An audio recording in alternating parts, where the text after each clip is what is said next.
You ever come across a post, a comment, a link to something that makes you stop and go, what the fuck did I just read? But instead of scrolling past, you click. The click leads to more confusion, but you click more. Then again and again. Yeah, well, this time I wish I hadn't clicked. 3 nights ago, I was doing what any 38-year-old dad does after the kids are finally asleep, mindlessly scrolling Facebook on the couch with a beer going lukewarm in my hand. My wife Sarah had already gone to bed around 10:30 p.m., and I was in that zone where you're not really reading anything, just letting the blue light burn your retinas while your thumb does all the thinking. That's when I saw it. The post itself wasn't much, just a grainy photograph of what looked like a Bigfoot crossing a logging road somewhere in the Pacific Northwest. I've seen 1,000 of these. Blurry, obviously fake, shared by someone's uncle who also thinks the government is controlling the weather. I was about to scroll past when I noticed the comment section. Normally, these posts get the usual responses, laughing emojis, people tagging their buddies, maybe one or two true believers defending the image. But this one had over 3,000 comments, and the top ones weren't jokes. They were coordinates, just strings of numbers, latitude and longitude. No context, no explanation, just locations, dozens of them. And beneath each set of coordinates were more numbers, dates, times, down to the minute, in single letters. S, W, V, M, B. I clicked into the comments. That was my first mistake. The coordinates weren't random. Someone had replied to one of them with a Google Maps screenshot showing a rural road in Montana, and beneath it they'd written, confirmed, was there. They're organized. Another comment thread showed coordinates in northern Maine with someone replying, don't go alone, don't go at night, they know when you're coming. They, always they. I should have closed Facebook right then. But you know how it is when something doesn't make sense. Your brain wants to solve it, wants to find the punchline, the explanation, the moment where it all clicks and then you can laugh at yourself for getting pulled in. So I clicked on the profile of one of the commenters. The profile was public, sort of. The guy's name was listed as Thomas Fern, and his profile picture was just a black square. His posts were sparse, maybe one every few months, and they were all the same. Links, just links with no text, no emojis, no context. Some went to private Facebook groups with names like Field Documentation Network and North American Wildlife Encounters. Others linked to subreddits I'd never heard of. I clicked one of the Reddit links. The subreddit was called R, the Other Employers, and it had maybe 6,000 members. The description said, for those who know what's really out there, invitation only, no media, no researchers, workers only, workers. The posts were strange. They read like job reviews on Glassdoor, except the employers weren't companies. One post from 2 months ago said, position, highway maintenance, employer, Cascades Territory, Western Washington. Paid well, respectful, did not eat me. Would work for them again. 4 out of 5 stars. Did not eat me. Another post, seeking work. Have experience with M-type entities. Willing to relocate to Southwest regions. Prefer V-type but will consider S-type employers. Clean background check. References available. M-type, V-type, S-type. I sat up straighter on the couch. My beer was definitely warm now, forgotten on the coffee table. I clicked into one of the posts, this one from a user named Forest Liaison 47. The post was long, too long for a Reddit comment, but people seemed to be reading every word. I've worked for a W-type employer in the Idaho Panhandle for 6 years now. Most people don't believe me when I tell them what I do for a living, so I stopped telling people. I'm a liaison. I work between their world and ours. I make sure they don't get too curious about the towns. I make sure the towns don't get too curious about them. It's a good job. The pay is in gold. Real gold. They don't understand paper money. I don't trust it. Can't say I blame them, but you have to understand they're not monsters. They're organized. They have structure. They have rules. And if you know the rules, you can work with them. You can build something, a real career. The comments beneath it were even stranger.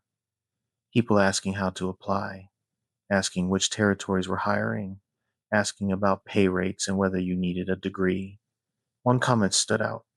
Been doing S-type liaison work in New Mexico for 3 years. Changed my life. Changed how I see everything.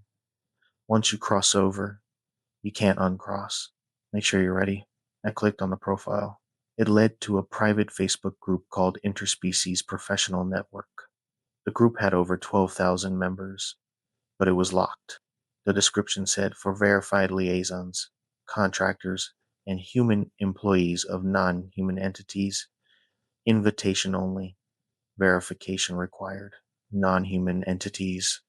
I should have stopped there. I really should have. But there was a link in the group description that said, new to this, start here.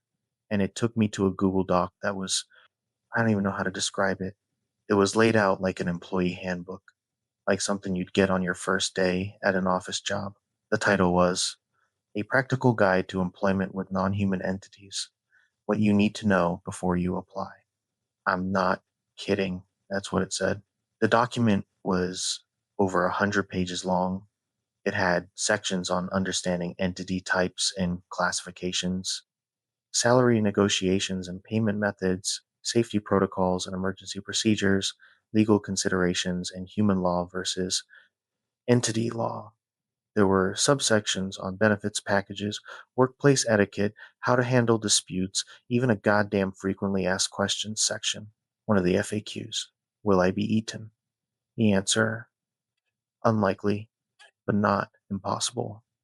S-type entities have the highest predation rate among human employees at approximately 0.03% annually. W-type entities have never had a confirmed human consumption incident. V-type entities do not consume solid food. M-type entities have a predation rate of 0.01%. B-type entities are herbivorous, follow all safety protocols, and predation risk is negligible. I read that 3 times. Predation risk is negligible. My hands were shaking a little bit as I scrolled. The document went on, detailing how to recognize different entity types, how to apply for positions, how to verify you're communicating with a legitimate employer and not a rogue entity. There were even salary ranges. S-type liaison positions apparently pay between $80,000 and $150,000 annually, depending on territory and risk level. There were testimonials at the end of the document, short paragraphs from people using first names only. Jake from Oregon wrote, I was a high school teacher before this, barely making $40,000 a year. Now I make triple that, and I work 3 nights a week. They're better employers than any human I ever worked for. They keep their word. They don't lie. And yeah, it's scary at first, but you get used to it. You realize they're just different. Not evil, just different. And I clicked back to Reddit, found another subreddit linked in one of the comments are cryptid careers. This one was public, but barely active, maybe 2 or 3 posts a month.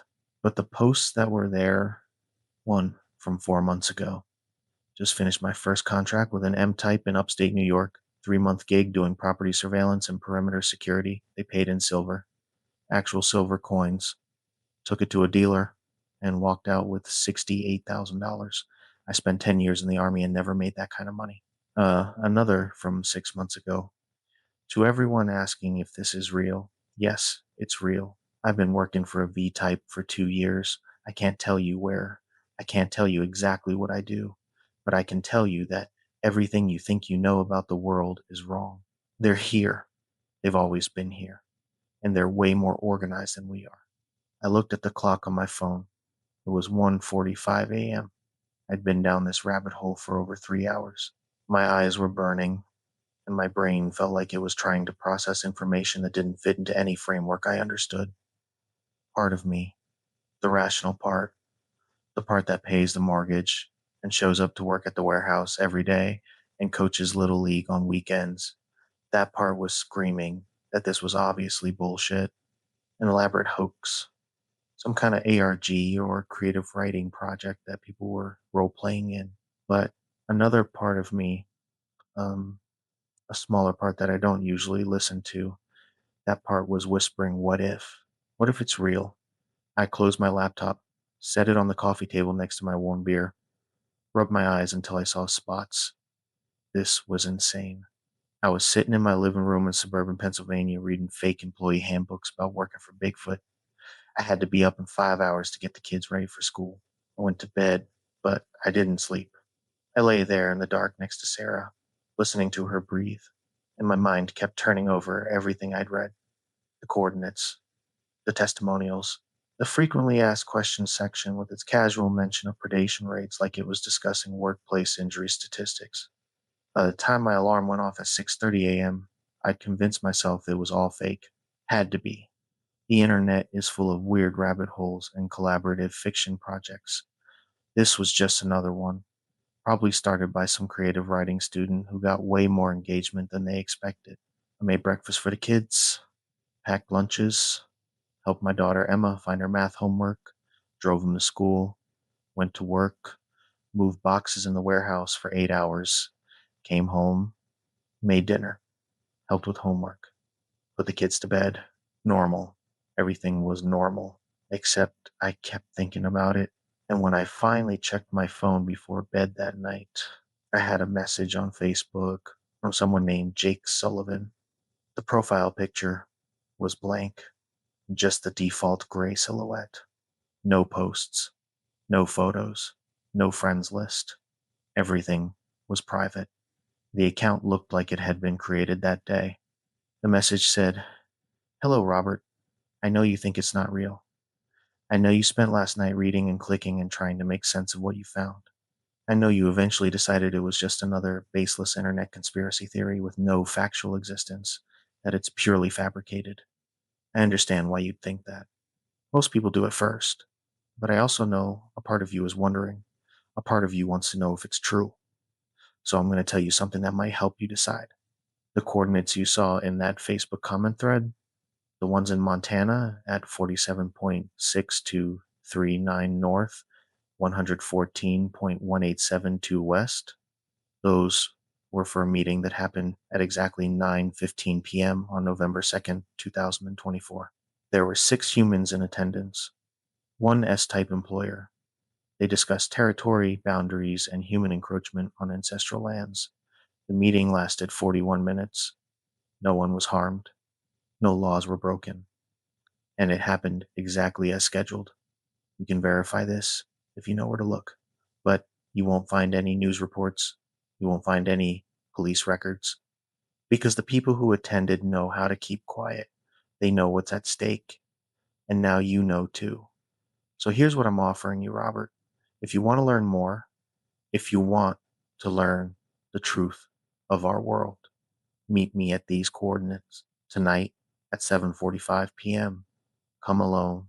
Don't tell anyone where you're going and bring an open mind. If you don't come, that's fine too. You can delete this message.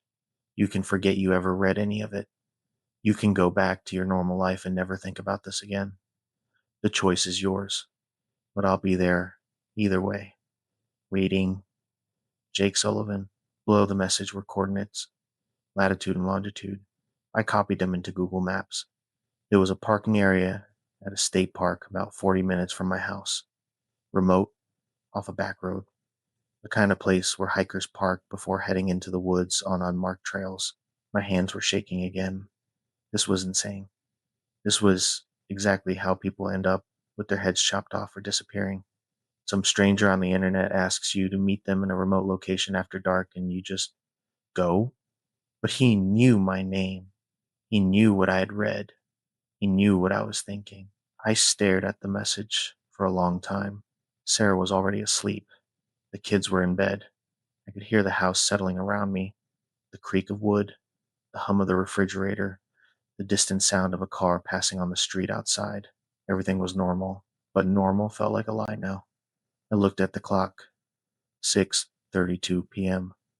If I was going to go, I needed to leave soon. This is how people end up with their damn heads chopped off or disappearing, I muttered to myself.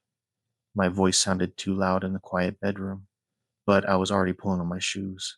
I told Sarah I was going out for a drive. I needed to clear my head. Couldn't sleep. She mumbled something about being careful and rolled over. I grabbed my phone, my wallet, my keys, left the house, got in the car, and drove.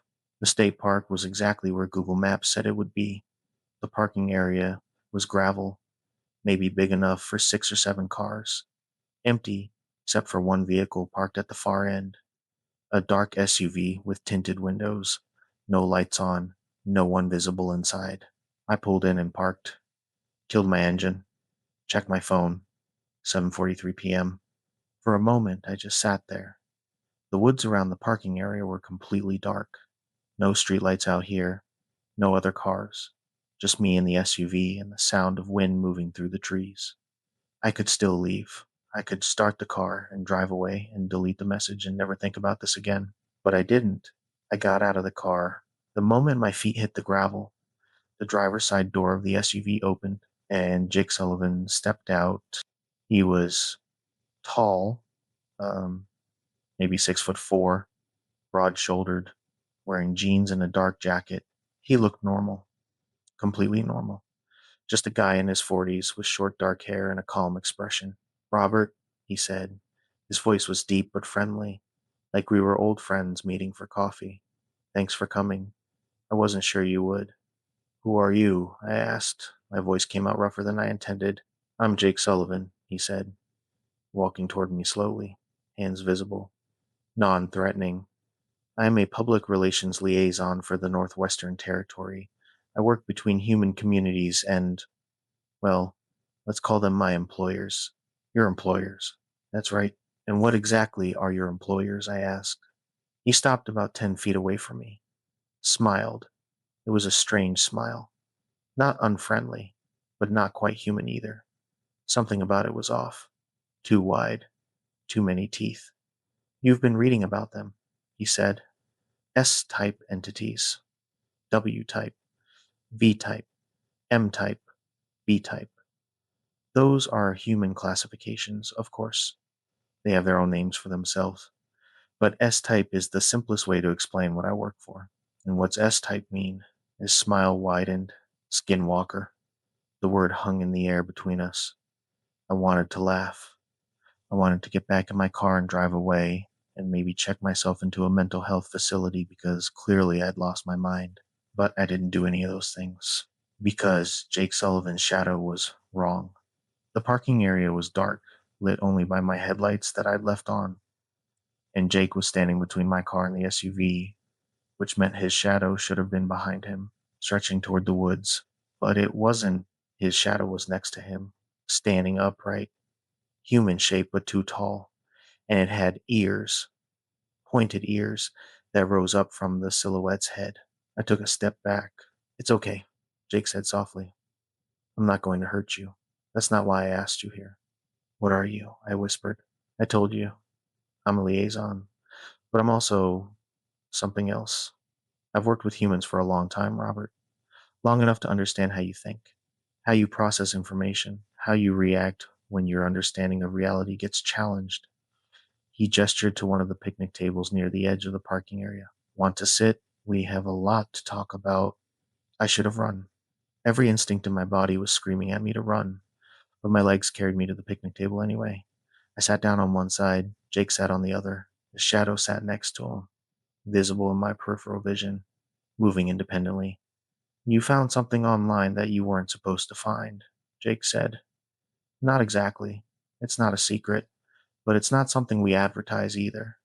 The cryptid underworld, some people call it, though that's a human term.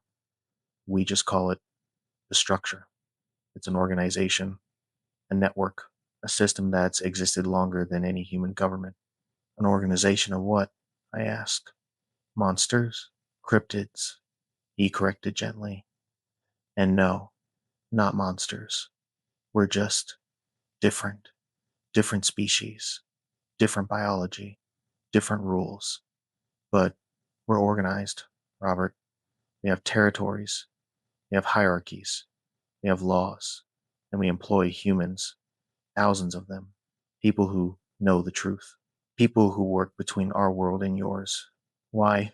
Because we have to, he said simply. Human populations keep expanding. Your cities keep spreading. Your roads keep pushing into our territories. We can't hide forever. So we adapted.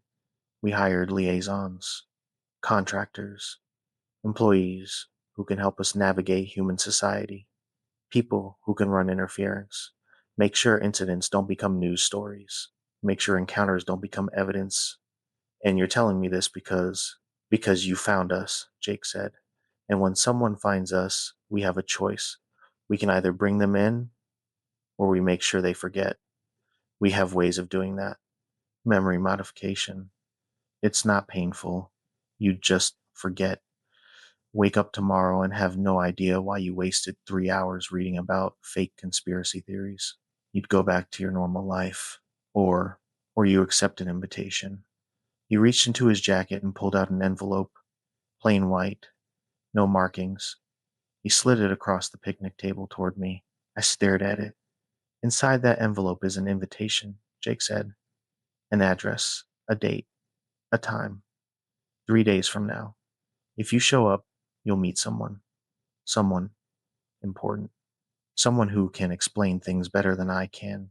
Someone who can offer you opportunities, a chance to see the world as it really is. And if I don't show up, then we'll find you tomorrow. You'll forget this conversation, you'll forget the message, you'll forget everything you read online, and your life will go back to normal. He stood up from the picnic table. His shadow stood with him. The choice is yours, Robert, but you should know, once you open that envelope, once you read what's inside, there's no going back. You can't unknow what you know. You can't unsee what you've seen. So think carefully. He started walking back toward the SUV. Wait, I said. Who am I meeting? Who's him? Jake looked back at me. His eyes caught the light from my headlights, and for just a second they reflected back yellow, like an animal's. Someone who's been waiting a long time to meet you, he said. Someone who thinks you might be useful. Then he got in the SUV and drove away. And I was alone in the dark parking area with an envelope on the picnic table in front of me. I sat there for a long time, maybe 30 minutes, maybe an hour, just staring at the envelope. Finally, I picked it up. It was heavier than it should have been, like there was more than just paper inside. I didn't open it, not there, not in the dark. I got back in my car, drove home, parked in my driveway, sat in the driver's seat with the engine off and the envelope in my hands. Inside my house, Sarah and the kids were sleeping. Inside that house, everything was normal, safe, predictable, the life I'd built for the last 15 years. But in my hands was something else, something that would change everything. I turned the envelope over. There was no return address, no name, just a wax seal on the back. Dark red wax, pressed with a symbol I didn't recognize, something that looked like antlers crossed over a crescent moon. My hands were shaking as I broke the seal. Inside was a single piece of heavy cardstock. Printed on it in elegant script, Robert Anderson. You are cordially invited to attend an audience with the Territorial Director of the Eastern Seaboard. Location, 1247 Crestwood Road, Harrisburg, Pennsylvania. Date, Friday, November 8th, 2024. Time, 8 p.m. sharp. Come alone. Bring this invitation. Park in the rear. Someone will meet you. Below that was a handwritten note in black ink. Welcome to the underworld. Everything you thought you knew is wrong, but everything you're about to learn is real. Prepare accordingly. Director's office. I read it 3 times. Then I looked at the other item in the envelope. It was a business card. Heavy stock, cream-colored, embossed lettering. It said, Jake Sullivan, Public Relations Liaison, Northwestern Territory, Cryptid Resource Management Division. And below that, a phone number. On the back of the card, written in the same black ink as the note. If you have questions before Friday, call me. I'll answer, but think carefully about what you want to know. Some questions, once asked, can't be unasked. I sat in my car in my driveway holding an invitation to meet something called the Territorial Director of the Eastern Seaboard at an address in Harrisburg in 3 days, and I had absolutely no idea what to do. Part of me wanted to throw the envelope away, burn it, forget any of this ever happened. Part of me wanted to call the police and report what that I met someone in a parking lot who claimed to be a liaison for skinwalkers. But another part of me wanted to know, wanted to see, wanted to understand what was real. I looked up at my house, at the warm light glowing in the bedroom window where Sarah was sleeping. Then I looked back down at the invitation in my hands. Friday, 8 p.m., Harrisburg. 3 days. I had 3 days to decide if I was going to walk through that door or pretend it didn't exist. I folded the invitation carefully, put it back in the envelope, tucked the envelope into my jacket pocket, and I went inside. Sarah was still asleep when I crawled into bed next to her. I lay there in the dark, staring at the ceiling, feeling the weight of the envelope in my jacket hanging on the chair across the room. Is this real? I whispered to the darkness. Is any of this real? The darkness didn't answer, but I knew deep down in a place I didn't want to acknowledge that it was. And on Friday night, I was going to find out exactly how real it was. If you've ever fallen down a rabbit hole online and found something that made you question everything you thought you knew, something that felt too organized, too detailed, too specific to be fake, maybe you found what I found. Maybe you're already part of it. Or maybe you're like I was 3 days ago, standing at the edge, trying to decide if you're brave enough or crazy enough to jump. If that's you, let me know in the comments. And if you want to hear what happens on Friday night, if you want to know what I find at that address in Harrisburg, subscribe. Because I have a feeling my normal life just ended. And whatever comes next is going to be a lot stranger than anything I could have imagined. But here's what I keep thinking about as I lie here in the dark. Jake Sullivan said they employ thousands of humans, which means thousands of people already know, which means this whole time, while I've been living my normal life, going to work, coaching Little League, scrolling Facebook, there's been an entire hidden world operating right alongside ours, and now I'm invited in. Um, the question is, do I go? I guess we'll find out on Friday night. The CB crackled with my own voice, telling me to get out of the truck. I'm a long haul trucker. Um, I've been running ice roads in northern Canada for 11 winters. You learn real quick up here that the cold isn't the only thing that'll kill you. I haul supplies between Yellowknife and the diamond mines further north, running loads when the lakes freeze solid enough to support 80,000 pounds of truck and cargo. It's dangerous work, but it pays well, and I'm good at it. This happened in February of 2023 during what should have been a routine run to the Ekati mine. I'd left Yellowknife at 4 a.m. with a full load of drill parts and food supplies.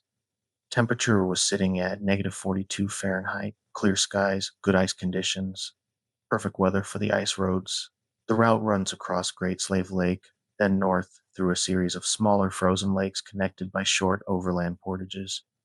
Total distance is about 350 miles. Takes roughly 14 hours if you don't hit any problems. I was making good time about 6 hours in when the storm hit. It came out of nowhere. For 1 minute, I'm cruising across Lac de Gras under clear skies. Next minute, I can't see 15 feet past my hood, complete whiteout. Wind screaming across the ice. Snow so thick my headlights just reflected back at me like staring into fog. I dropped to a crawl, following my GPS and hoping I didn't drift off the marked route. That's when my engine died.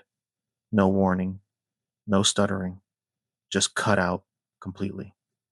I coasted another 100 yards before stopping. Tried to restart it 3 times. Nothing. Temperature gauge was fine. Fuel gauge showed 3/4 full. Batteries good. The engine just wouldn't turn over. I grabbed my radio to call in my position to dispatch. That's when I saw the other truck. It was sitting maybe 50 yards ahead of me, barely visible through the snow. An older Kenworth, same model I used to drive. No lights, covered in ice. Snow drifted halfway up the doors.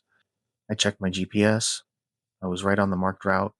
There shouldn't be any abandoned vehicles here. The route gets groomed and checked every day during hauling season. I pulled on my parka, grabbed my flashlight, and stepped outside. The cold hit me like a wall. -40 can kill you in under 10 minutes if you're not dressed right.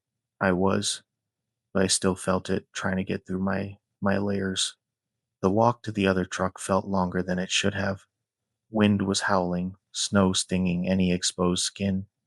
I reached the driver's door, cleared ice away from the window with my glove. The cab was empty. The door was unlocked. I climbed in, hoping to find some clue about what happened. The interior was frozen solid, frost coating everything. I found a logbook wedged between the seats, pages stiff with ice. I had to bring it close to my flashlight to read it. The entries were dated from December of 2021. Driver's name was logged as Thomas Pritchard, hauling contractor for the same company I work for. I remembered hearing about him. Went missing on a run. Truck never found. They'd assumed he went through the ice. The last entry was dated December 19th, 2021. Day 3 stuck. Engine won't start. Radio dead. Something outside last night. Heard it walking around the truck. Heard it talking. Sounded like dispatch calling my name. I know it wasn't real. If anyone finds this ass, don't answer the voice. Don't get out of the truck. The words were getting harder to read toward the end, written in shaky letters. The final line was barely legible. It knows my daughter's name. It knows what she calls me. Don't answer. I climbed out of that truck faster than I had gotten in. Back in my own rig, I tried the engine again. Still dead. Tried the radio. Static. My cell phone showed no signal, which was normal out here, but my satellite emergency beacon should have worked. I pulled it from my emergency kit, pressed the activation button. Nothing. The indicator light didn't even turn on. I checked my watch, 5:40 p.m. Sunset was at 5:15. I'd been on the ice in full dark before, but never stranded, never with a dead truck and no communications. That's when I heard the CB crackle to life. Tyler, Tyler, you copy? It was dispatch, or it sounded like dispatch. Frank, the night dispatcher I'd talked to 1,000 times. Frank, yeah, I copy. I'm stranded at. I checked my GPS to give coordinates. Tyler, we need you to step outside the vehicle. I stopped. My hand was halfway to the door handle. Something about the phrasing was wrong. Dispatch would never tell me to get out. They'd tell me to stay put, stay warm, that help was coming. Say again, I asked, keeping my voice steady. We need you to exit the vehicle, Tyler. We need to verify your position for rescue. The voice was perfect. Same tone, same slight Manitoba accent Frank had, but no dispatcher would ever tell a stranded driver to leave their truck in -40-degree weather. Frank, what's my load manifest? I asked. Silence. Then, Tyler, please exit the vehicle. What's my fucking load manifest, Frank? Please exit the vehicle. We need to verify. I switched off the CB. My hands were shaking, and it wasn't from the cold. I double checked. All my doors were locked. Pulled down the sleeping compartment curtain. Turned off my cab lights. I sat in the dark, listening. For about 10 minutes, nothing. Just whined. Then I heard it. Footsteps on ice. Slow, crunching steps circling my truck. Something large moving around the trailer, around the cab. The footsteps didn't sound quite right. The rhythm was off, like someone taking steps that were just a little too long, a little too slow. The CB crackled again. Tyler. It was still Frank's voice, but there was something underneath it. Now, something hungry. Tyler, I can help you. I can fix your truck. Just open the door.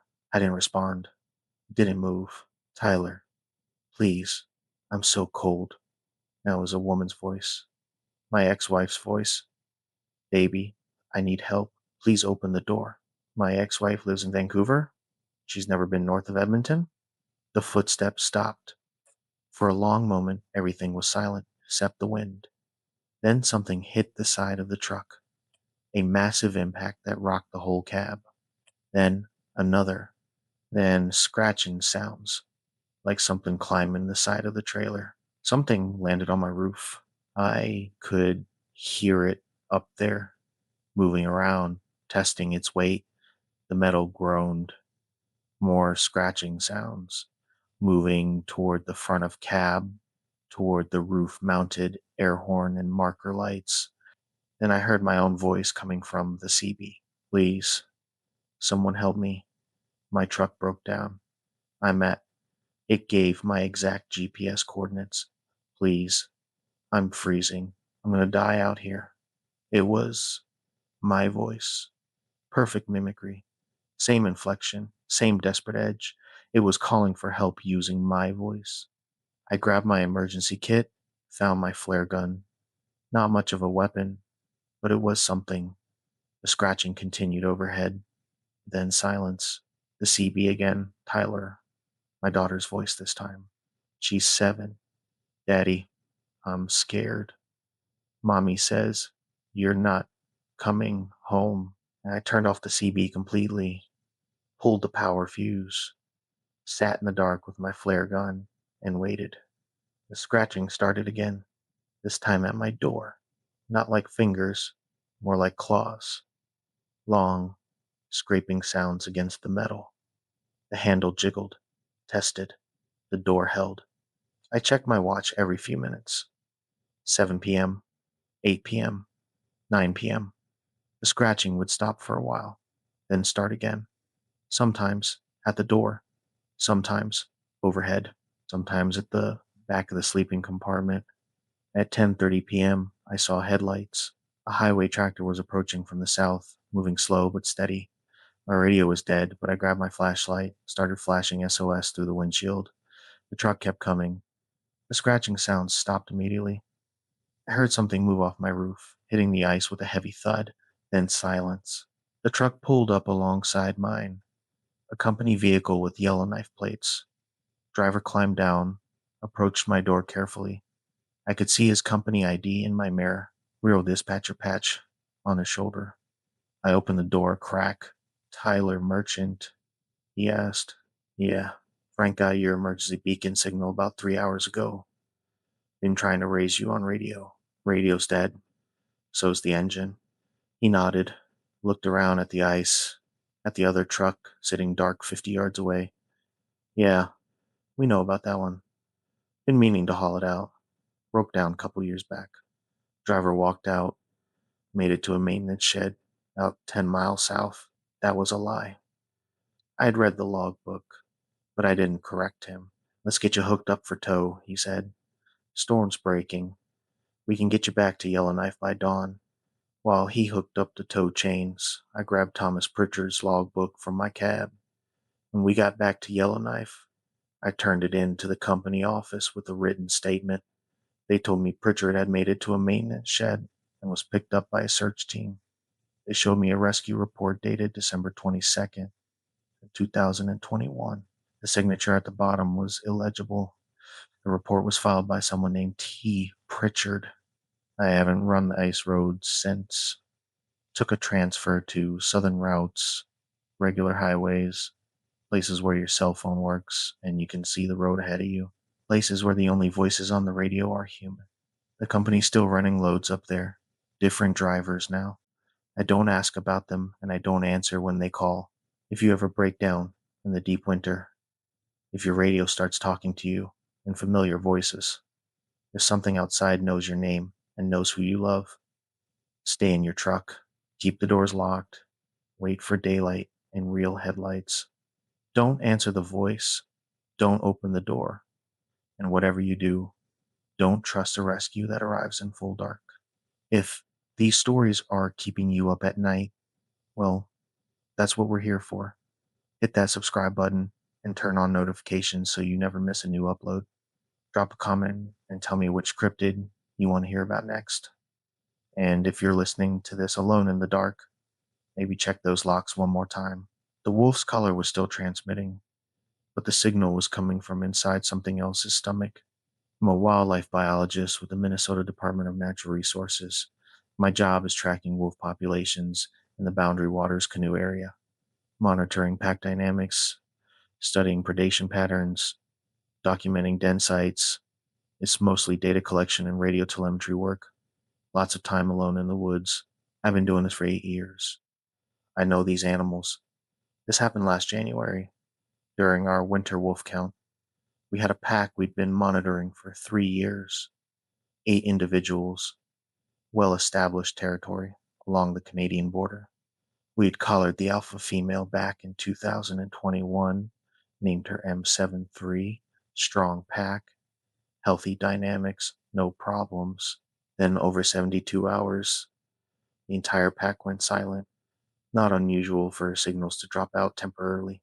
Terrain interference, equipment malfunction, normal behavior.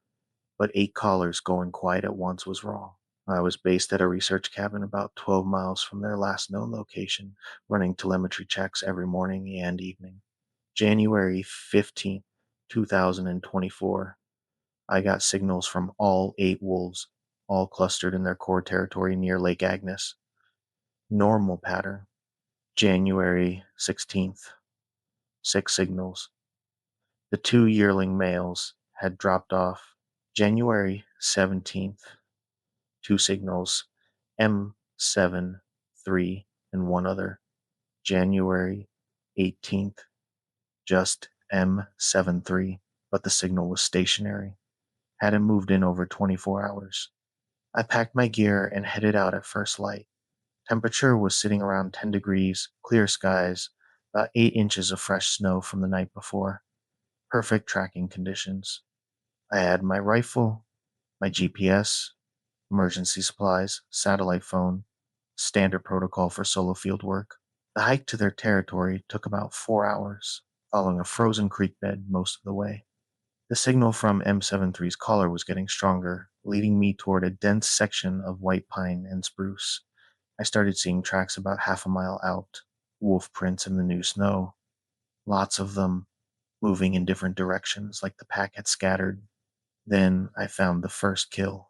It was one of the yearling males, or what was left of him. I recognized the collar number, M91. The wolf had been torn apart, not by another predator. Nothing in Minnesota kills wolves except other wolves, and even territorial kills don't look like this. Ribcage ripped open, organs gone, limbs scattered. But here's what made my stomach turn. There were bite marks, large bite marks, canine teeth, but the spacing was wrong. Too wide, too deep, and parts of the wolf had been eaten. Wolves don't eat wolves. It doesn't happen. Even in starvation conditions, even in the most desperate territorial disputes, wolves don't cannibalize each other. It's not in their behavior pattern. I documented everything with photos, took measurements of the bite marks, collected fur samples. Then I followed M73's signal deeper into the territory. I found 3 more kills over the next hour, all pack members, all torn apart the same way, all partially eaten. The tracks around each kill site were chaotic, wolf prints running in every direction, like the pack had been fleeing. But there were other tracks too, boot prints, human boot prints in the snow, except they weren't quite right. The prints started out normal, standard hiking boot, tread size 12 or 13, but after about 20 yards, they changed. The stride lengthened, the depth increased, like whatever was making them was getting heavier, and the shape started to distort, heel elongating, toes spreading wider. After 50 yards, they weren't boot prints anymore. They were something else, something with clawed toes and a gait that was too long for human proportions. I was following these tracks when I heard the howl. It came from the north, maybe half a mile away. At first, it sounded like a wolf, that long, drawn out call they used to locate pack members. But it was wrong. The pitch was off, wavering places where it should have been steady, and it lasted too long. 30 seconds, 40 seconds, a full minute of continuous sound that shouldn't be physically possible. Then I heard it again, closer. and I realized it was mimicking M73's specific howl pattern, her signature call. I'd heard M73 howl dozens of times over 3 years of monitoring. I knew her voice. This was her howl, but it was coming from the wrong direction. Her caller signal was still south of me, stationary. This sound was coming from the north. I changed direction, heading toward M73's signal. The tracks I'd been following veered away, heading north toward the source of the howling. I let them go and pushed toward the caller location. I found M73 20 minutes later. She was hung in a tree. The wolf had been gutted and strung up about 8 feet off the ground, front legs spread wide, tied to branches with what looked like sinew. Her collar was still attached, still transmitting. Her rib cage was cracked open, organs missing, but the worst part was her head, and her jaw had been forced open, wedged with a stick, like something had been trying to study how her mouth worked. I was documenting this when I heard footsteps behind me. I spun around, rifle up. A man was standing at the edge of the clearing, maybe 40 yards away. He was dressed wrong for the weather. No heavy coat, just jeans and a flannel shirt. No hat, no gloves. His face was too thin, cheekbones too prominent. He was staring at me. "Hey," I called out. "You okay? You need help?" He didn't respond, just kept staring. "Sir, are you lost? Do you know where you are?" Nothing. But he took a step toward me, then another. His movements were stiff, mechanical, like he was remembering how to walk. "Stay there," I said, keeping my rifle level. "I'm a DNR biologist. I need you to identify yourself." He opened his mouth. The howl came out. M73's howl. Perfect mimicry coming from this man's throat. Impossible. I fired a warning shot into the air. The man stopped, tilted his head, then smiled, and I saw his teeth. Too many teeth. Too sharp. Arranged wrong. I turned and ran. The forest was dense with deadfall and undergrowth, but I knew this area. I headed east toward Lake Agnes, toward open ice and visibility. Behind me, I could hear him following, but the footsteps were wrong. Too fast, taking strides that were too long. I risked a glance back. He was running on all fours now, body low to the ground, moving through the brush like an animal. His limbs looked longer than they should be, joints bending at wrong angles. I reached the lake and sprinted across the ice. It was solid, frozen to at least 2 feet thick. I made it about 100 yards from shore before I stopped and turned. He was standing at the tree line, just standing there, watching. He didn't step onto the ice, wouldn't step onto the ice. We stayed like that for a long time. Me on the frozen lake, him at the forest edge. Finally, he turned and walked back into the trees, moving upright again, stiff and mechanical. I waited another hour before moving. Then I followed the shoreline to a portage trail and hiked the 8 miles to the nearest ranger station. I told them everything: the dead wolves, the tracks, the man in the woods. They organized a search team, 7 rangers and 2 conservation officers, all armed. We went back to the site 2 days later. The wolves were gone. Not just M73, all of them. Every kill site I'd documented had been cleaned. No bodies, no blood, no evidence. Even the tracks were gone, covered by fresh snow. But we found something else. In a small clearing about a quarter mile from where I'd found M73, there was a camp, old camp, canvas tent rotted through, rusted cooking gear, a moldy sleeping bag. Inside the tent, we found a journal, pages water damaged but still legible. It belonged to a trapper named William Herschel, dated winter of 1947. The entries described a productive season, good pelts, healthy appetite. Then the tone changed. He wrote about getting hungry, really hungry, about game getting scarce, about not being able to keep food down even when he had it. The last entry was dated March 2nd, 1947. I can hear the wolves. I want to hear the wolves. I want to be the wolves. The hunger is teaching me. Tomorrow I will run with them. Tomorrow I will hunt. The DNR closed that section of the boundary waters for the rest of the winter, citing hazardous ice conditions. I transferred to a different research area, southern Minnesota, agricultural land, nowhere near deep forest. I still monitor wolf populations, still collect data, but I don't work alone anymore. I don't take solo assignments, and I don't go into the woods in winter. They never found William Herschel.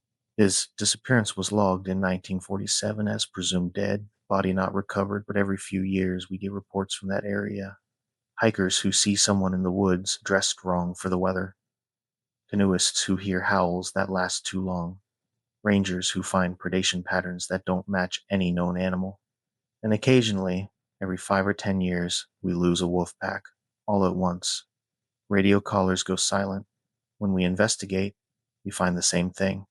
Kill sites cleaned, tracks that start human and end as something else, and wolves that weren't killed by wolves. So if you're in the deep woods and you hear something howling, listen to the rhythm, listen to the length. If it goes on too long, if it sounds like it's trying too hard to be a wolf, don't investigate. Don't try to locate the source. And if you see someone out there dressed wrong for the winter, skin too pale, movements too stiff, don't approach them. Don't offer help. Just back away slowly and get to open ground. Some hungers can't be satisfied. Some hungers just grow until there's nothing human left to feed. I write about this now because people need to know these things are real, that the wilderness still holds predators we don't fully understand.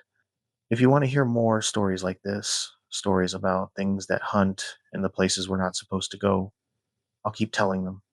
Someone has to. Someone has to make sure people remember that not everything in the woods is an animal, and not everything that looks human is safe. Stay out of the deep winter woods. Trust your instincts. And if something out there knows your name, run. Help me. Those were the first two words we heard coming from the woods, and they should have been the last time any of us listened. I work for Central Maine Power as a line technician. When ice storms take down power lines, we're the ones who go out and fix them, sometimes in conditions that would keep most people indoors. It's demanding work, dangerous work, but the pay is solid, and I've been doing it for 6 years without major incident. This was February of 2023. A major ice storm had hit northern Maine, knocking out power to about 15,000 customers spread across 3 counties. My crew got assigned to a remote section near the Canadian border, 20 miles of rural road, serving maybe 40 scattered properties, mostly seasonal camps and hunting cabins. Our crew was 4 people that day: me, my supervisor Larry, and 2 other techs named Blake and Jordan. We'd been working since dawn, replacing damaged insulators and clearing fallen branches from the lines. By 3 p.m., we'd restored power to most of the affected area, working our way north along Route 17. We were setting up to repair a transformer on a bent pole when we heard it the first time. Help me. The voice came from the woods to our left, maybe 100 yards into the tree line. Male voice. Sounded weak, like someone injured or exhausted. Larry killed the power to the line we were working on, and we all stopped to listen. Help, please. Someone's out there, Blake said, already moving toward his truck. Hold up, Larry said. Call it in first. Protocol. I grabbed the radio and called dispatch, gave them our location, and reported a possible hiker in distress. Dispatch said the nearest game warden was 40 minutes out, told us to assess, but not to go deep into the woods. Help me, I'm lost. The voice was clearer now. Definitely male. Sounded middle-aged. He was still a ways into the trees, but not moving, just calling out every 30 seconds or so. We should at least check it out, Jordan said. Guy could be hypothermic. Larry nodded. All right, but we stay together, and we don't go more than a quarter mile in. We're not search and rescue. We grabbed flashlights, even though it was still daylight, first aid kit from Larry's truck, and started into the woods. The storm had left everything coated in ice. Branches, fallen logs, every surface glazed and slippery. We moved carefully, calling out as we went. Hello? We're from Central Maine Power. Can you hear us? Help me. The voice again, still ahead of us, still not moving. We kept going. The woods were dense, with spruce and pine, lots of deadfall that made walking difficult. After about 10 minutes, we reached a small clearing with an old hunting blind, three-sided wooden structure built against a large hemlock, probably 15 years old by the look of it. Help, please, help. The voice was coming from inside the blind. We approached carefully. Larry went first, flashlight up. The blind was empty, completely empty, no one inside. But we'd just heard the voice coming from this exact spot, close enough that it should have been right in front of us. That's weird, Blake said. Where'd he go? Larry was looking at the ground around the blind. There was fresh snow from the night before, maybe 2 inches. No footprints anywhere near the structure. No tracks leading in or out. Help me. We all spun around. The voice was behind us now, back toward the road, back the way we'd come. What the hell? Jordan said. We started back, moving faster now. Something about this was wrong. The voice kept calling. Sometimes ahead, sometimes to our left, sometimes closer than it should be. But we never saw anyone, never heard footsteps. Just that voice. Help! I'm so cold. We made it back to the road in about 15 minutes. Our trucks were right where we'd left them. The transformer we'd been working on hung on its pole, power still shut off, tools still laid out on the ground. This doesn't make sense, Larry said. Someone's messing with us. Help me, please. The voice was coming from the other side of the road now, from the woods on the right. But there was something different about it this time. The words were the same, but the tone was off. Less desperate, more hungry. My radio crackled. Dispatch calling with an update. Unit 7, be advised. Game warden checked records. We had a missing hiker report from that area back in January. Nathan Ferris, age 43, from Portland. Never found. His truck was located on Route 17, approximately 2 miles north of your position. Search was called off after 10 days.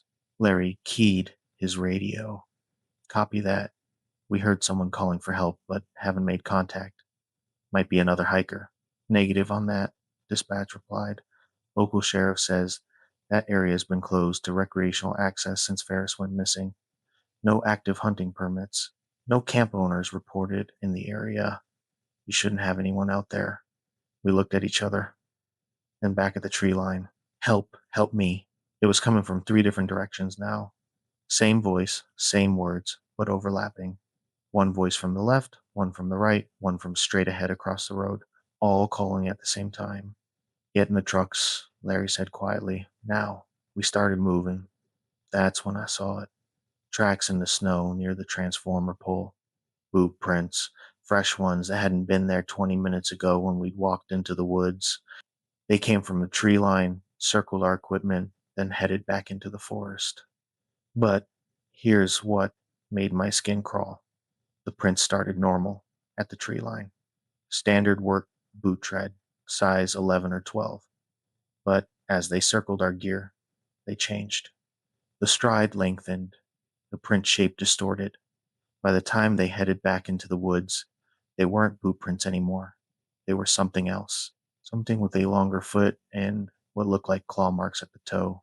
Larry, I said, pointing. He saw them, went pale. Trucks, now. We piled into Larry's truck, all 4 of us cramming into his crew cab. He started the engine, threw it in drive. That's when something hit the passenger side. The impact rocked the entire truck, denting the door panel. Jordan, who'd been sitting passenger side, let out a yell. We couldn't see what hit us, just heard it slam into the vehicle again. Then silence. Larry punched the gas, and we peeled out, leaving our equipment, our other trucks, everything behind. He drove south on Route 17, doing 60 on the icy road, not slowing down until we hit the town limits of Portage Lake 20 minutes later.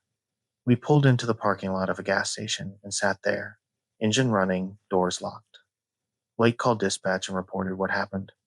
Larry called the game warden directly. Within an hour, we had 2 wardens and 3 state troopers at our location. They went back to check our site with us. Everything was there. Our trucks, our tools, the transformer still waiting to be installed.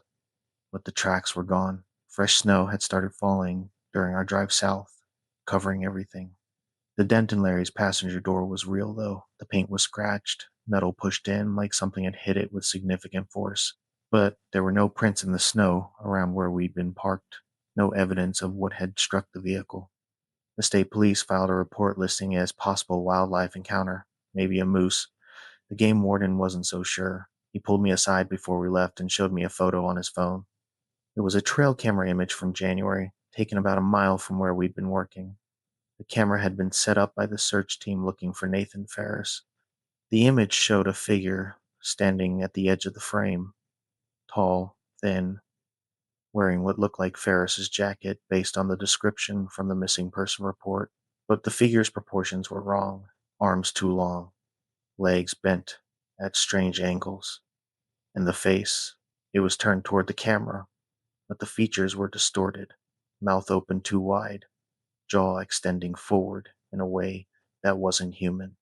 We found this camera 3 weeks after Ferris went missing, the warden said, about 200 yards from where we found his truck. This image was date stamped January 24th. His truck was found January 20th. We don't know what happened to him in those 4 days. Why are you showing me this? I asked.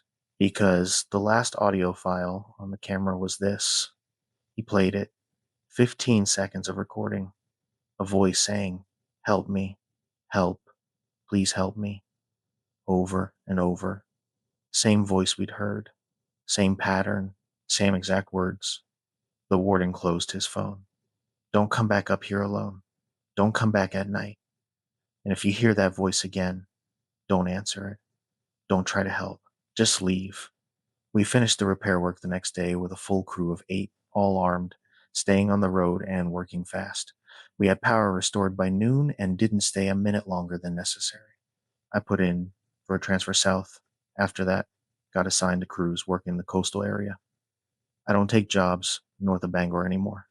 Larry retired early, moved to Florida. Blake and Jordan still work the northern routes, but they refuse assignments on Route 17. The company doesn't question it.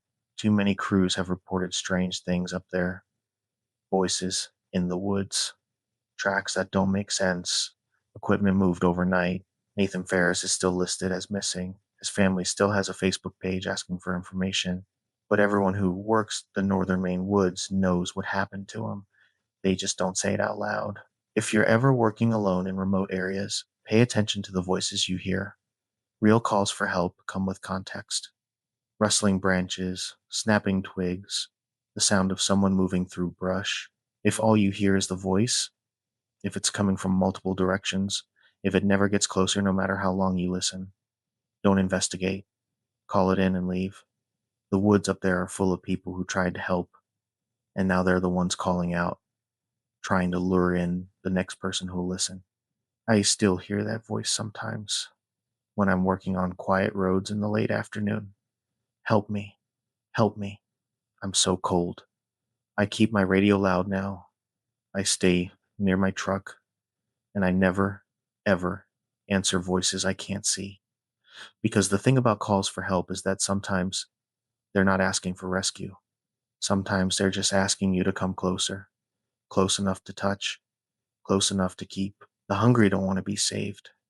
They just want company. The thing standing at the edge of my campfire light had my brother's voice, but my brother was 300 miles away in Flagstaff. I'm a night fisherman, have been for going on 6 years now. There's something about the stillness of a lake after dark that clears my head better than any therapy ever could. I work construction during the day, hot Arizona sun beating down on job sites. So when the weekend comes, I pack my truck and head north to the cooler elevations where the trout bite best after sunset. This happened in late September of 2023 at Lake Mary. It's about 20 miles southeast of Flagstaff, elevation 7,000 feet, surrounded by ponderosa pine and thick scrub oak.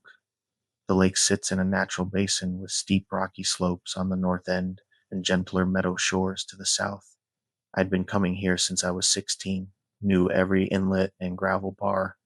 I left Phoenix around 3 p.m. on a Friday. Gave myself plenty of time to set up camp before dark. My gear was simple: 8-foot fly rod, chest waders, headlamp, camp stove, sleeping bag rated for 20 degrees. I also carried a Glock 19 in a chest holster. Black bears are common up there, and I'd had a close call with the sow cubs the previous spring. The drive up the Beeline Highway was uneventful. I stopped in Payson for gas and a sandwich, then continued north through the Mogollon Rim. The temperature dropped 15 degrees as I climbed in elevation. By the time I reached the lake, the sun was low, casting long shadows through the pines. I parked at the south access point, a small dirt lot with a boat ramp and a single vault toilet. There were no other vehicles. Midweek after Labor Day meant I'd have the place to myself. Perfect. I hauled my gear down a narrow trail that hugged the shoreline. About half a mile in, I found my usual spot, a small clearing with a fire ring someone had built from lake stones. The ground was level, covered in pine needles. A massive fallen log provided a natural windbreak and a place to sit. I set up my tent first. Then I gathered firewood at dead branches from the forest floor. Nothing green.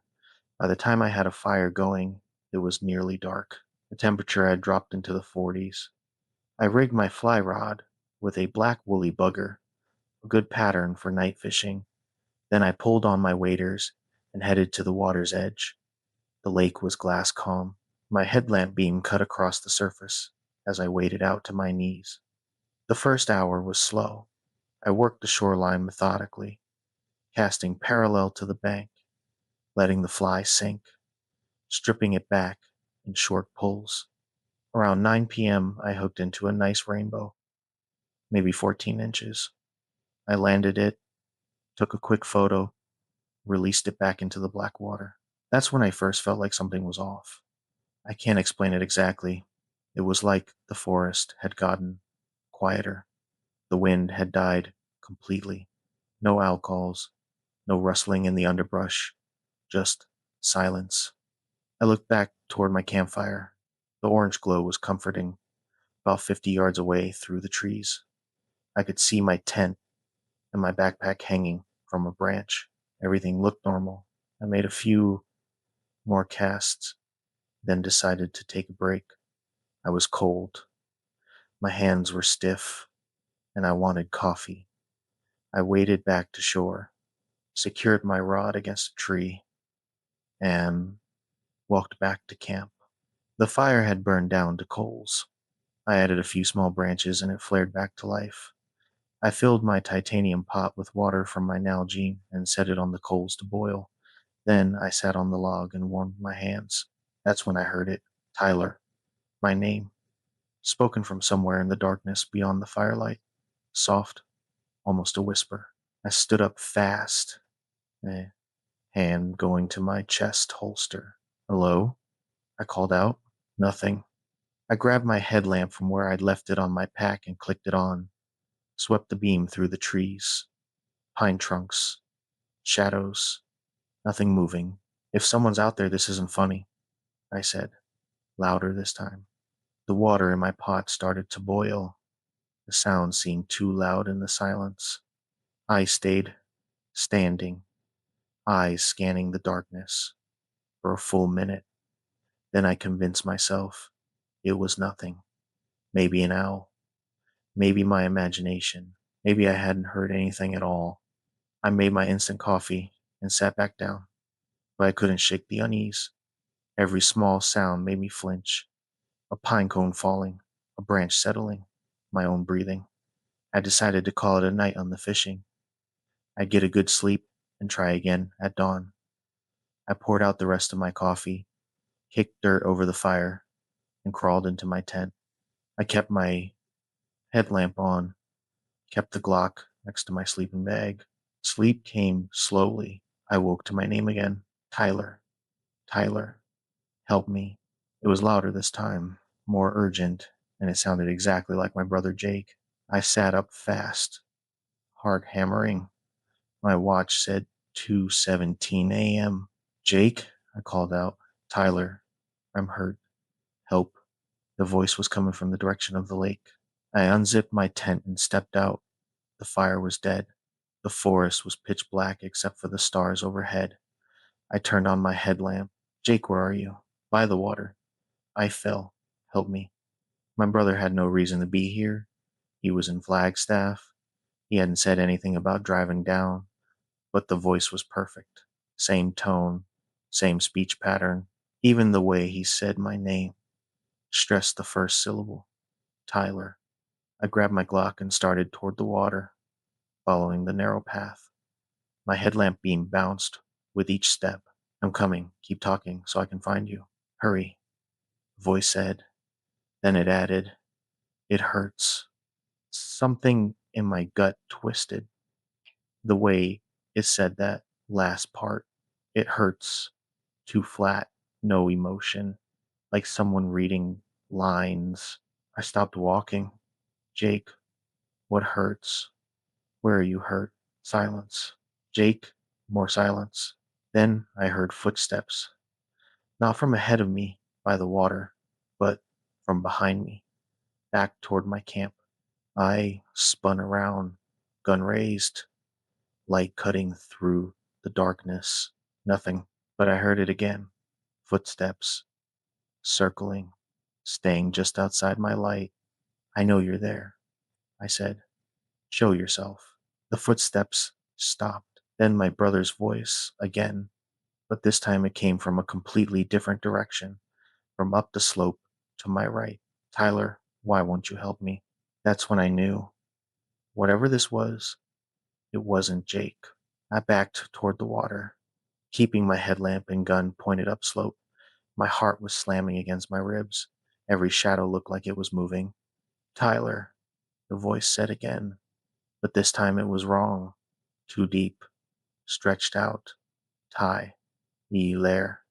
I saw movement, a shape, tall, moving between the trees with a weird, jerking motion.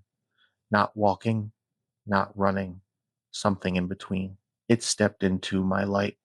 I wish I could say it looked like a wolf or a coyote. That would have made sense. But what I saw was worse because it was almost human. It stood on two legs, maybe 7 feet tall. Its body was covered in patchy gray fur and bare skin. The head was elongated, like someone had grabbed a human skull and stretched it. The eyes caught my light and reflected back yellow-green. And it was smiling. Its mouth was too wide, filled with too many teeth, but it was definitely smiling. Found you, it said in Jake's voice. I fired 3 rounds. Center mass.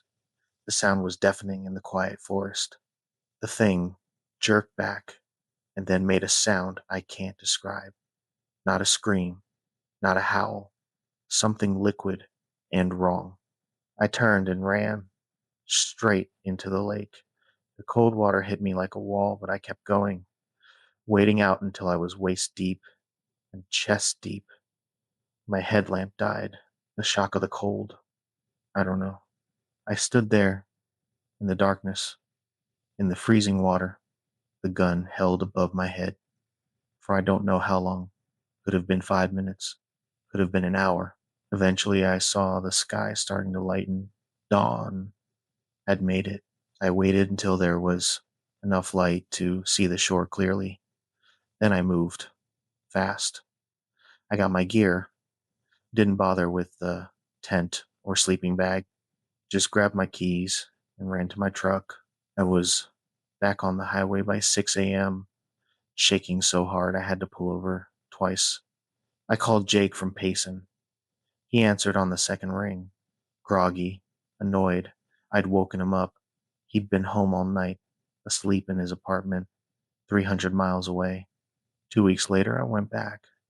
Daylight, with 2 friends. We found my campsite. The tent was shredded, long claw marks through the nylon. My sleeping bag was gone. We found tracks, too big to be canine, leading from the camp into the forest and stopping at a rocky outcrop. The county sheriff took my report but didn't seem interested. He said it was probably a bear. I didn't argue. I still fish, but never at night, never alone, and never without checking who's actually with me before I respond to my name. If you're out there and something calls to you in a familiar voice, especially at night, especially when you're alone, don't answer. Don't go looking. Get to water if you can, or your vehicle, or any structure with a door that locks. Trust your gut when it tells you something's wrong. And if anyone asks why I won't fish Lake Mary anymore, well, now you know. If this helps even one person avoid what I went through, then sharing it was worth it. Stay safe out there. And if you've got your own stories like this, I'd love to hear them. Sometimes knowing we're not alone in this makes it easier to process. I watched something climb the tower stairs, then move like my supervisor, but the radio said he was still 40 miles out. I work for the Forest Service, fire lookout. It's a summer gig I've done for 3 seasons now, May through September, living alone in a 15 by 15-foot cabin perched 70 feet up a steel tower in the Gila National Forest. Most people think it sounds lonely. I think it sounds perfect. The tower is designated as Lookout Station 12, coordinates 33.4 north, 108.7 west, elevation 8,200 feet.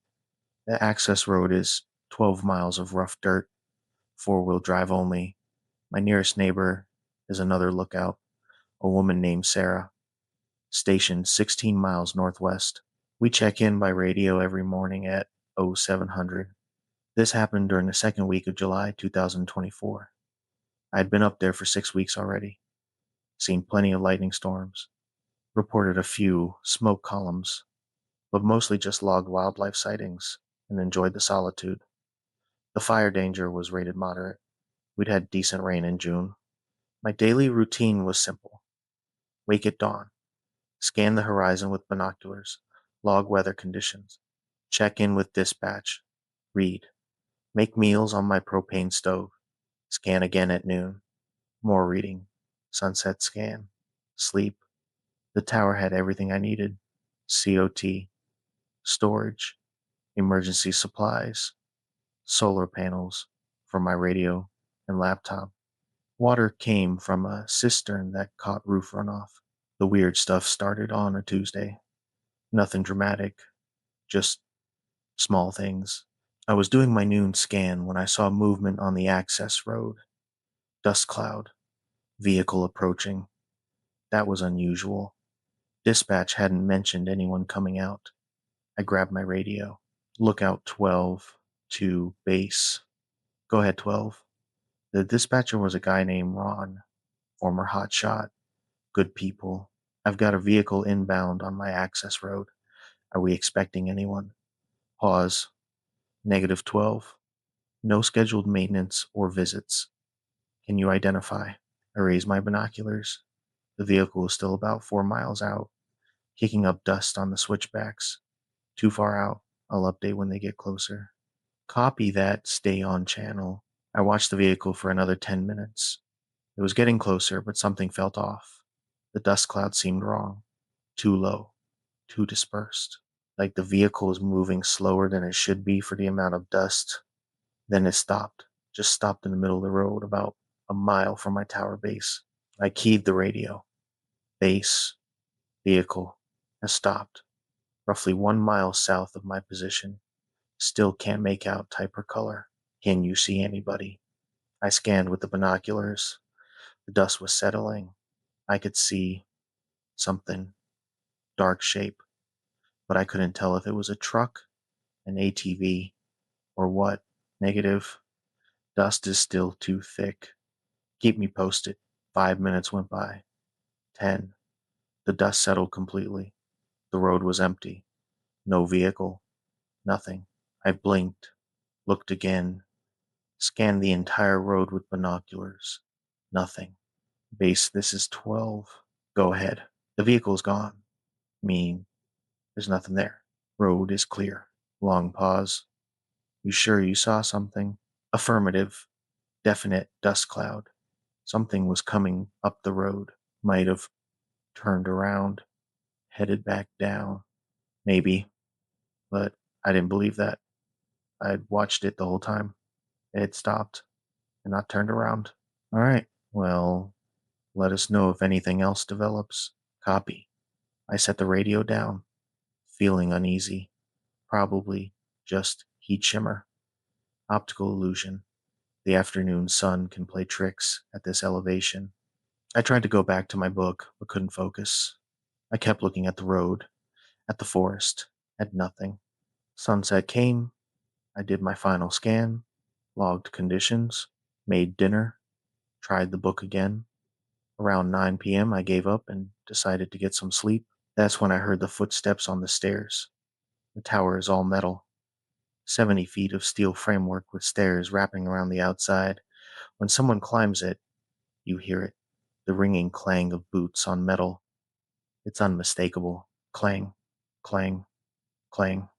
Slow, methodical, climbing. I sat up fast, grabbed my flashlight. The tower has windows on all four sides. It gives a 360 view. I went to the south window, the one facing the stairs, and looked down. Nothing. The stairs were empty, but I could still hear the footsteps. Clang, clang, clang. Getting closer, I grabbed the radio. Base, this is 12. Static. The radio was dead. That made no sense. Solar panels had been charging all day. Should have been full power. The footsteps continued. Clang, clang, clang. I grabbed my headlamp and strapped it on and opened the trapdoor that leads down to the landing. Cool air rushed up. I shined my light down the stairs. Empty, but the sound was right there, right below me. Then it stopped. Complete silence. I waited, heart hammering, light pointed down, for a full minute. Nothing. I was about to close the trapdoor when I heard my supervisor's voice. Hey Jackson, it's Tom. You up there? Tom. Tom Bridger, district supervisor. I'd met with him twice this season. Good guy. Early 60s. Former Marine. But Tom wasn't scheduled to visit. Tom? I called down. Yeah. Sorry for the late visit. Got some new equipment for you. Mind if I come up? Something felt wrong. Tom would have radioed first, would have come during daylight, would have made his presence known before climbing. How'd you get here? I called down. I didn't see a vehicle, parked at the bottom. Walked up. Radio's been spotty. Didn't want to bother you if you were sleeping. That made sense, sort of, but the feeling in my gut said otherwise. Just a second, I said. Let me get some lights on. Sure thing. I closed the trapdoor, locked it. It's a simple latch, but it felt necessary. Then I went to the south window and looked down, trying to see the landing platform. My headlamp beam wasn't strong enough. I grabbed my spotlight, a million candle power rechargeable, and pointed it down. The landing was empty.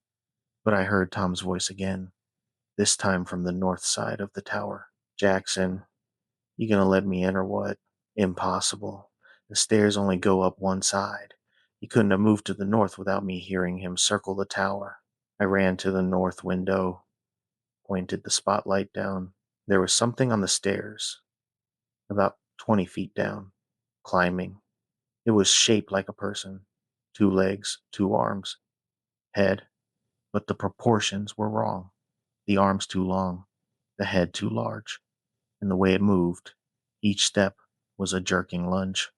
Jackson, it said in Tom's voice, let me up. I stumbled backwards, knocked over my water bottle. I grabbed the radio again. I tried dispatch, still dead. I tried Sarah's frequency. Lookout 7, this is 12. Sarah, if you can hear me, I need help. Nothing. The thing on the stairs was still climbing. Clang, clang, clang. I could hear it breathing now. Wet, raspy, raw. I looked around the cabin for anything I could use as a weapon. Fire extinguisher, propane tank, shovel. Nothing that felt adequate against whatever was coming up those stairs. And then I remembered the emergency flare kit, required equipment, mounted by the door. I grabbed it, broke the seal, and pulled out a road flare, the red kind that burns at 2,000 degrees. The footsteps reached the landing, right outside my door. Jackson, last chance, open up. The voice was still Tom's, but there was an edge to it now. Anger, hunger, something primal underneath the words. The door handle started to turn. I'd locked it, deadbolt, but I watched the metal handle rotate anyway. I struck the flare. It ignited with a hiss, bright red flame, acrid smoke. The handle stopped turning. Sulfur, the thing said, not in Tom's voice anymore. Something else. Multiple voices layered. Clever. Silence. Then footsteps, going back down. Clang, clang, clang, descending. I kept that flare burning for 3 hours until it sputtered out. Then I immediately lit another one. Dawn came slow. When there was enough light, I looked out the windows. The stairs were empty, the landing clear. The forest below showed no movement. I tried the radio. It worked. Full power. Like it had never died. Basis is lookout 12. Morning 12. Go ahead. Ron sounded chipper. Normal. Request immediate replacement.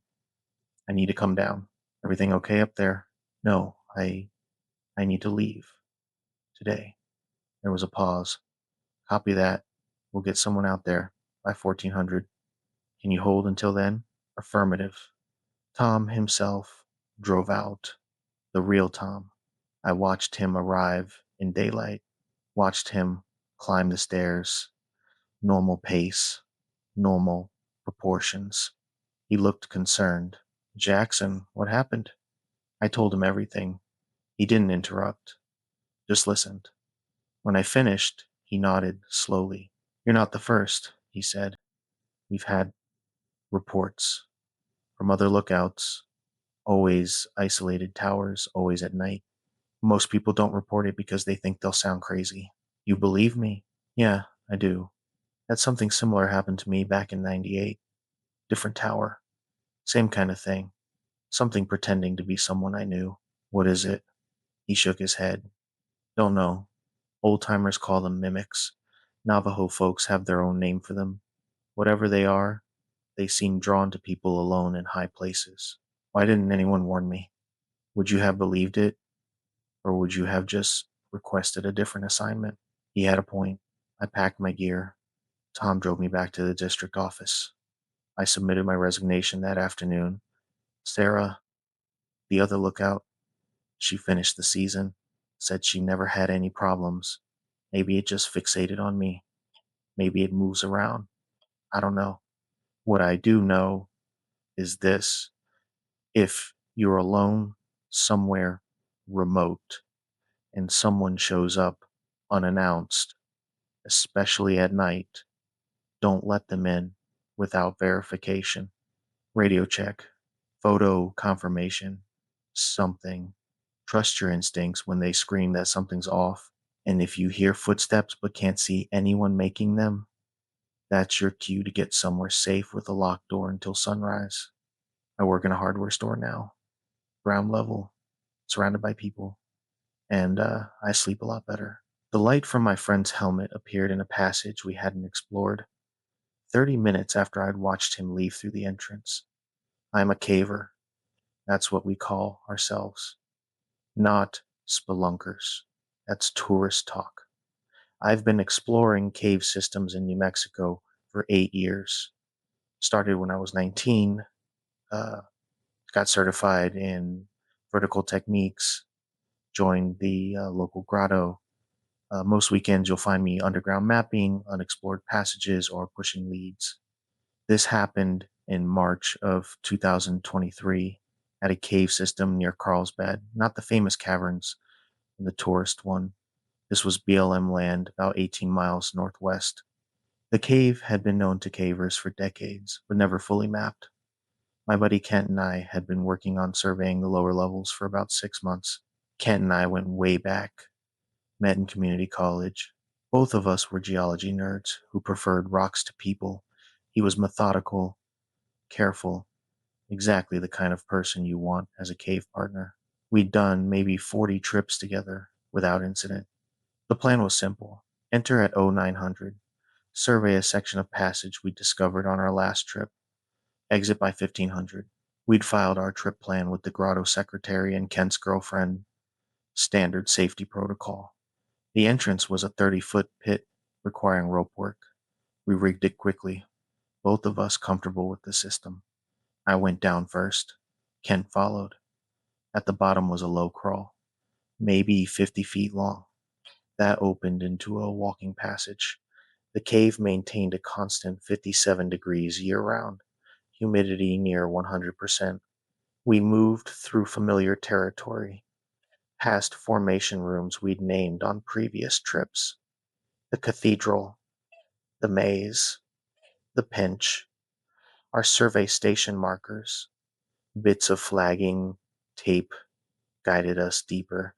After about 40 minutes, we reached our previous limit, a junction where three passages diverged. We'd surveyed the left and center passages already. Today was for the right passage, the one we'd been saving because it looked promising. Potential for significant extension. Kent set up the first survey station while I sketched the junction in my notebook. Cave surveying is tedious work, measuring distances with a tape, taking compass bearings, recording ceiling height, but it's necessary. Without surveys, caves remain unknown territory. Ready? Kent asked. Yeah, let's see where this goes. The passage was comfortable, 7 feet high, 5 feet wide. Walls were smooth limestone. Floor was mostly level with occasional breakdown, chunks of ceiling that had fallen thousands of years ago. Our helmet lights pushed back the absolute darkness. We surveyed for about 90 minutes. The passage continued straight, gradually sloping down. We found a few small side passages, but they were too tight to enter, dead ends. Then the main passage opened into a room, not huge, maybe 30 feet across, but the ceiling vanished into darkness above. Our lights couldn't find it. Big dome, Kent said, playing his light up. We moved into the center of the room. There were 4 passages leading out. We'd come in through one. That left 3 to explore. We've got time for one more, I said, checking my watch. 12:30. Then we should head out. Left passage looks biggest, Ken suggested. Works for me. We set a survey station at the room center and I started toward the left passage. Kent was behind me, reading the compass bearing. That's when we heard it. A sound from one of the other passages, not the one we'd entered from, one of the unexplored ones. A voice, muffled, echoing, but definitely a voice. Kent and I froze. Hello? I called out. No response. There's someone else down here, Kent whispered. Impossible. We're the only ones with access. This cave isn't on any public maps. Then who? Hello? I called louder. This is a private survey trip. Identify yourself. Silence. Then the voice again, clearer this time. Help me. It was male. Young. Panicked. Someone's hurt, Ken said, already moving toward the sound. Wait. Something felt wrong. We should be careful. But Ken was already entering the passage where the voice had come from. The right passage. Not the one we planned to survey. I followed. What else could I do? The passage narrowed quickly. We had to stoop, then crawl. Kent's light bobbed ahead of me. Hello? He called. Where are you? Keep talking so we can find you. Here, I'm here. I can't move. The voice sounded closer. The crawl opened into another small room, maybe 15 feet across. Our lights swept the space. Empty. Where are you? Kent called. Here. The voice came from above us, from the ceiling. We both looked up. There was a chimney, a vertical shaft, maybe 3 feet wide. Our lights couldn't reach the top. I fell, the voice said. I'm stuck. Please help. Kent looked at me.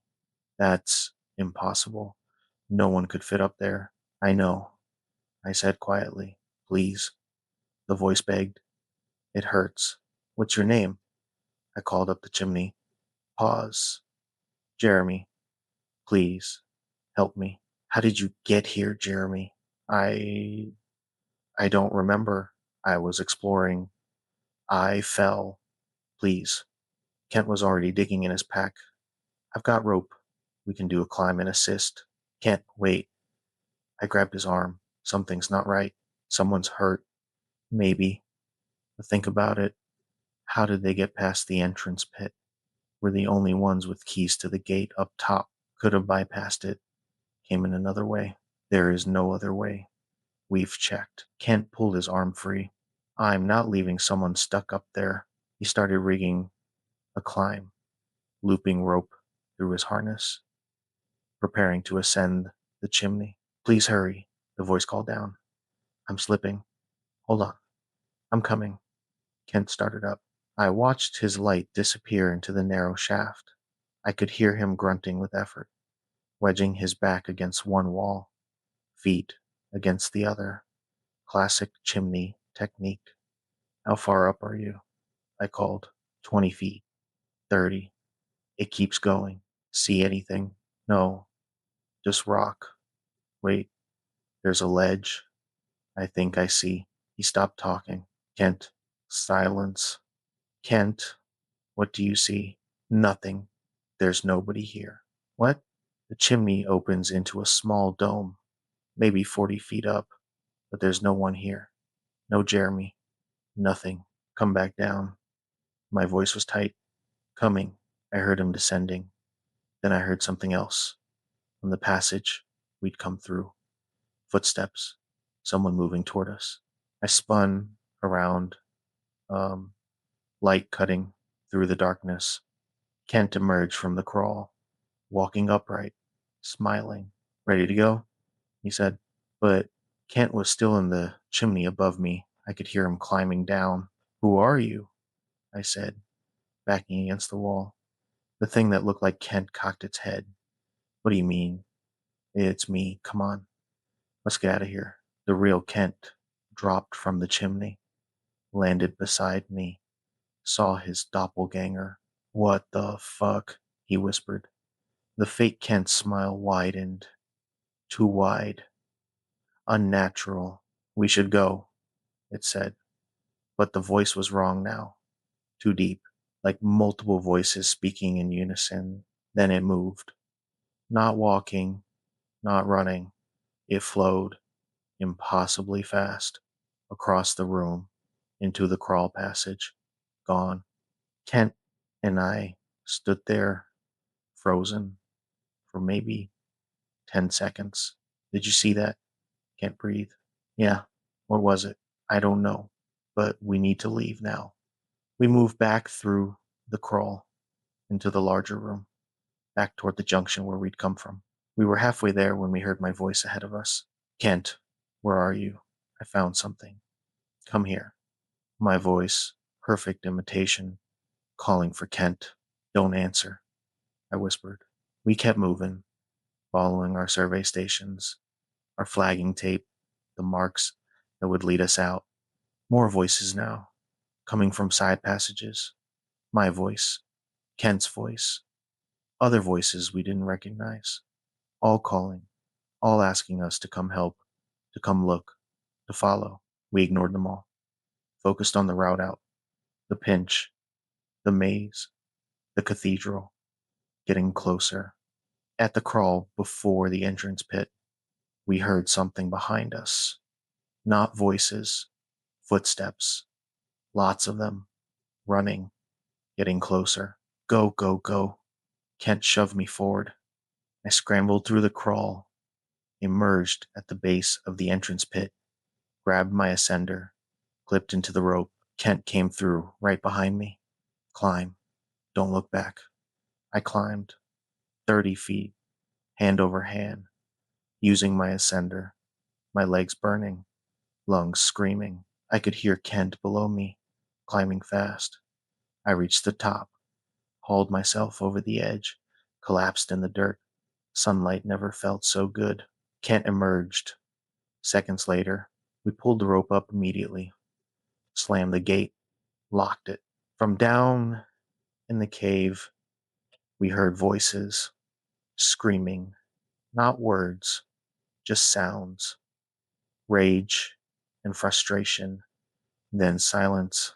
We packed our gear without speaking, drove back to town, filed an incident report with the grotto. Most people didn't believe us, thought we'd gotten disoriented, cave fever, hallucination. But one of the old timers, a guy named Bill, who'd been caving since the 70s, he pulled me aside. I believe you, he said. Same thing happened to me in 67. Different cave, same experience, things that mimic your voice, try to lead you deeper. What are they? I don't know. But they hate light, and they can't leave the cave. Whatever they are, they're bound to the darkness.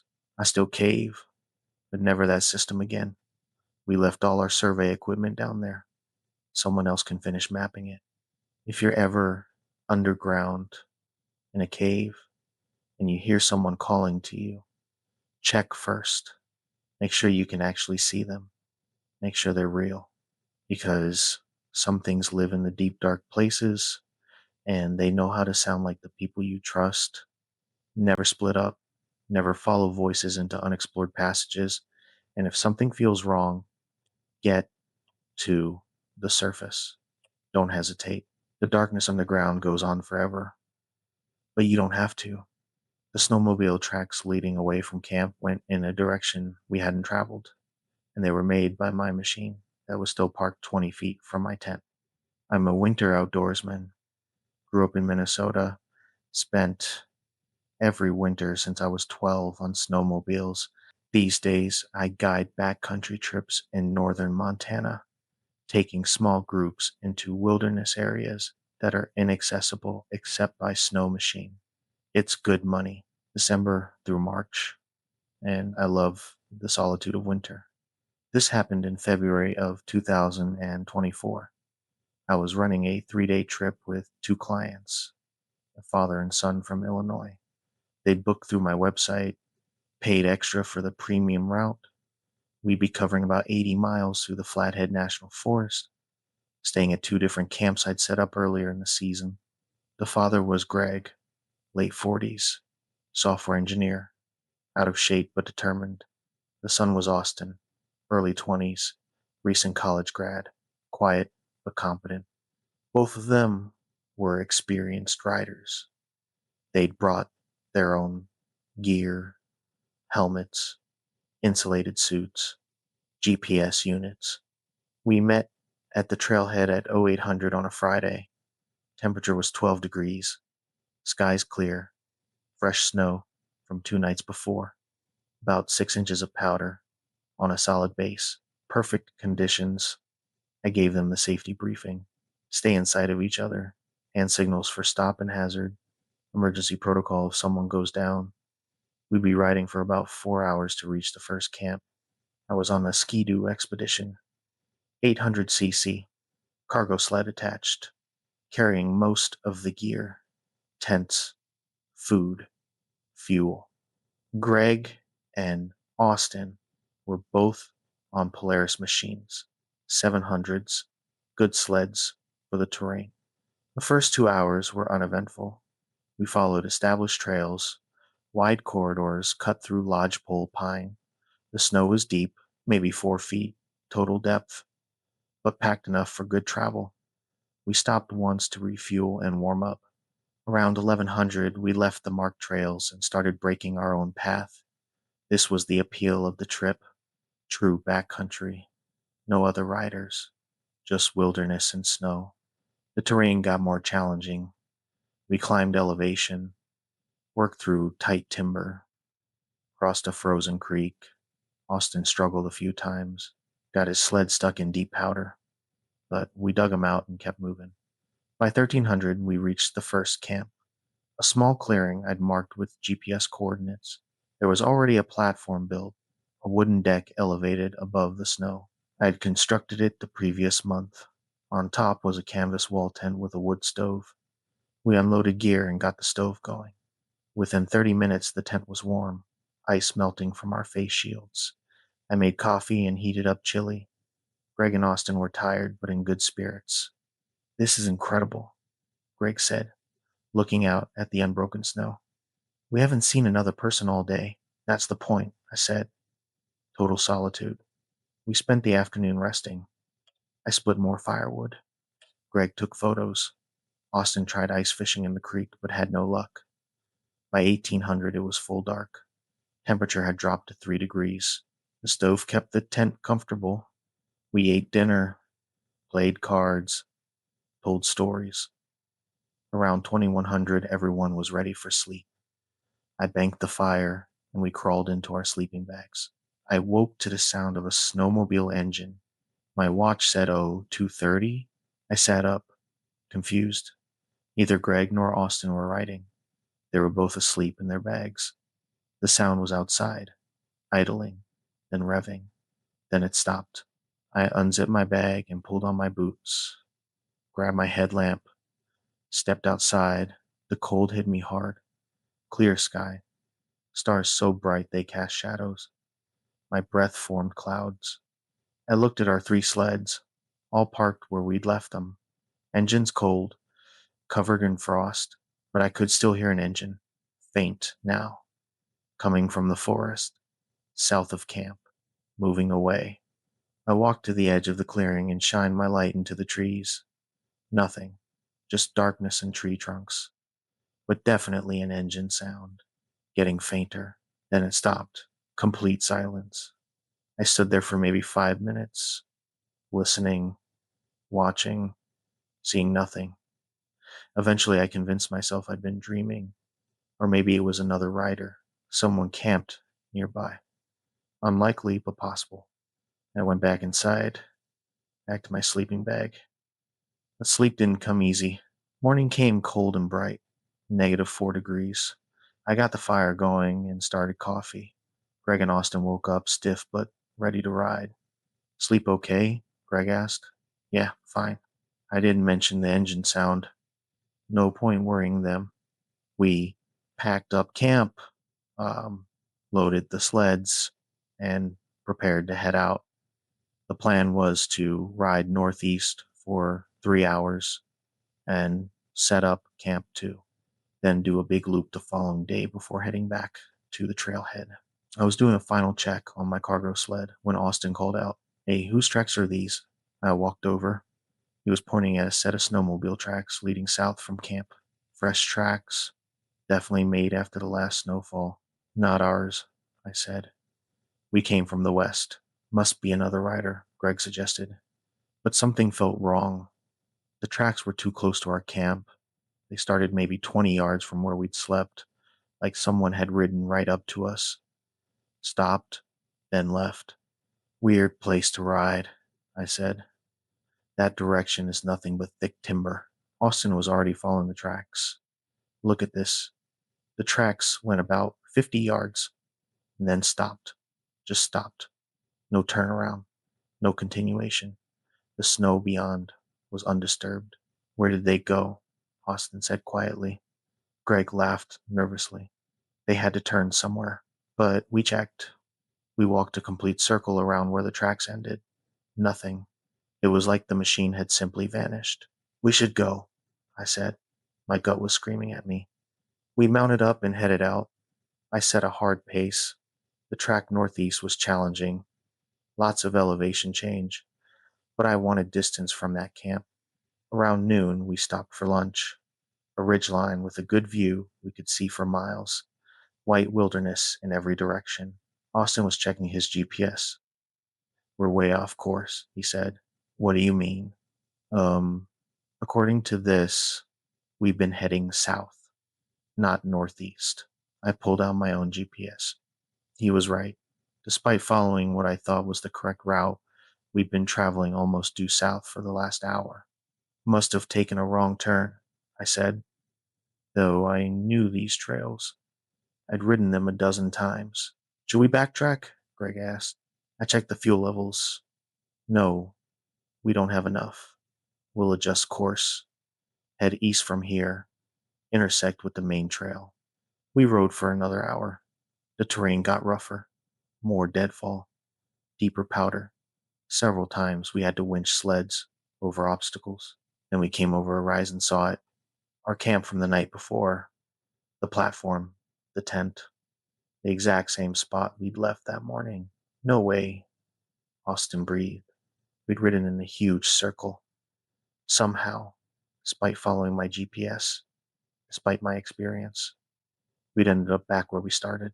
This doesn't make sense, Greg said, voice shaking now. I checked my GPS again. It showed we traveled 17 miles, but we were back at Camp 1. The math didn't work. We need to get out of here, I said. Forget Camp 2. We're heading back to the trailhead. That's a 4-hour ride, Austin said. I don't care. We're leaving. We turned the sleds around, headed west, retracing our route from the day before. I knew this path. I'd ridden it hundreds of times. But after 30 minutes, we came over another rise, and there it was again. Camp 1. What the fuck? Austin was near panic now. This is wrong. This is all wrong. Greg was breathing hard, eyes wide. I killed my engine. The other two did the same. We sat there in the sudden silence, just the wind and the sound of our breathing. That's when we heard the engines, multiple snowmobiles coming from different directions, getting closer, but we couldn't see anything, just the sound closing in. We need to go, I said quietly. Right now. Everybody stay together. Follow me. Exactly. I started my sled, picked a direction at random, east, straight east, and I gunned it. We rode hard, through timber, over deadfall, no trail, just open throttle and momentum. Behind us, the engine sounds followed, always the same distance, never closer, never farther. I don't know how long we rode. Could have been 30 minutes, could have been hours. Time felt wrong. Then suddenly we broke out of the trees and there it was. The highway. The real highway. Traffic. Civilization. We stopped at the roadside. All three of us shaking.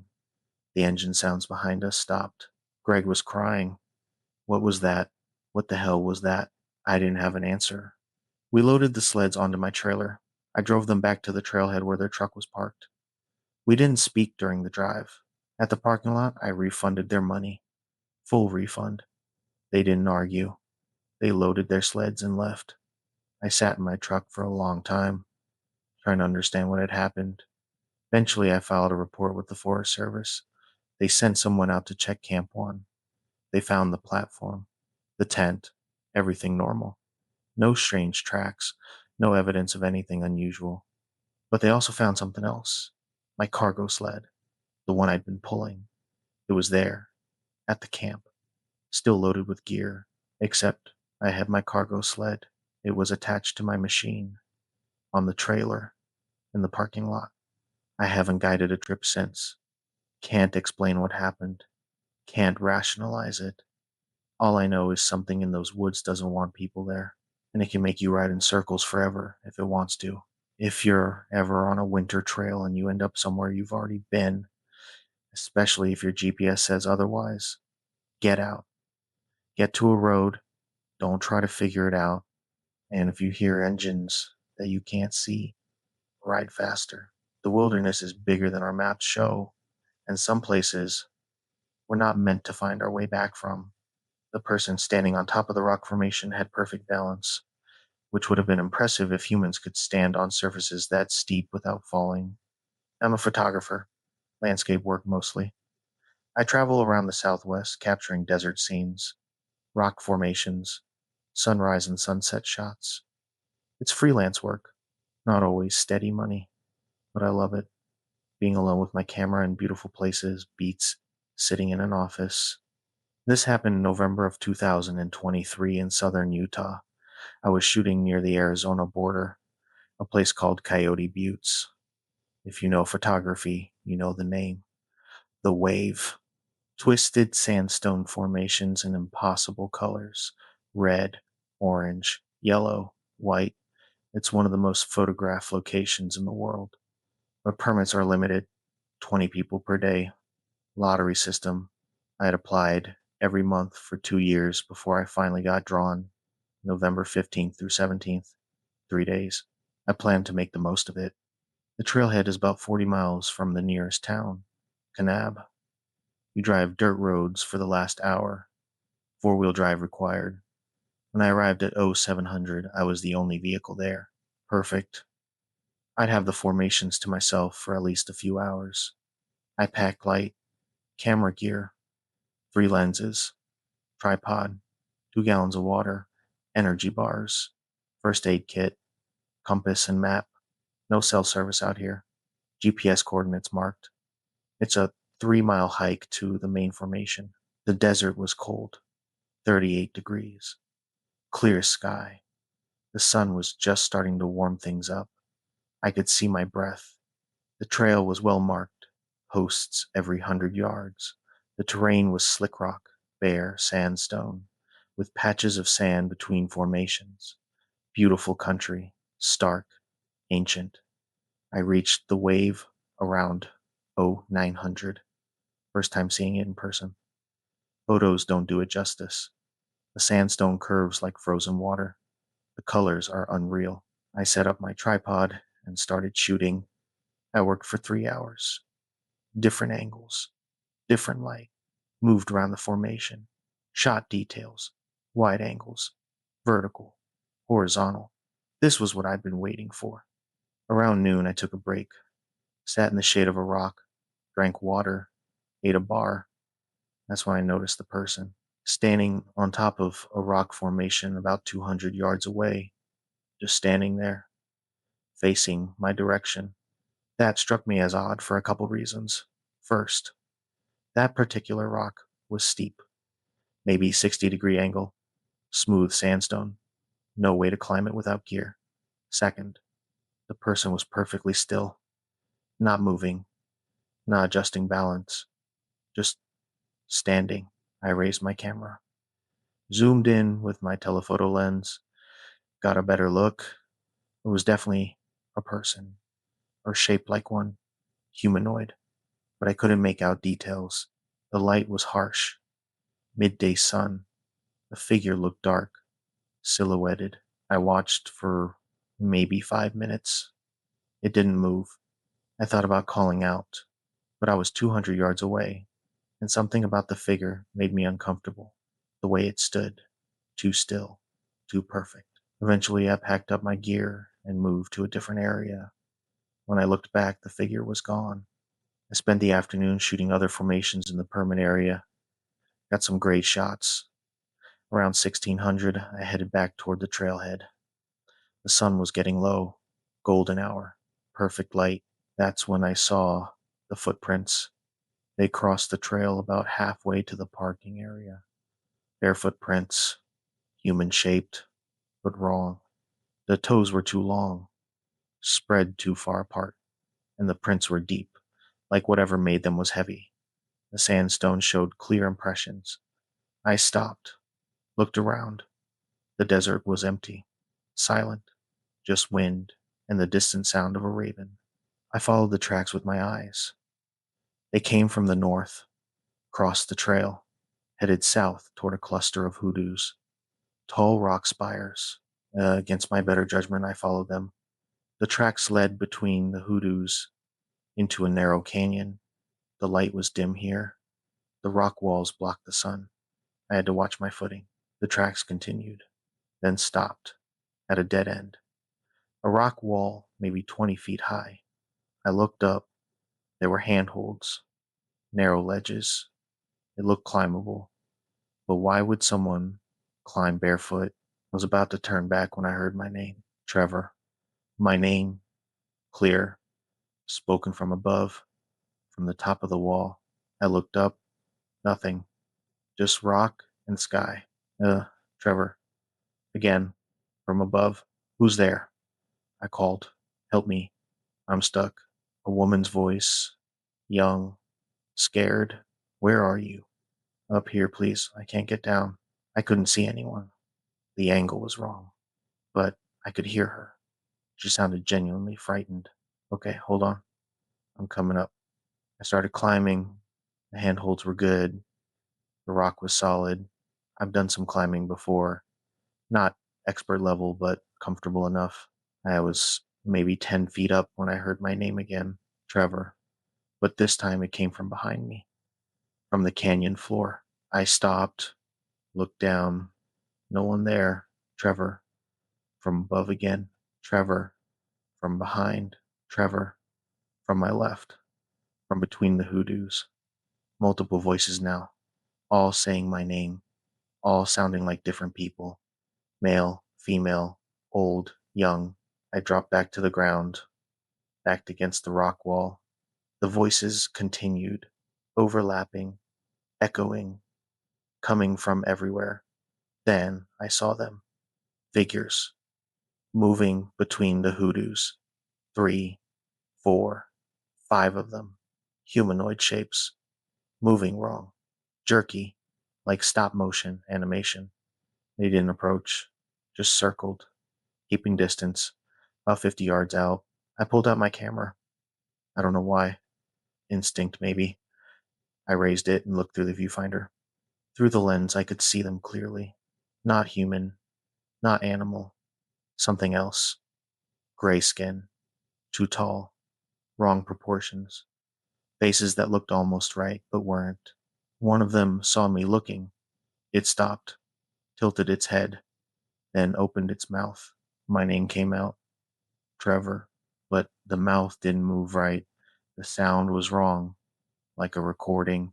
I ran straight back the way I'd come, between the hoodoos, onto the main trail. I didn't look back. I could hear them behind me, not running, just moving, making sounds. My name, other voices, laughter that wasn't quite human.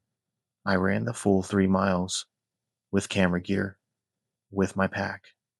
I ran until my lungs screamed. I reached my truck at full dark, threw my gear in the back, started the engine. The headlights cut across the trailhead. Something was standing at the edge of the light, watching. It looked like me. Same jacket, same hat, same face. It waved. I put the truck in gear and drove. Fast. Too fast for the dirt road. Didn't care.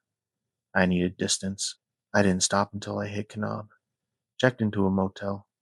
Sat in the shower until the hot water ran out. The next morning I developed my photos. The landscape shots were perfect. Beautiful.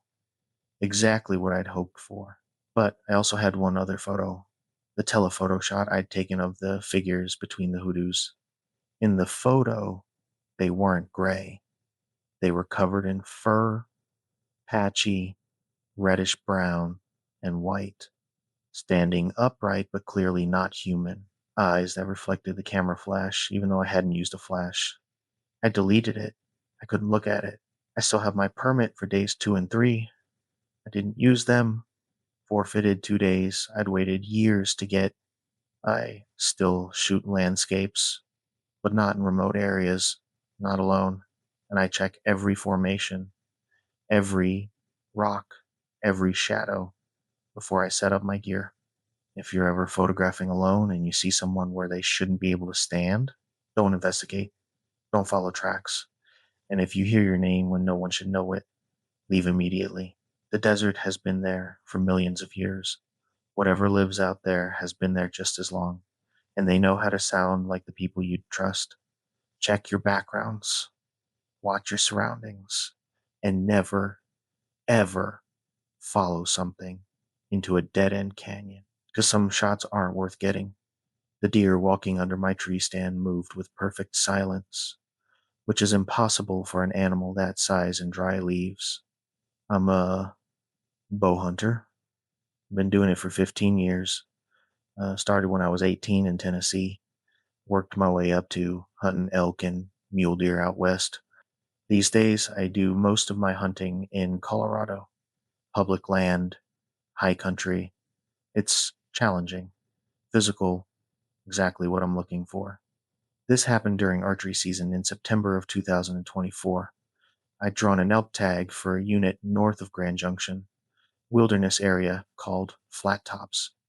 Elevation 9,000 feet. Dense timber mixed with aspen groves and meadows. prime elk habitat.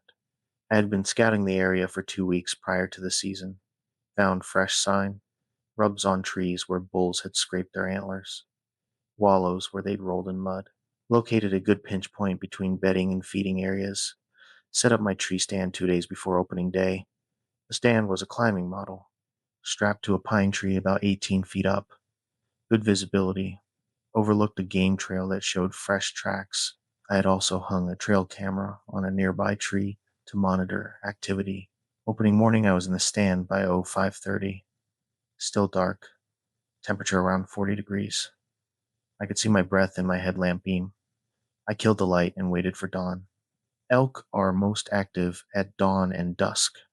The plan was to sit until 1100, take a break for lunch, then come back at 1500 for the evening sit. The forest came alive as the sun rose, ravens calling, squirrels chattering. A pine marten worked through the trees below me. Normal sounds, good signs. Around 0700, I heard elk, bugles, bulls, calling. Maybe half a mile away, they were moving. The wind was perfect, blowing from them to me. They wouldn't smell me. I readied my bow, 70-pound draw weight, carbon arrows, fixed blade broadheads, 40-yard maximum range for ethical shots. I waited. The bugles got closer.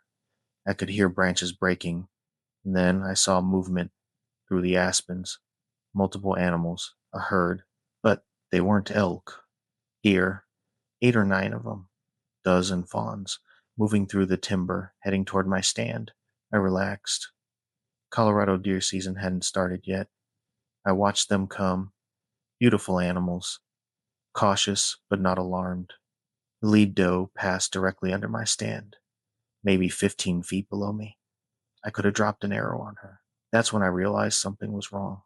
She wasn't making any noise, no crack of twigs, no rustle of leaves, complete silence, and the other deer were the same, moving through dry forest floor without sound. I leaned forward slightly, looked closer. The doe stopped, looked up, made direct eye contact with me. Deer don't do that. They might look toward movement, but direct eye contact, sustained, that's predator behavior. The doe's eyes were wrong, too aware, too focused, and it smiled. I'm not using the word loosely. The deer's mouth pulled back, lips curling, exposing teeth, and it smiled at me. I jerked back, nearly fell out of the stand, caught myself on the tree trunk. When I looked down again, the deer was normal, looking away, browsing on low vegetation. The rest of the herd was spread out, acting natural. I must have imagined it. Trick of the light. Early morning. Coffee hadn't kicked in. I convinced myself of that, until the doe spoke. Nice morning. The words came from the deer. I saw its mouth move, heard the voice clearly. Male voice, conversational tone. Beautiful up here, it continued. Peaceful. The other deer stopped moving, all of them looking up at me now, all of them with that same wrong awareness in their eyes. We've been watching you, the doe said. 2 weeks of scouting, very thorough, very prepared. My hands were shaking. I still had my bow, arrow nocked, but I couldn't move. You picked a good tree, another deer said, a younger doe, female voice this time, high enough to see, low enough to shoot. How many have you killed? A third deer, fawn, child's voice. From stands like this, the lead doe again. How many? I found my voice. What are you? The lead doe tilted its head. The movement was wrong. Too far. Like an owl. Where what watches, it said. What walks, where you hunt. What knows your patterns. This is my land. I managed. The deer laughed. All of them. A chorus of human laughter from animal throats. Your land, the lead doe said. You think you own the forest. You think the animals are yours to take. I I follow the regulations. I respect. Respect. The doe stepped closer to the tree, looked straight up. You sit in a tree. Wait for us to walk beneath you. And you call that respect. It's hunting. It's natural. Natural. The doe's body started to change. Subtle at first. The legs elongating. The spine shifting. Want to see natural. I didn't want to see. I closed my eyes. Look at us, the voice commanded. I couldn't help it. I looked. The deer weren't deer anymore.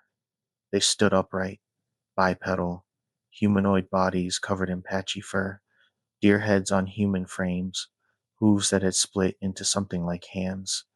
This is natural, the lead one said. We've been here longer than your kind, walking these forests, watching. What do you want? I was crying now. Couldn't help it. We want you to understand. It reached up, touched the tree. Its reach was impossible. The tree stand was 18 feet up, but its arm extended, stretched, touched the platform. This is our home. You are a guest, and guests can be removed. The tree started to shake. All of them were pushing on it. The pine trunk groaning, my stand swaying. Next time you come here, the lead one said, bring respect, bring gratitude, bring offerings, or don't come at all. The shaking stopped. The creatures stepped back, and then they changed again, back to deer, normal deer. They turned and walked away, single file, disappearing into the timber, making sound now, normal sound, cracking branches, rustling leaves. I sat in that stand until noon, couldn't make myself climb down, couldn't process what had happened. Eventually I descended, legs shaking. I grabbed my trail camera, took it with me, didn't look back. At my truck, I checked the SD card, reviewed the footage from the past 2 days. The camera had caught me setting up the stand, had caught me leaving, had caught me returning that morning, but it also caught something else. Multiple times, at night, figures moving through the frame, upright, wrong, inspecting the stand, touching it, circling it, and in one frame, clear as day, the lead one, looking directly at the camera, smiling with too many teeth. I turned in my tag unfilled, told the wildlife officer I'd had a family emergency. He didn't ask questions. I haven't hunted from a tree stand since. Maybe I won't ever again. If I do, I'll do what they said. Leave offerings, tobacco, maybe, food, something to show I understand I'm a visitor. Because the forest isn't empty, it's full. And the things that live there are older and stranger than we give them credit for. If you hunt from elevation, from stands, or blinds, pay attention to the animals below you. If they act wrong, if they seem too aware, if they stop making sound, get down, get out. Don't wait to see what happens next. And maybe, just maybe, leave a little something behind. A token of respect, a recognition that you're not the only hunter in the woods. The old ways knew this. The traditions that came before guns and scopes and trail cameras, they understood. We forgot, but we can remember. Stay humble out there. And if something tells you to leave, listen. The missing hiker we found kept insisting she'd already been rescued 3 hours before we arrived. I'm a search and rescue volunteer, have been for 7 years. I work for the county sheriff's office in Western Washington. We get called out for missing hikers, lost children, overdue climbers. It's volunteer work. We don't get paid, but it's rewarding when we bring someone home safe. This happened in October of 2023. Saturday afternoon, we got a call about a missing woman, a solo hiker, 42 years old. Her name was Linda Morrison. She had told her husband she was doing a day hike on the Pacific Crest Trail, said she'd be back by 1600. When she wasn't back by 1900, he called us. Our team assembled at the trailhead by 2000, 8 of us. We had our usual gear, radios, GPS units, first aid kits, headlamps. The sheriff's deputy in charge was a guy named Sullivan, veteran coordinator. He'd run maybe 200 searches. Sullivan briefed us on the situation.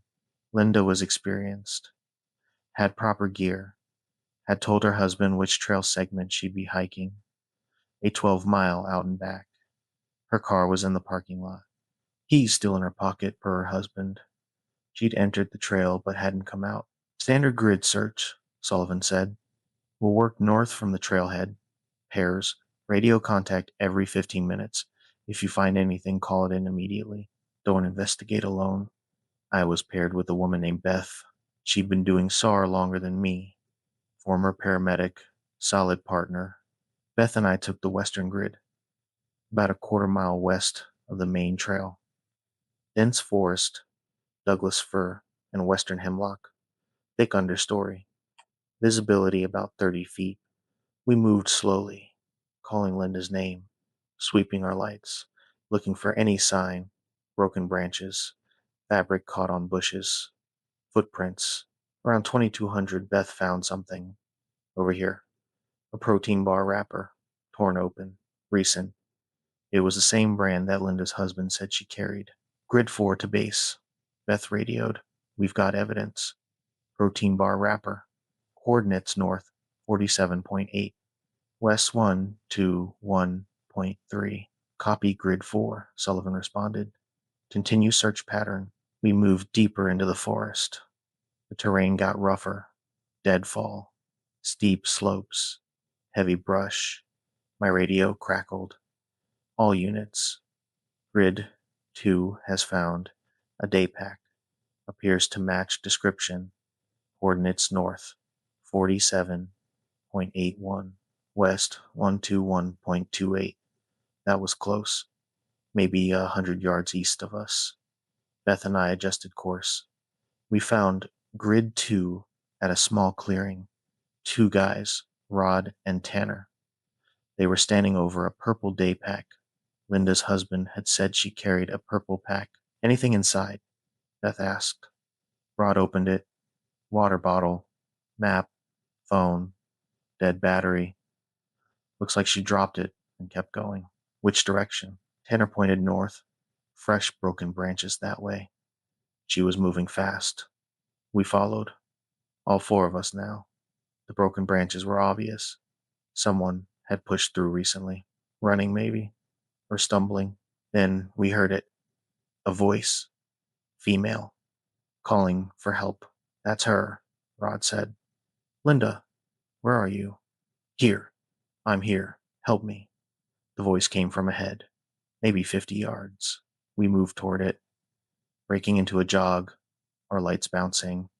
We found her in a ravine, about 10 feet down, a steep slope. She was sitting against a tree, one leg extended, blood on her forehead, but conscious. Linda, Beth called down. We're search and rescue. Are you hurt? My ankle? I think it's broken. And I hit my head.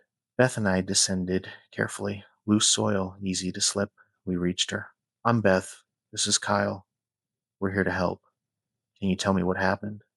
Linda looked confused. You already helped me. You got me out. We walked back. No, ma'am. We just arrived. You've been missing since this afternoon. That's not right. The rescue team found me hours ago. Two men. They helped me climb out. We were walking back to the trailhead. But then she trailed off, looking around, disoriented. But then what? I asked. I don't know. I was following them, and then I was back here in the ravine. Beth checked her pupils. Possible concussion. We need to get her stabilized and evac. Rod radioed for the litter team. More SAR members would bring a stretcher. We'd carry her out. While we waited, I asked Linda more questions. These men who helped you, did you see them clearly? What did they look like? They were wearing orange vests, like yours. They had radios and lights. They knew my name. We were wearing orange SAR vests, standard gear. But we'd only learned her name from the briefing an hour ago. Did they tell you their names? I I don't remember. It's fuzzy. They were nice, very helpful. They kept saying everything would be okay. Which direction did you go when you were following them? Linda pointed north, that way, toward the trail. I remember walking for a while, and then nothing. Beth finished her assessment. Broken ankle, mild concussion, dehydration, but stable. The litter team arrived and we got Linda secured. 6 of us carried her out. Took 90 minutes. Rough terrain. We reached the trailhead around midnight. Ambulance was waiting. Linda's husband was there, crying, hugging her. Back at the command post, Sullivan debriefed us. Good work, everyone. Successful rescue. She's going to be fine. But something bothered me. Sir, can I ask you something? Go ahead. When did we get the call about Linda being missing? Husband called it in at 1900. We assembled by 2000. Why? And no other teams were searching before us. No, we were first response. What's this about? I explained what Linda had said about the men in orange vests who'd rescued her hours earlier, who'd known her name, who'd led her somewhere, and then she'd ended up back in the ravine. Sullivan's expression darkened. She probably imagined it. Concussion can cause confusion, maybe, but she was very specific. 2 men, SAR gear. They talked to her, helped her climb out. Kyle, there's no one else out here. We were the only team. I nodded, but I couldn't shake the feeling. The next day I went back, daylight, with Beth. We hiked to where we'd found Linda, examined the ravine, looked for signs of anyone else. What we found made my blood cold. Tracks, multiple sets, leading to the ravine from the north. The impressions were clear in the soft soil, but they weren't boot prints. They were bare feet, human-shaped, but wrong. The toes too long, the heel too narrow, and they were deep. Whatever made them was heavy. The tracks circled the ravine multiple times, then led away, north, deep into the forest. We followed them for about 100 yards. Then they stopped, at a cluster of old growth cedar. The tracks just ended. What made these? Beth whispered. I don't know. We looked up. The cedar trees were massive, trunks 8 feet across, but there, maybe 30 feet up, we could see them. Platforms, built from branches and moss, crude but deliberate, and on one of the platforms, drag marks. Something had been pulled up there, something the size of a person. We need to report this, Beth said. Report what? That we found weird tracks and what? Treehouses. Something was out here with us last night. Something that wasn't human. We hiked back, told Sullivan what we'd found. He organized a team. They went back to the Cedar Grove, examined the site. Official reports said the tracks were bare, the platforms were old hunting blinds, natural explanations, but Sullivan pulled me aside after. Between you and me, I've been doing this for 20 years. I've seen things out here that don't fit in reports, things that can't be explained. What do you think they are? I think there's something in these forests that mimics us, that imitates rescue workers, lures people deeper. I don't know why. Maybe it feeds on confusion or fear. Maybe it just enjoys the game. What happened to Linda? How did she end up back in the ravine? My guess, they led her somewhere, realized we were coming, dumped her back where we'd find her, didn't want us searching deeper. Should we warn people? Warn them about what? That monsters pretend to be SAR volunteers? No one would believe us, and it would cause panic. Linda recovered, broken ankle healed, concussion resolved, but she insisted for months that someone had rescued her before we arrived. Eventually, she stopped talking about it. Her husband said she'd accepted it was a hallucination. But I know what we found. I know those tracks were real. Now, when we do searches, I pay attention differently. I look for signs that aren't quite right, listen for voices that sound off, watch for movement that doesn't match human patterns. And if you're ever lost in the woods and someone comes to help you, Someone in rescue gear who knows your name. Ask them questions. Verify they're real. Radio to confirm. Because not everything wearing an orange vest is human. And if they lead you deeper into the forest, away from trails, away from civilization, stop, turn around, find your own way out. Sometimes the rescue is the trap. The transit's crosshairs were steady on the benchmark when I saw him. Same jacket, same hard hat, standing 200 yards west on a ridge we'd already cleared. Problem was, I was looking at Mike through the scope, and Mike was standing right next to me checking the data collector. I'm a licensed land surveyor. Been working the Four Corners region for 11 years now. You spend that much time staring through instruments, you learn to trust what you see. Your equipment doesn't lie. Math doesn't lie. But that morning, something was wrong with the math. This was October 2023. We had a contract with the BLM to survey a mineral lease boundary about 12 miles northeast of Shiprock. The area is mostly high desert juniper, rabbit brush, arroyos cutting through sandstone. Navajo Nation land surrounds the federal parcel on three sides. We'd gotten the proper permits, notified the local chapter house, did everything by the book. Our crew was small, just me, Mike Benally, my rodman, and a Navajo guy I'd worked with for 6 years, and Travis Chen, a young instrument tech getting his hours for his license. Good crew, professional. Mike knew the area, had family near Sanity, and he'd made it clear before we started that we need to be respectful, finish before dark, and not mess with anything that wasn't explicitly part of our survey. We'd started at dawn from the section corner, working our way west along the northern boundary. By 10:30 a.m., we'd set 8 hubs and were making good time.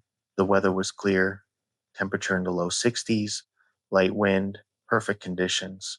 That's when I saw the figure. I was shooting a backside to our last control point, doing a routine check before we moved the instrument through the scope, magnified 25 times.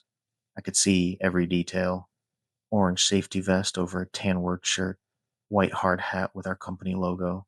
The figure was standing on a small rise we'd surveyed 2 hours earlier, maybe 200 yards out, just standing there, facing our direction. Mike, I said, keeping my eye to the scope, you seeing anyone else out here today? No. Why? He was looking at the data collector, typing in point descriptions. There's someone on that ridge west of us, dressed like you. Mike looked up, squinting toward where I was pointing. Travis stopped coiling cable and turned to look too. I don't see anyone, Travis said. Use the binoculars. I stepped back from the transit, pulled my Nikons from my vest. When I raised them, the ridge was empty. Nothing but juniper and rock. Huh. I lowered the binoculars, raised them again. Still nothing. Heat shimmer, maybe? Travis offered. Mirage? At 65 degrees? I checked the thermometer clipped to my pack. Wrong time of day for that. Mike hadn't said anything. He was staring at the ridge, not with curiosity, but with something else. Something tighter. We should keep moving, he said quietly. Finish this section. I've learned over the years that when Mike gets that tone, you listen. He's not superstitious, not prone to jumping at shadows, but he knows things about this landscape that I don't. Practical things, usually where flash floods run, which areas have unstable ground, what the weather's going to do 6 hours out. We packed up the transit, moved to the next setup point. I tried to shake off what I'd seen, focus on the work. We had 6 more points to shoot before lunch, then the southern boundary in the afternoon. Straightforward work, except it wasn't. At the next station, I was setting up the tripod when I noticed boot prints in the dust near the point we were about to occupy. Fresh prints, Vibram sole pattern, size 10 or 11, same boots Mike wore. Mike, you walk over here already? I asked. He was 20 feet away, setting up the prism pole. No. Why? I knelt down, examined the prints. They came from the west, circled our point, then headed back west. Single set. The person had been walking normally at first, then the prints changed. The stride lengthened 4 feet, 5 feet, 6 feet between steps. No one walks like that. No one runs like that on this terrain without breaking stride. Then the prints stopped being boots. I'm not talking about them fading or getting unclear. I mean, the tread pattern changed mid stride. One print was a Vibram sole. The next print, same size, was smooth, almost like a moccasin or barefoot, and something else, something with distinct toe marks that were too long, too separate. Travis, I kept my voice level. Bring the camera. I need to document something. Travis came over with our Nikon D850, the one we use for site documentation. I had him photograph the print sequence from multiple angles while I took measurements, entered them in my field book. Professional habit document everything anomalous. Later, if you need it, you have it. Mike walked over, looked at the prints without getting close. His face went carefully neutral. We're leaving, he said. We're in the middle of. We're leaving. Now, that's when we heard it. From the west, from somewhere in the juniper thickets between us and the next ridge, came a sound like metal scraping on metal, high pitched, rhythmic. It stopped, started again. Then a voice, very clearly, called out, Mike, hey Mike, I need help with the prism. That was my voice. My exact cadence, my phrasing. I was standing right there, and I hadn't said anything. Travis went pale. What the fuck? Back to the truck, Mike said, already moving. Don't run. Walk steady. Now. I grabbed the transit off the tripod. That thing cost 12 grand, and we weren't leaving it while Travis collapsed the legs. Mike had the data collector and the prism pole. We walked at a fast clip back toward where we'd parked, about a quarter mile east. The voice called again, closer now. Mike, where'd you guys go? Mike was ahead of us, moving fast but not panicking, picking the smoothest route. The guy grew up hiking this country. I stayed between him and Travis, who kept looking back over his shoulder. Don't look back, Mike said without turning around. Just keep walking. What is that?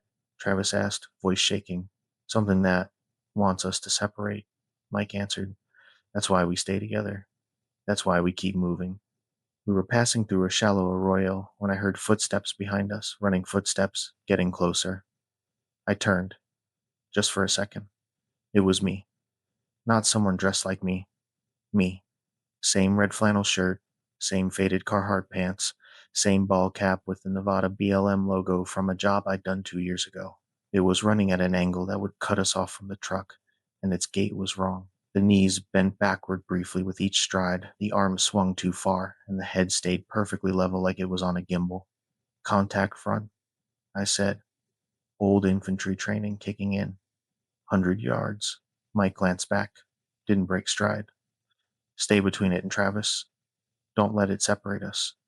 The thing wearing my face grinned. I could see it clearly now at 70 yards. The smile was too wide, showing too many teeth, and the eyes were wrong, too far apart, too reflective in the morning sun. Hey, it called in my voice. Wait up. We cleared the arroyo, back on flat ground. The truck was visible now, 200 yards ahead. White Ford F 350 with our equipment boxes locked in the bed. Safety. The thing changed direction, trying to flank us from the south now. It was faster than us, gaining ground. Mike reached the truck first, unlocked it with the key fob. I practically threw the transit into the back seat, climbed in after Travis. Mike started the engine, dropped it into drive. Through the passenger window, I watched the thing stop about 50 yards out. It just stood there, watching us leave, still wearing my face. Then it did something I'll never forget. It waved goodbye with one hand while scratching its own neck with the other hand, except the second hand reached all the way around from the back, fingers bending the wrong direction. We were a mile down the access road before anyone spoke. What the hell was that? Travis finally asked. Mike kept his eyes on the road. You won't get a straight answer about it. Not from anyone who knows. That looked like it looked exactly like Travis couldn't finish. Yeah, I said. I know what it looked like. We drove back to Farmington in silence. At the office, I filled out an incident report listing unforeseen site conditions and possible trespasser as reasons for suspending the survey. Weak language for what we'd seen, but what was I supposed to write? I tried calling the BLM project manager, got voicemail, left a message saying we'd need to reschedule, possibly with a larger crew. He called back an hour later, listened to my carefully worded explanation about someone mimicking crew members on site. There was a long pause. Was this near the Shiprock lease, 12 miles northeast? Another pause. I'll reassign the project. You don't need to go back. Just like that, just like that, you'll still get paid for the full contract. He hung up before I could ask why. That evening, I met Mike at the Spare Rib in Farmington. He was already halfway through Coors when I sat down. You knew something could happen out there, I said. I knew it was possible. That whole area, people avoid it. There's reasons. Or was it? Mike looked at his beer, took a long drink. My grandfather would say it's someone who went the wrong way, learned things they shouldn't have learned, broke taboos. After that, they're not really people anymore. They can look like people, sound like people, but there's something else. A skinwalker. He flinched at the word. Don't say it out loud, especially not around here. Does it matter? We already saw it. Seeing's one thing, naming's another. You name it, you acknowledge it, you give it. He struggled for the word. Permission, maybe. Recognition. Better to just forget about it. I can't forget what I saw, Mike. Then remember it quiet, and if you ever see boot prints that change into something else, or hear your own voice calling from somewhere you aren't, you do what we did. You get to your vehicle, you leave, and you don't go back. I wanted to argue, to say there had to be a rational explanation. But I'd spent 11 years measuring distance and angle with instruments that don't lie. I'd seen what I'd seen through a surveyor's scope at 25 power magnification. I'd heard my own voice coming from something that wasn't me. Travis quit the next week, didn't give notice, just stopped showing up. When I called, he said he was moving back to Colorado, working retail, said he was done with surveying. I kept working the Four Corners region, but I turned down any projects east of Shiprock.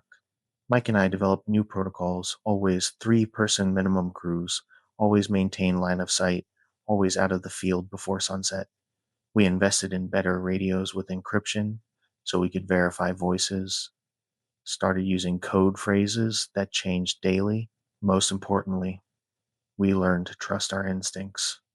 If something feels wrong, if you see someone where no one should be, if you hear voices that sound too right, if you find tracks that change, you don't investigate, you don't try to make sense of it, you leave. Because out there in the backcountry, especially on the Colorado Plateau near Navajo land, there are things that don't follow the rules.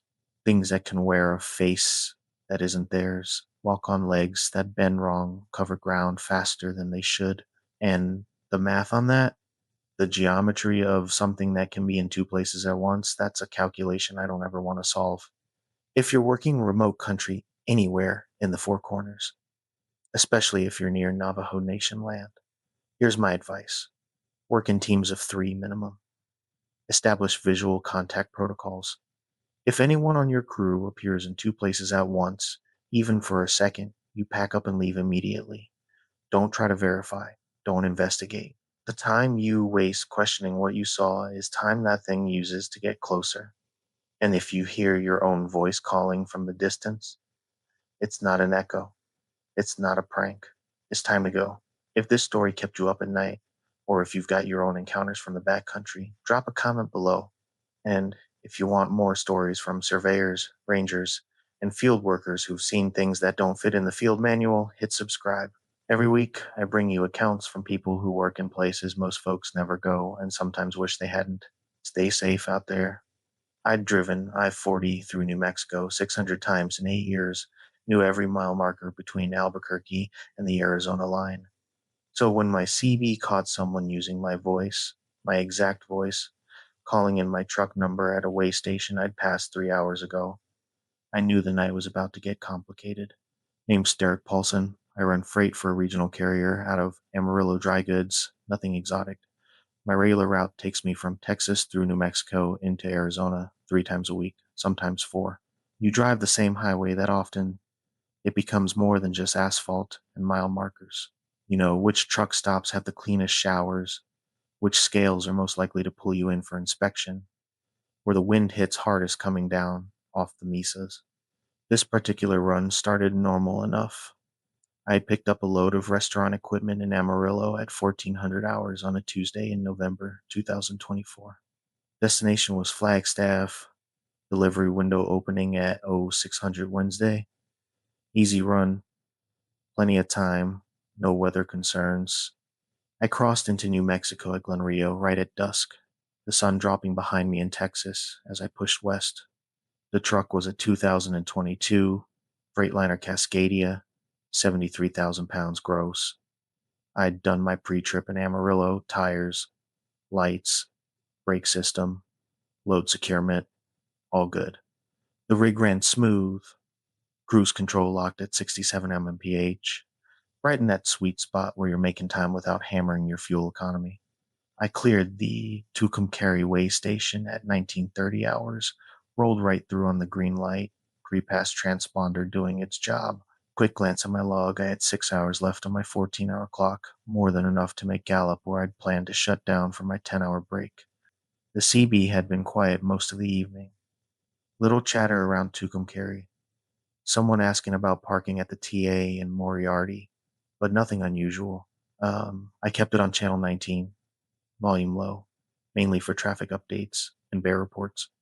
Mile marker 189, just west of Klein's Corners. The CB crackled to life.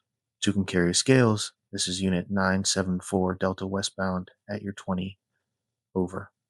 I straightened in my seat. That was my voice. Not similar exact.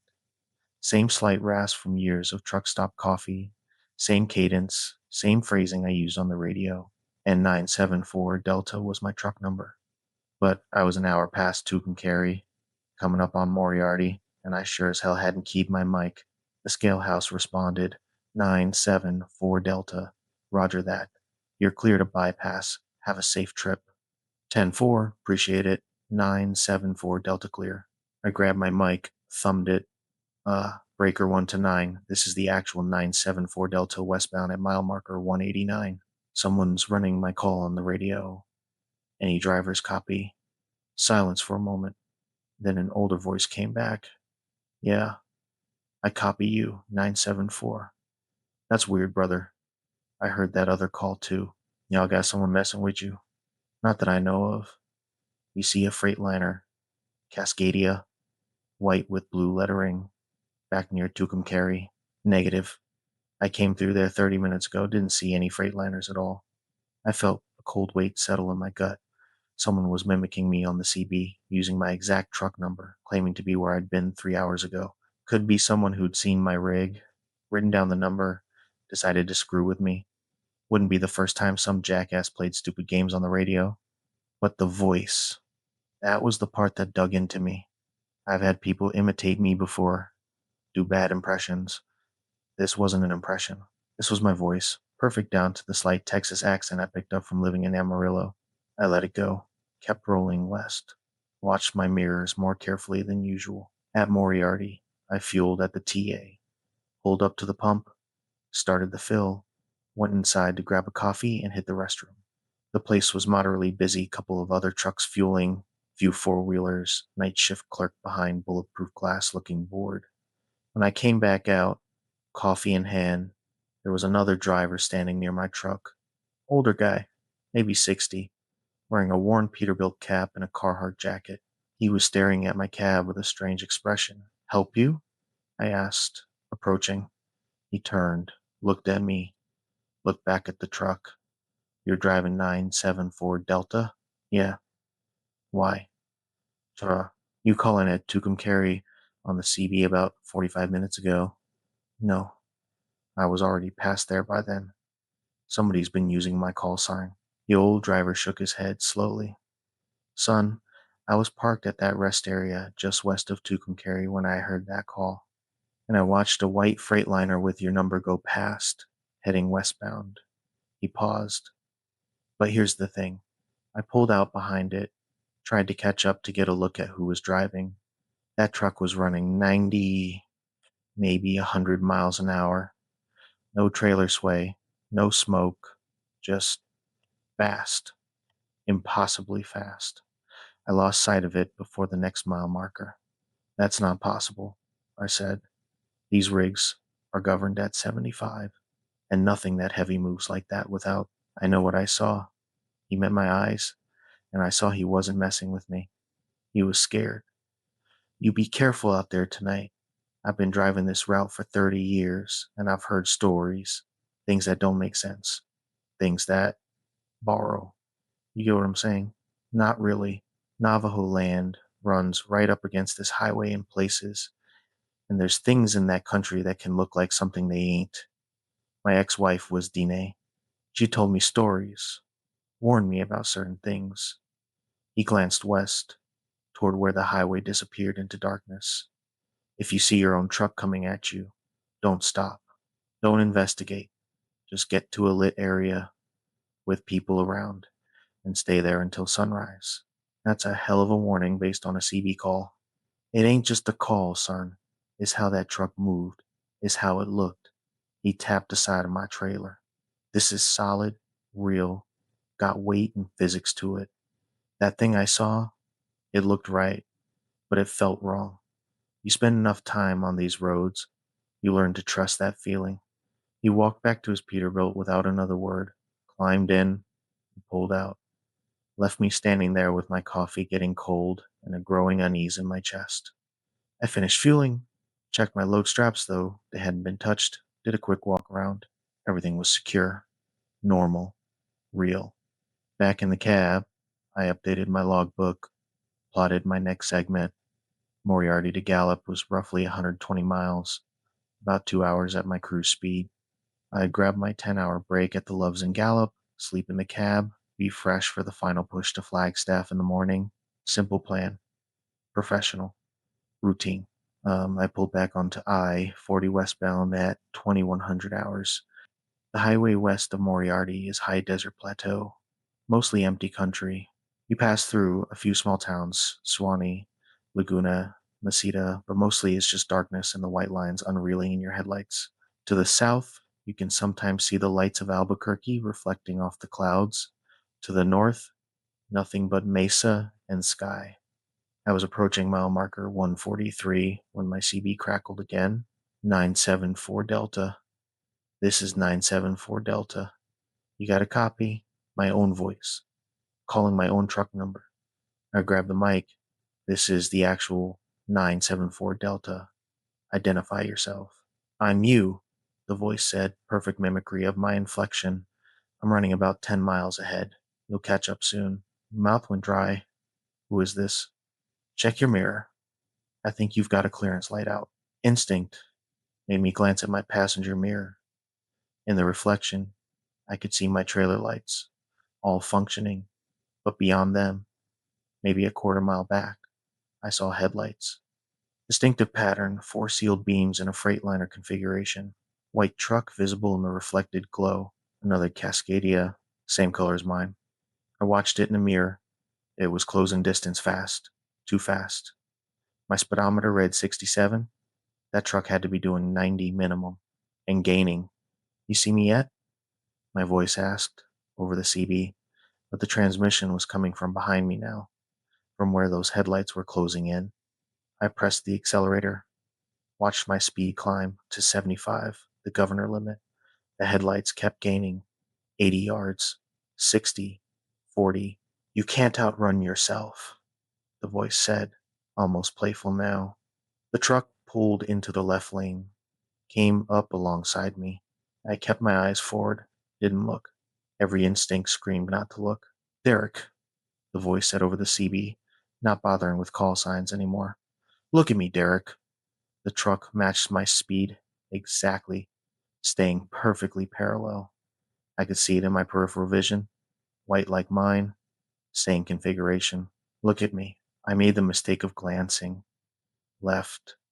The cab was lit by dash lights, bright enough to see clearly, and I was looking back at myself.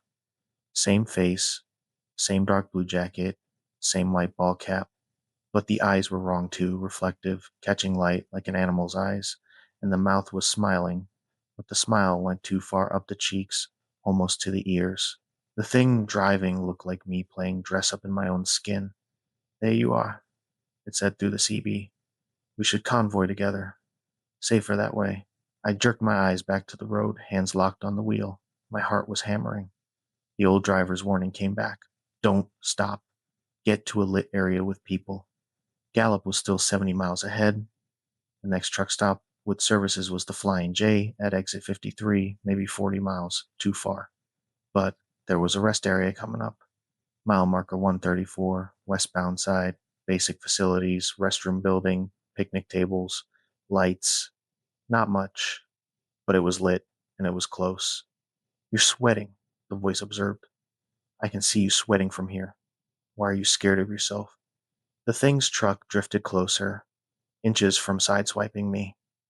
I eased right, giving it room. It matched my movement, staying close. We could have fun with this, it continued. I could deliver your load to Flagstaff. You could go home, rest. No one would know. I'm a perfect copy. Mile marker 135, rest area in 1 mile. I could visit your apartment in Amarillo. Patricia from Dispatch, she likes you. Did you know that? I could ask her out, be charming. She'd never know. How did it know about Patricia? I had never said anything to anyone about focus, rest area, get off the highway. The sign appeared, rest area 1 mile. I started drifting right toward the exit lane. The other truck matched me, staying parallel. You can't hide in a rest area, the voice said. I'll just wait. Maybe. But the old driver said to get somewhere lit with people.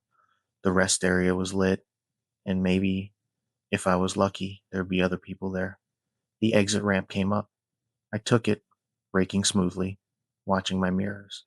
The other truck stayed on the highway, passing the exit, its taillights disappearing west. I pulled into the rest area, parked as close to the restroom building as possible, under the brightest lights. There were two other vehicles present, an RV in the overnight parking and a sedan near the building. I killed the engine, sat there breathing hard. My hands were shaking. The CB crackled. You're just delaying the inevitable. I'll be in Gallup when you get there. I'll be in Flagstaff tomorrow. Eventually, you'll have to sleep. I grabbed my phone, thought about calling 911 and saying what? That I was being followed by myself? That something was impersonating me over the CB radio? Instead, I called dispatch. Night shift supervisor, guy named Tom I'd worked with for years. Derek, you okay? You're not due to check in for another 2 hours. Tom, I need you to do something for me. Pull up the GPS tracking on my truck. Hold on. Heard keyboard clicking. Okay, got it. Shows you stopped at the westbound rest area. Mile marker 134. Everything all right? Yeah. Now check the last 3 hours. Where does it show me? More clicking. Normal route. Left Amarillo at 14:15. Crossed New Mexico state line at 18:42. Cleared Tucumcari at 19:28. Fueled at Moriarty at 2000 hours. Back on I-40 at 21:10. Why? GPS shows one truck, right? One signal. Yeah, just yours. Derek, what's going on? I watched the highway through my windshield. Occasional traffic passing, but no white Freightliners. If I tell you I've got someone impersonating me on the CB using my truck number, would you believe me? CB trolls? Yeah, happens sometimes. Just change channels. It's more than that, Tom. You want me to send roadside assistance? You feeling okay to drive? I considered that. What was I going to tell him? No, I'm good. Just keep an eye on the GPS. If you see anything weird, call me immediately. Will do. Be safe out there. I ended the call, sat in my truck under the lights. The restroom building was concrete block, painted tan, with bright LED fixtures washing everything in white light. A young couple emerged from the building, walked to the sedan, drove off. That left just me in the RV. I needed to think this through logically. What were the facts? 1. Someone or something was using my voice on the CB and claiming to be my truck. 2. It knew details about my life it shouldn't know. 3. Another driver claimed to see a truck matching mine, moving at impossible speeds. 4. I'd seen what looked like my truck, with something wearing my face, driving it. 5. The truck had physical presence, it displaced air, had weight, could pace me on the highway. But 6. GPS tracking showed only one truck, mine. If there was another physical truck out there with my number, it would need its own transponder, its own tracking system.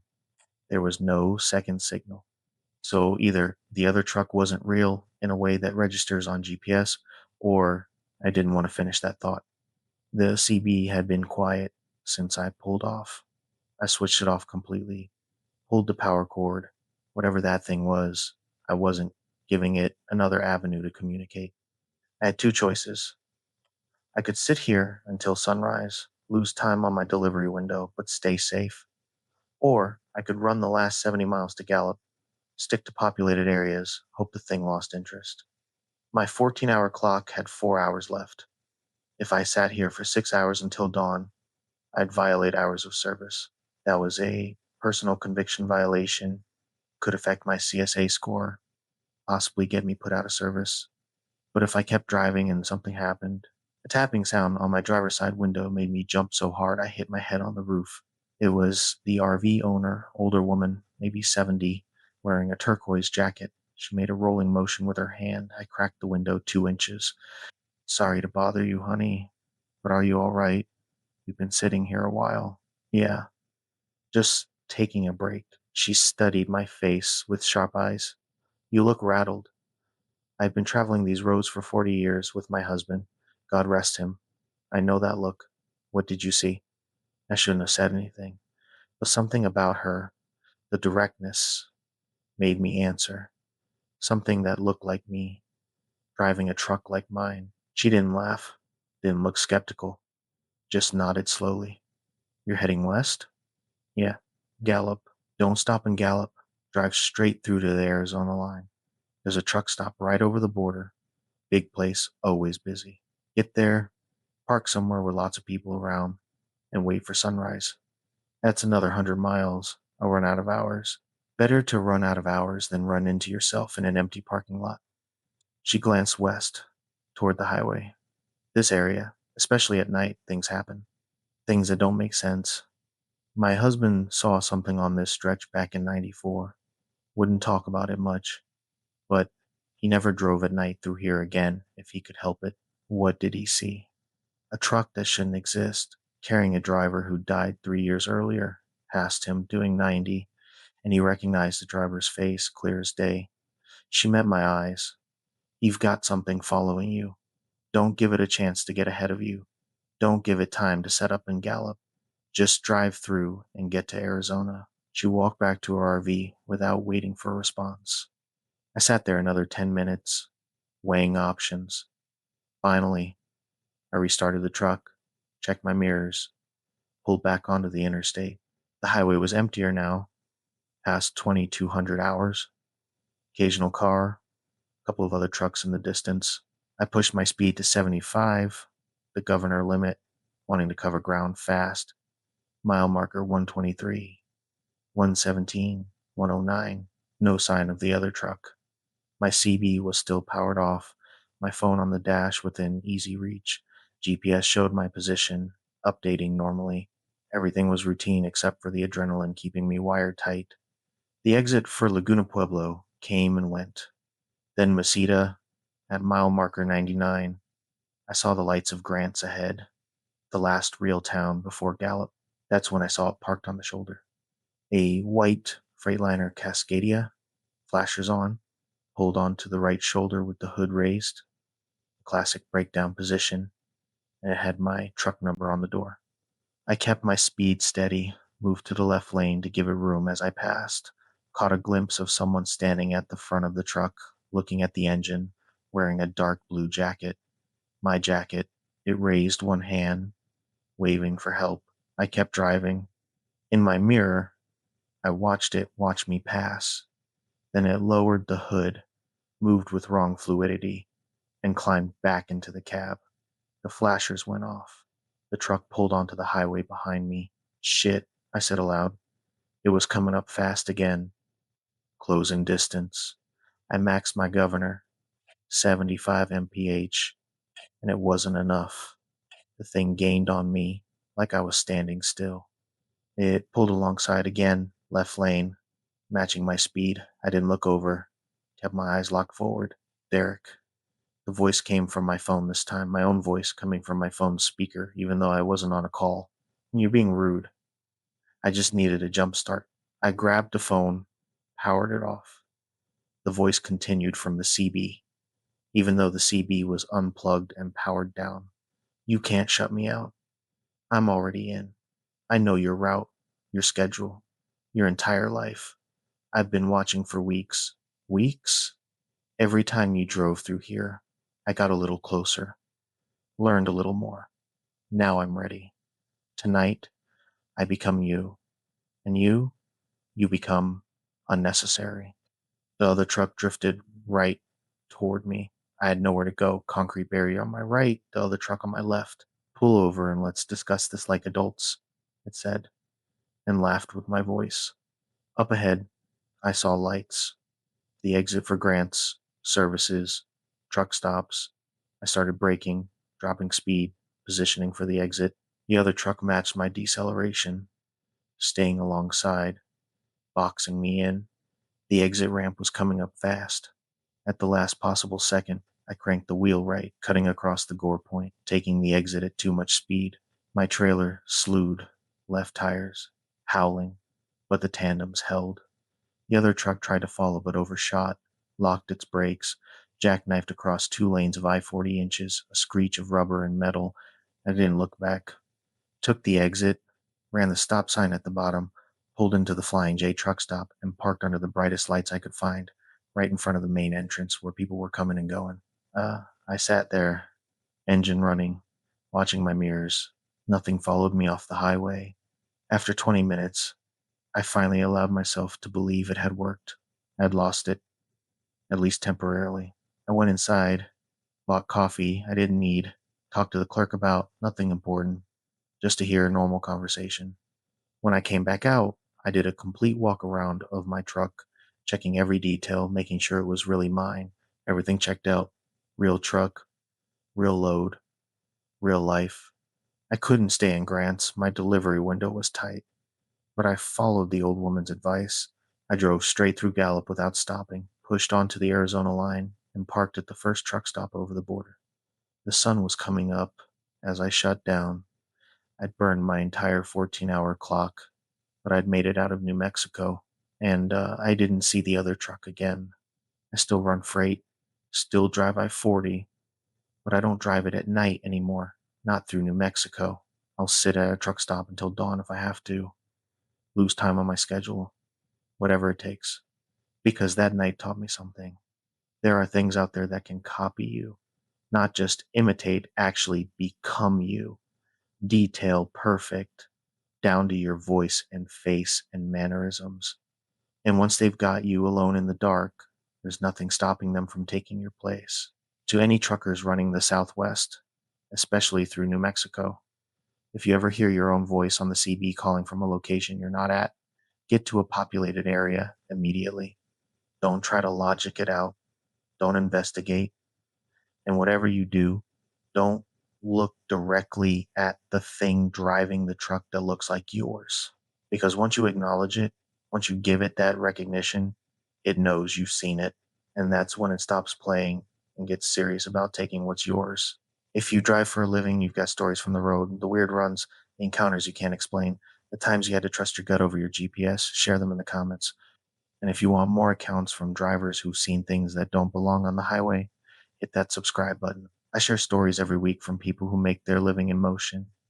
Crossing country, most folks only see at 70 miles per hour. Stay alert out there and watch your mirrors. Dr. Morrison had been dead for 16 hours. We'd found her body at dawn. Exposure and dehydration, the park rangers said. But at sunset, I watched her walk out of Pueblo Bonito's Great Kiva, barefoot, moving wrong, heading straight for our camp with something that wasn't quite her face. My name is Alex Brennan, field archaeologist with the University of New Mexico. I've been working southwestern sites for 9 years, the last 3 focused on Chaco Canyon. If you know anything about American archaeology, Chaco massive pueblo complexes built by ancestral Puebloans between 850 and 1150 AD. Astronomical alignments, sophisticated engineering, all sitting in the high desert of northwestern New Mexico, surrounded by nothing but sagebrush and sandstone for miles. This was our third season, excavating a small outlier site about 2 miles northwest of Pueblo Bonito, the main complex. Our team was small, just five of us. Dr. Jennifer Morrison was our principal investigator, specialist in Chaco and ceramics with 20 years experience. Myself as field supervisor. Two graduate students, Carlos Gutierrez and Sarah Chen, and our site photographer, Tommy Begay, a Navajo guy from Nagezi who'd worked Chaco sites for a decade. We'd been on site for 6 weeks, living in tents at the official campground, working dawn to dusk on our excavation units. Standard procedure, we'd flag in a grid, establish a datum point, excavate in 10 centimeter levels, screen every bucket of soil, photograph and map every feature. Slow, methodical work, the way it should be done. Dr. Morrison was meticulous, sometimes to a fault. She'd stay at the site after the rest of us called it a day, photographing profiles in the fading light, taking extra measurements, updating field notes. We'd warned her repeatedly not to work alone, park service rules, basic safety protocol, but she'd wave us off, saying she just needed another 20 minutes. That Tuesday in October 2024, she did it again. We'd packed up around 5 p.m., loaded our gear into the university's F-250, ready to head back to camp. Dr. Morrison was still at Unit 7, sketching a floor feature we'd exposed that afternoon. Jenny, we need to go, I called to her, lights fading. 10 more minutes, I want to get this profile drawn before tomorrow. Carlos looked at me. I shook my head. This was a regular argument. We'll go ahead, I said. But you've got your radio, and you're coming straight back, right? She didn't even look up from her sketch. Yes, Dad, I'll be fine. We left her there. That decision still sits heavy on me. Back at camp, we cleaned tools, sorted artifacts, started dinner. By 6:30, with full dark settling over the canyon, Dr. Morrison still hadn't returned. I tried her radio, no response. Tried her cell straight to voicemail. By 7, we were genuinely worried. I called the park dispatch, reported her overdue. Rangers arrived by 7:45, and we organized a search. 4 rangers, the four of us, from the dig crew, all with flashlights and radios, spreading out from the excavation site. Tommy found her just before midnight. She was 3/4 of a mile northwest of our site, in a shallow arroyo, lying on her side like she'd simply laid down to rest. No visible trauma, no signs of struggle. Her day pack was gone, along with her water bottles. Her boots were missing. She'd walked out there in her socks, through cactus and stone. The rangers said it looked like disorientation from heat exposure, possibly dehydration leading to confusion. She'd wandered away from the site, gotten turned around in the terrain, collapsed. Temperatures had been in the low 90s that afternoon, hot for October, and if she'd run out of water, become confused. It happens sometimes in the backcountry. People made bad decisions when their core temperature rose, when dehydration set in. They took off clothes, wandered away from safety, succumbed to elements that wouldn't normally kill them. We recovered her body, waited for the medical examiner to arrive from Farmington. By the time they transported her out, it was almost 4 a.m. None of us slept. We sat around the camp, drinking coffee, not talking much, trying to process the fact that our PI, our colleague, was dead because we'd let her stay on site alone. The park superintendent arrived at 8 a.m., along with a detective from San Juan County Sheriff's Office. Standard procedure for an unattended death on federal land. They interviewed each of us separately. Where had we last seen her? What was her mental state? Had she mentioned feeling ill? Did she have any medical conditions we knew about? I told them everything I could. Dr. Morrison had seemed normal, focused on work, no indication she was struggling physically or mentally. She'd had plenty of water with her when we left. She knew the terrain. It didn't make sense that she'd wander off like that. The detective was polite but noncommittal. Heat exposure makes people do strange things. We'll wait for the ME's report, but right now it looks like a tragic accident. By noon, they released us to go back to camp. The university had already been notified. They were sending someone to take over as PI, but in the meantime, we were to secure the site, inventory all artifacts and equipment, and suspend fieldwork until further notice. We drove back to the excavation area in heavy silence. The site looked like we'd left it units covered with tarps, equipment staged under a pop-up canopy, flags marking our grid squares. Doctor. Morrison's field notebook was still sitting on the folding table, where she'd left it open to her last entry. I don't want to be here, Sarah said, quietly. She was 24, her first real field season, and finding your PI dead was not how anyone imagined their graduate career starting. We just need to secure everything, I said. Canvass all the units, lock the tools in the truck, photograph the site as is. 2 hours. Then we're done. Tommy was standing at the edge of our excavation area, looking northwest toward where Dr. Morrison had been found. His expression was troubled. You okay? I asked. This area, he said slowly. My grandfather told me stories about this area. Said it was a bad place after dark. Said things walk here that shouldn't. Tommy, I know what the ranger said. Heat exposure, dehydration. But I've worked backcountry my whole life, Alex. I've seen people get disoriented from heat. They don't walk 3/4 of a mile in a straight line away from safety. They circle. They stagger. They don't take their boots off and keep walking. What are you saying? He met my eyes. I'm saying maybe something led her out there. Maybe something that looked like someone she'd follow. I stopped myself. Tommy wasn't prone to superstition. He was one of the most practical people I knew. If he was suggesting something, he had a reason. Just keep your eyes open tonight, he said. Don't go anywhere alone.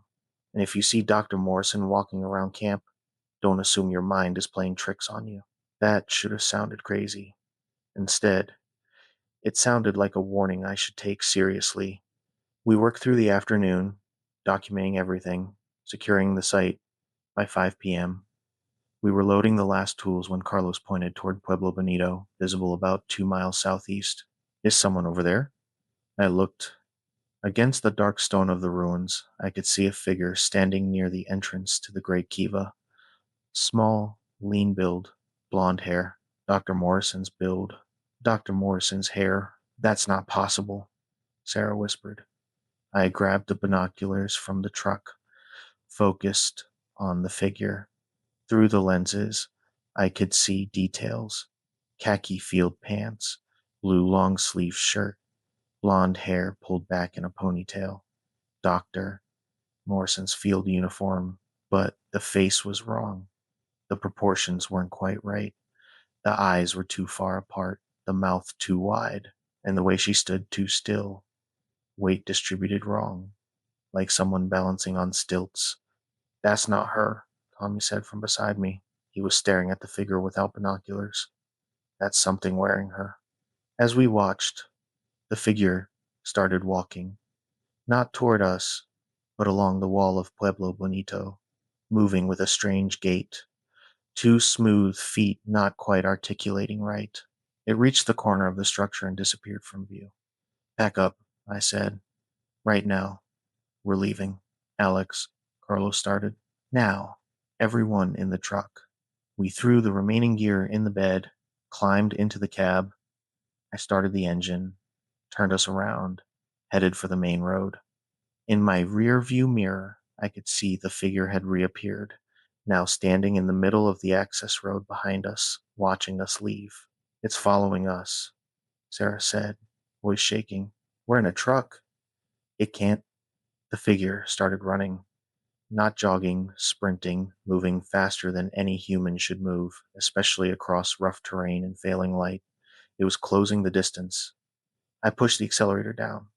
The F-250 lunged forward, hitting 40 mph on the third access road. Too fast for safety, but I didn't care. Behind us, the figure kept pace for maybe 200 yards, then suddenly veered off the road and disappeared into the sagebrush. What the hell was that? Carlos demanded. Not Jenny, Tommy said quietly. Something that wants us to think it's Jenny. We reached the main park road, turned toward the campground, past the visitor center, the ranger station, the maintenance yard, normal park infrastructure, reassuring in its ordinariness. By the time we pulled into the campground, I was starting to second guess what we'd seen. Heat distortion, stress induced hallucination, shared grief making us see things that weren't there, except all four of us had seen the same thing. We set up for the night in the campground, pulling our tents close together, building a fire even though it wasn't particularly cold. The campground host, an older guy named Walt, who spent winters here in his RV, came by around 7. Heard you folks lost your team leader. Sorry for your loss. Thanks, I said. It's been a rough day. Ranger said she wandered off, got turned around. That's what they think. Walt nodded slowly. This place, it gets in people's heads sometimes. The old sites, they've got weight to them, history, and not all of it's peaceful. He glanced around the empty campground. We were the only people camping. You folks be careful tonight. Lock your vehicle, keep your food put away, stay together. We will. He started to leave, then turned back. If you see people walking around the ruins after dark, especially near the Great Kiva, don't approach them. Call the rangers. Let them handle it. People aren't supposed to be in the ruins after dark, are they? No, but that doesn't stop certain things from walking through them. After he left, we sat around the fire, not saying much. Sarah kept checking her phone, no service, as usual. Carlos stared into the flames. Tommy whittled a piece of wood with his pocket knife, working by feel more than sight. My grandfather told me a story once, Tommy said after a long silence, about archaeologists who came to Chaco in the 60s. They excavated a burial, didn't follow proper protocols, didn't get permission from the descendant communities. One of them started seeing his dead partner walking around the site, followed the vision one night, out into the backcountry. They found him 3 days later, dehydrated, talking about how his friend had showed him something important, something he needed to see. What did he see? Sarah asked. Nothing. There was nothing out there, but he insisted his friend had led him to it, showed it to him, and then left him there. You think that's what happened to Dr. Morrison? Carlos asked. Something lured her out there? I think we need to be very careful about what we assume is real, Tommy said. Around 10 p.m., we retired to our tents. I shared mine with Carlos. Sarah had her own. Tommy had his. We kept the rain flies open despite the cold, wanting to maintain visibility. I was almost asleep when I heard the voice. Alex, can you help me with something? Dr. Morrison's voice, coming from outside my tent. I sat up slowly, looked through the mesh. In the faint light from the dying campfire, I could see a figure standing about 20 feet away. Same build, same hair, same posture as Dr. Morrison. Alex, I need help carrying some equipment. Just for a minute. Carlos was awake now, staring at the figure. That's not possible, he whispered. I know my way around, even in the dark, the voice continued. It won't take long. I just need an extra pair of hands. The way it talked, too formal, too careful, like someone reading from a script. Dr. Morrison had been casual, used contractions, had a slight Oklahoma accent. This voice had none of that. Tommy, I called softly. You awake? Yeah. His voice came from his tent, tense. Don't go out there. I wasn't planning to. The figure took a step closer to my tent. In the better light, I could see its face. It was Dr. Morrison's face, but wrong. The features were right, but the expression was off, too blank, too empty, and the eyes didn't blink. Alex, please, I need your help. It's important. Dr. Morrison died last night, I said clearly. You're not her. The figure tilted its head at an unnatural angle, like a bird studying prey. Of course I'm her. Who else would I be? You tell me. The smile that crossed his face was terrible, too wide, too many teeth showing, pulling the skin too tight. You're smarter than she was. She followed easily. My blood went cold. You led her out there. She was alone. She came when called, very trusting. The thing that looked like Doctor Morrison took another step forward. You could come too. I could show you what I showed her. The things she saw before she stopped seeing. Get away from our camp, Tommy called out. The thing's head rotated toward Tommy's tent, neck articulating wrong. You know what I am. Your people have stories. I know enough not to follow you, even if I wear someone you trust, someone you love. The thing's form blurred for a moment, and suddenly it looked like Tommy. Same build, same features, same clothing. Even if I'm your grandfather calling you to him, my grandfather would never call me into the dark, Tommy said, voice steady. He taught me better than that. The thing shifted again, became a young woman I didn't recognize, then an older man, then Dr. Morrison again. I have many faces. Eventually I'll find the right one, the one you can't resist. Sarah, Carlos, you seeing this? I asked. Yeah, Sarah said from her tent, voice shaking. Everyone stay in your tents. Don't go outside no matter what you see or hear. The thing laughed, not Dr. Morrison's laugh. Something else. Something that sounded like wind through a canyon. You'll have to leave eventually. Your water will run out. Your food. Or maybe I'll find someone else walking alone, and you'll hear them calling for help. Will you stay in your tents then? It turned and walked toward the campground entrance, moving with that too smooth gait. At the edge of the firelight, it stopped and looked back. I'll be waiting. When you leave, when you come back. I'm very patient. Then it was gone, disappearing into the darkness beyond the campground. None of us slept. We sat in our tents, watching the darkness, jumping at every sound.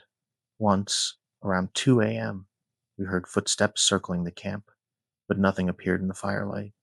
At dawn, Walt, the campground host, drove by, stopped when he saw us all sitting outside our tents. You folks look rough. Bad night. Something was in the camp last night, I said. Looked like our colleague who died. Tried to get us to follow it. Walt's expression didn't change. Yeah, that happens sometimes. You did right staying put. He glanced around the empty campground. You planning to leave today? Soon as we can pack up. Good. Do it in daylight. Stay together. Drive straight to the park entrance. Don't stop for anything on the road. What is it? Sarah asked. That thing? Walt was quiet for a moment. Park Service calls them trespassers, tells us to report them to dispatch. But I've been wintering here for 15 years. I've seen things. Things that wear faces that aren't theirs. He started his truck. Just get out before dark. Whatever you do, be off Chaco Land before sunset.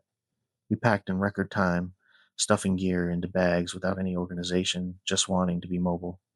By 8 a.m., we were loaded and driving toward the exit. As we passed Pueblo Bonito, I saw a figure standing near the Great Kiva, same blonde hair, same blue shirt, watching us leave. Even from a distance, I could see it smile. We drove straight through to Albuquerque. 3 hours, no stops. At the university, we reported what happened carefully, professionally, framing it as possible grief-induced hallucinations combined with exhaustion. The dig was officially suspended. Another team went out 2 weeks later to fully secure the site, remove all equipment. They reported no unusual incidents, but they worked entirely during daylight hours and left before 4 p.m. each day. Dr. Morrison's death was ruled accidental exposure and dehydration. The ME found no evidence of foul play, no toxicology concerns, nothing to suggest anything other than a tragic mistake. But I know what I saw. So does Tommy, Carlos, and Sarah. Something in Chaco Canyon can wear a face that isn't its own. It can mimic voices, mannerisms, even personal details. And it uses that ability to lure people away from safety out into the darkness where they stop asking questions and start following. Dr. Morrison wasn't the first person to die out there under mysterious circumstances. She won't be the last. If you ever work Chaco Canyon, whether as a researcher, a ranger, or just a visitor, respect the rules. Don't go into the ruins after dark. Don't approach people who appear in places they shouldn't be. And if someone you know who died yesterday shows up and asks you to follow them, no matter how real they look, How perfect the mimicry. Stay in the light, stay with others, and don't follow. The H2S monitor screamed at 4 a.m. Hydrogen sulfide levels critical across the entire pad site. But when I cleared the blast zone and looked back, nothing was leaking, just something tall and wrong wearing Terry's fire suit, standing in the flare light where no one could survive the heat. My name is Jake Mercado, and I'm a health, safety, and environment coordinator for Apex Energy Solutions. We work the Permian Basin, mostly New Mexico side, running completion operations on unconventional wells. If you don't know oil field work, here's the short version. We drill down 2 miles, turn horizontal, fracture the rock with high pressure fluid, and extract oil and gas. It's technical work, dangerous work, and it pays well because of both. I've been in the oil patch for 12 years, the last 5 in HSE. My job is to keep people alive, monitor gas levels, enforce safety protocols, shut down operations when conditions get hazardous. I carry a 4-gas monitor that checks for hydrogen sulfide, carbon monoxide, oxygen levels, and lower explosive limits. When that monitor alarms, everyone clears the area. No exceptions. This incident happened on a pad site 43 miles southeast of Carlsbad, New Mexico. We were running a completion crew on a 6-well pad, meaning 6 wellheads clustered on one location, all being fractured and flowed back simultaneously. Big operation, 37 people on site, working 12-hour shifts around the clock. The area is high desert, flat and empty for miles. Nearest town is Loving, population 74. We were camped in company RVs about half a mile from the pad site, close enough for quick response, far enough for safety margins. Cell service was spotty. Radio was primary communication. Our crew had been on location for 3 weeks, and everything had run smooth. Good team, experienced hands, no incidents.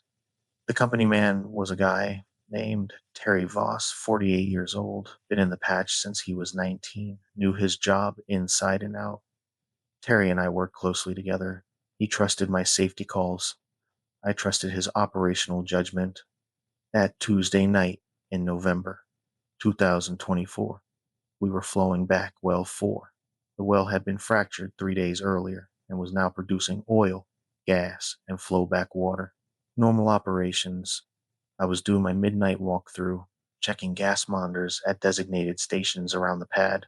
The pad site was lit up like daylight, big light towers running off generators, flare stack burning off gas with a roar you could feel in your chest. The air smelled like sulfur and crude oil, familiar scents I'd lived with for years. At Station 7, near the separator tanks, my personal monitor started chirping, H2S reading at 8 parts per million below the action level of 10 ppm, but trending up. I radioed the control shack. Control, this is Jake. I've got H2S at 8 ppm near the separators, requesting additional monitoring. Copy that, Jake. Terry's headed your way with a backup monitor. 5 minutes later, Terry showed up in his FRC flame-resistant coveralls and his hard hat carrying the handheld gas monitor. We checked multiple points around the separator. Readings were consistent at 7 to 8 ppm, elevated but not critical. Probably just normal well production, Terry said. These wells are running hot. A lot of sour gas in the formation. Yeah, but let's stay on it. If it hits 10, we need to clear non-essential personnel. Agreed. I'll have the operator throttle back on well 4, see if that helps. Terry headed back to the control shack. I continued my rounds, checking the other stations. Everything else read normal. At 0330 hours, I was near the water tanks on the east side of the pad when my monitor went into full alarm, all 4 sensors maxed out. H2, S over 100 ppm, LEL at 40%, carbon monoxide spiking, critical levels across the board. I keyed my radio immediately. All personnel, all personnel, this is HSE. We have a major gas release, east side of location. Emergency evacuation protocols in effect. Clear the pad site to the muster point. I repeat, clear the pad site now. I was already moving toward my truck, a white F250 with HSE markings, parked at the access road. Behind me, I could hear the evacuation alarm trigger loud horns cutting through the night, red strobing lights activating across the pad. Personnel started clearing from various work areas, moving quickly but not panicking. Good crew. They knew the drill. I reached my truck, drove to the muster point 200 yards downwind from the pad, started doing head counts as people arrived.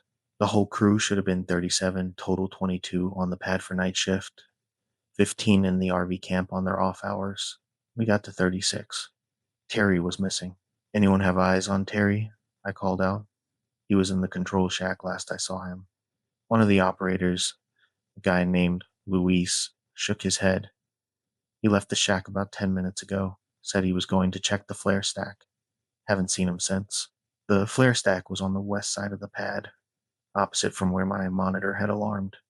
If there was a major gas release on the east side, Terry should have heard the evacuation alarm and cleared with everyone else.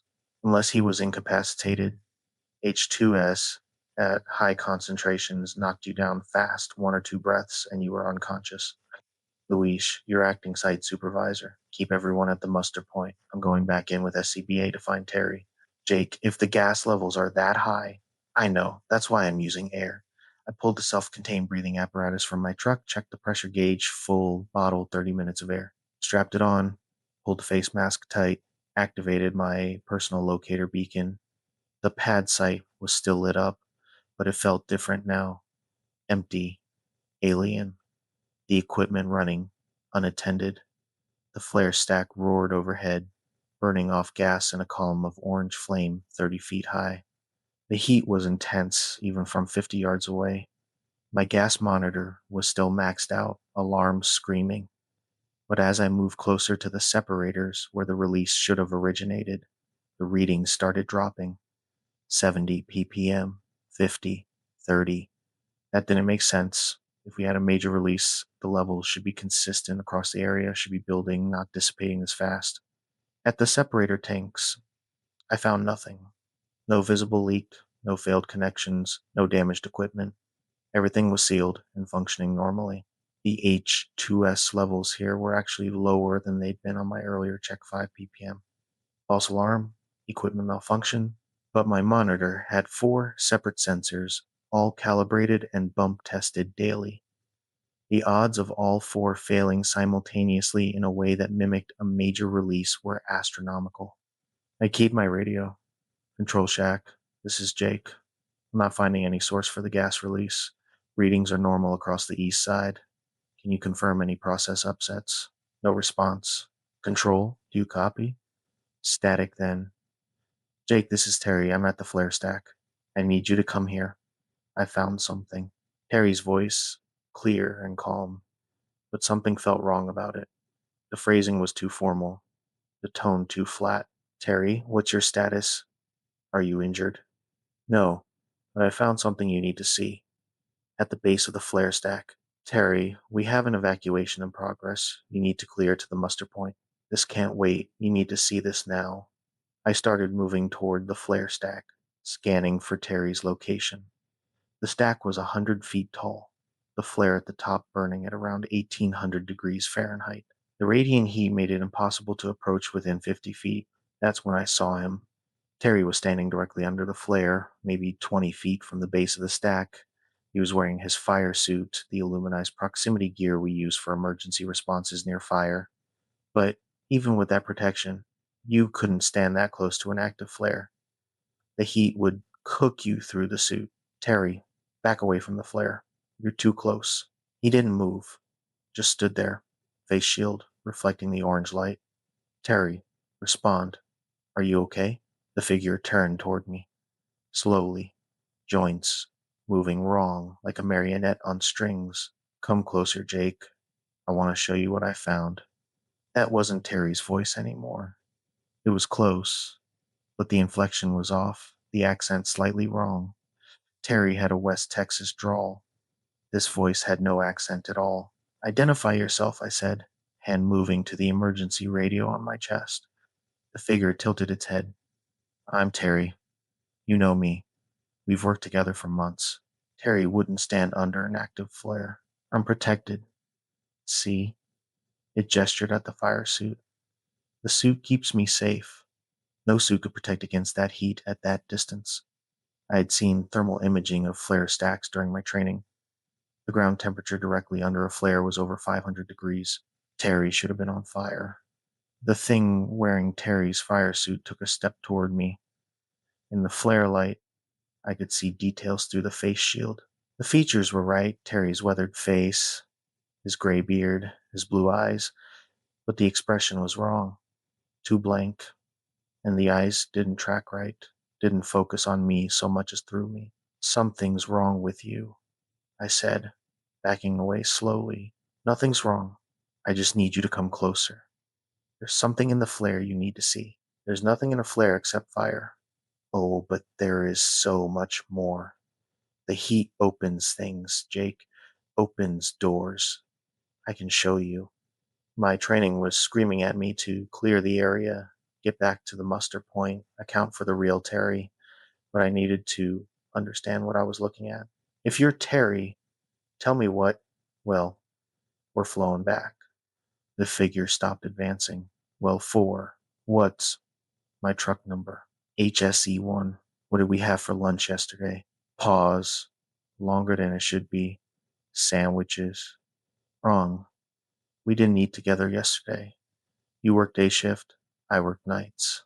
The thing's face shifted, features blurring for just a second before settling back into Terry's appearance. You're cleverer than most. They usually follow right away. What are you? I'm what lives in the heat. In the places where Earth breaks open and bleeds. I'm old. Older than your wells. Older than your industry. I was here before, when this was all ocean. I'll be here after. The figure started walking toward me again, but its gait had changed. No longer trying to mimic human movement, now it moved smoothly, too smoothly, gliding more than walking. The fire suit rippled like it wasn't quite solid. Where's the real Terry? I demanded. Safe, sleeping. I borrowed his shape, his voice. I needed something you'd trust, something that would bring you close enough. Close enough for what? To show you what's in the flare, what's waiting in the heat. I keyed my emergency radio. All personnel, this is Jake. I have a hostile entity on the pad site, west side, near the flare stack. Do not approach. I repeat, do not approach. The thing laughed. Not Terry's laugh. Something else. Something that sounded like metal scraping stone. They can't hear you. I've made sure of that. It's just us now, Jake. You and me, and the fire. It was closing distance. 15 feet away now. I could see through the face shield more clearly. What I'd thought was Terry's face was actually something else. Something wearing Terry's features, like a mask. The edges didn't quite line up. I backed toward my truck, keeping the thing in sight. My SCBA had 15 minutes of air left, more than enough to get clear. You can't run from me, it said. I can follow. I can wear other faces. Your coworkers, your family. Eventually you'll trust one of them. Maybe, but not tonight. I reached my truck, climbed in, locked the doors, started the engine, and put it in reverse, backing away from the pad site. The thing stood in the flare light, watching me go. Then it did something I'll never forget. It reached up and pulled off the fire suit like it was shedding skin. Underneath wasn't Terry, wasn't human at all, just a dark shape, tall and wrong, that reflected no light except from its eyes, which burned orange like the flare. It raised one long arm in what might have been a wave. Then it turned and walked into the base of the flare stack, into heat that should have incinerated it instantly, and vanished. I drove back to the muster point, hands shaking on the wheel. The crew was waiting, everyone accounted for, except Terry. Luis approached my truck as I pulled up. Jake, we've got Terry. He was asleep in his RV the whole time. Said he went off shift at midnight, crashed hard, didn't hear the evacuation alarm. Check him, I said. Make sure it's really him. What? Ask him personal questions. Verify his identity. Lewis gave me a strange look, but went to Terry's RV. I watched through my truck window as they talked. Terry was wearing sweats and a t-shirt, hair mess from sleep, looking confused and annoyed at being woken up. Lewis came back. He's legit, Jake. New details only Terry would know. What's going on? I told them what I'd seen: the false gas alarm, the thing at the flare stack wearing Terry's fire suit, the entity that claimed to live in the heat. To their credit, no one called me crazy. We worked in a dangerous industry in a remote place. Strange things happened. Equipment failed in impossible ways. People saw things that didn't make sense. We spent the next 2 hours checking every system, every monitor, every piece of equipment. Found nothing wrong. The gas release that had triggered my alarms had left no trace, no leak points, no process upsets, no explanation. At dawn, the company shut down the operation pending a full investigation. Brought in specialists from Midland, gas detection experts, even had an industrial psychologist interview the crew about stress and hallucinations. Their conclusion: equipment malfunction combined with fatigue induced hallucination. My monitor had somehow malfunctioned in a way that mimicked a major release. I'd seen someone in a fire suit near the flare, misidentified them in the darkness and stress, built a narrative around that misidentification. Clean explanation, professional, reasonable. Except I knew what I'd seen. I knew what had spoken to me. And I knew Terry had been asleep in his RV the whole time, while something else wore his appearance and tried to lure me into the heat. The operation restarted 3 days later with a new HSE coordinator. I requested a transfer, got assigned to a different field entirely, up near Hobbs. I still worked the Permian Basin, but I turned down any assignments near that specific pad site. Terry still works there, says he's never seen anything unusual, never felt threatened. But sometimes he mentions that on certain nights, when the flare stack is burning hot and the crew is thin, he sees figures standing near the heat. He doesn't approach them anymore. For anyone working in the oil patch, especially in the Permian Basin, here's what I learned: trust your gas monitors, but trust your instincts more. If someone you know appears in a place they shouldn't be, doing things they couldn't survive, verify their identity before approaching. Ask questions only they would know. Check details. And if something tries to lure you toward the heat, the flare stack, the separators, the wellhead when it's flowing hot, don't go. No matter whose voice is calling you, no matter whose face it wears, because there are things in those formations, things that came up with the oil and gas from deep time, from heat and pressure we can barely imagine, things that learned to wear our shapes, speak our words, use our trust against us. The industry doesn't talk about it. There's no line item for entity encounters in the safety manual, but ask the old timers, the guys who've worked remote locations for decades. They've got stories, encounters they can't explain, times when the equipment was fine, the readings were normal, but something was very, very wrong. Border Patrol training covers a lot: cartel tactics, desert survival, search protocols. What they don't cover is what to do when your partner's boot prints change from Danner to deer hooves mid-stride, while your partner's still walking next to you, asking why you stopped.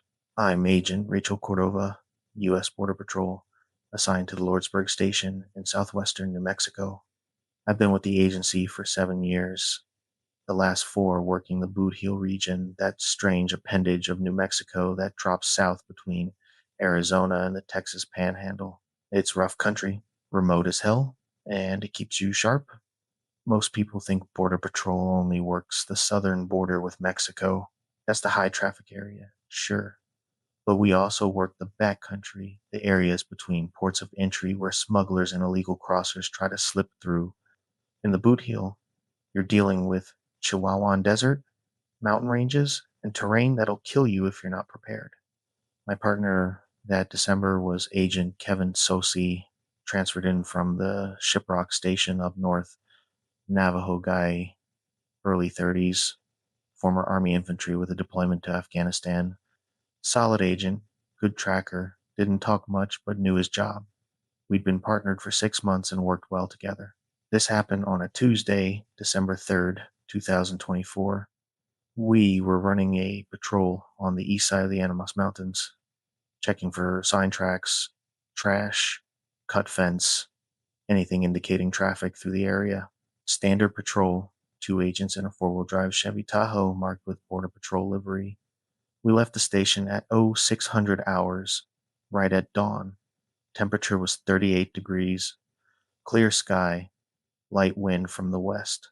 Perfect tracking conditions. The cold overnight had left the soil firm, and any prints would show clean. About 15 miles south of Highway 9, we picked up sign.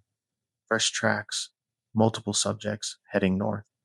Kevin got out to examine them while I provided overwatch with the radio and rifle. 4 individuals, Kevin called back. Adult males based on boot size and stride length, less than 6 hours old. They're moving fast, trying to make distance before daylight. Direction? Northeast, toward the highway. Probably have a pickup point arranged. Standard smuggling operation. Get across the border at night, hike north to a predetermined location, meet a vehicle, continue into the interior. Our job was to intercept them before they reached their ride. We followed the tracks, Kevin reading sign from the passenger seat, directing me along the route. The subjects were staying on hard pan where they could, avoiding soft soil, trying to minimize their trail. Smart tactics. But Kevin was better. They split up, he said after we'd gone 3 miles. 2 went northwest, 2 continued northeast. Classic counter-tracking. They're trying to confuse pursuit.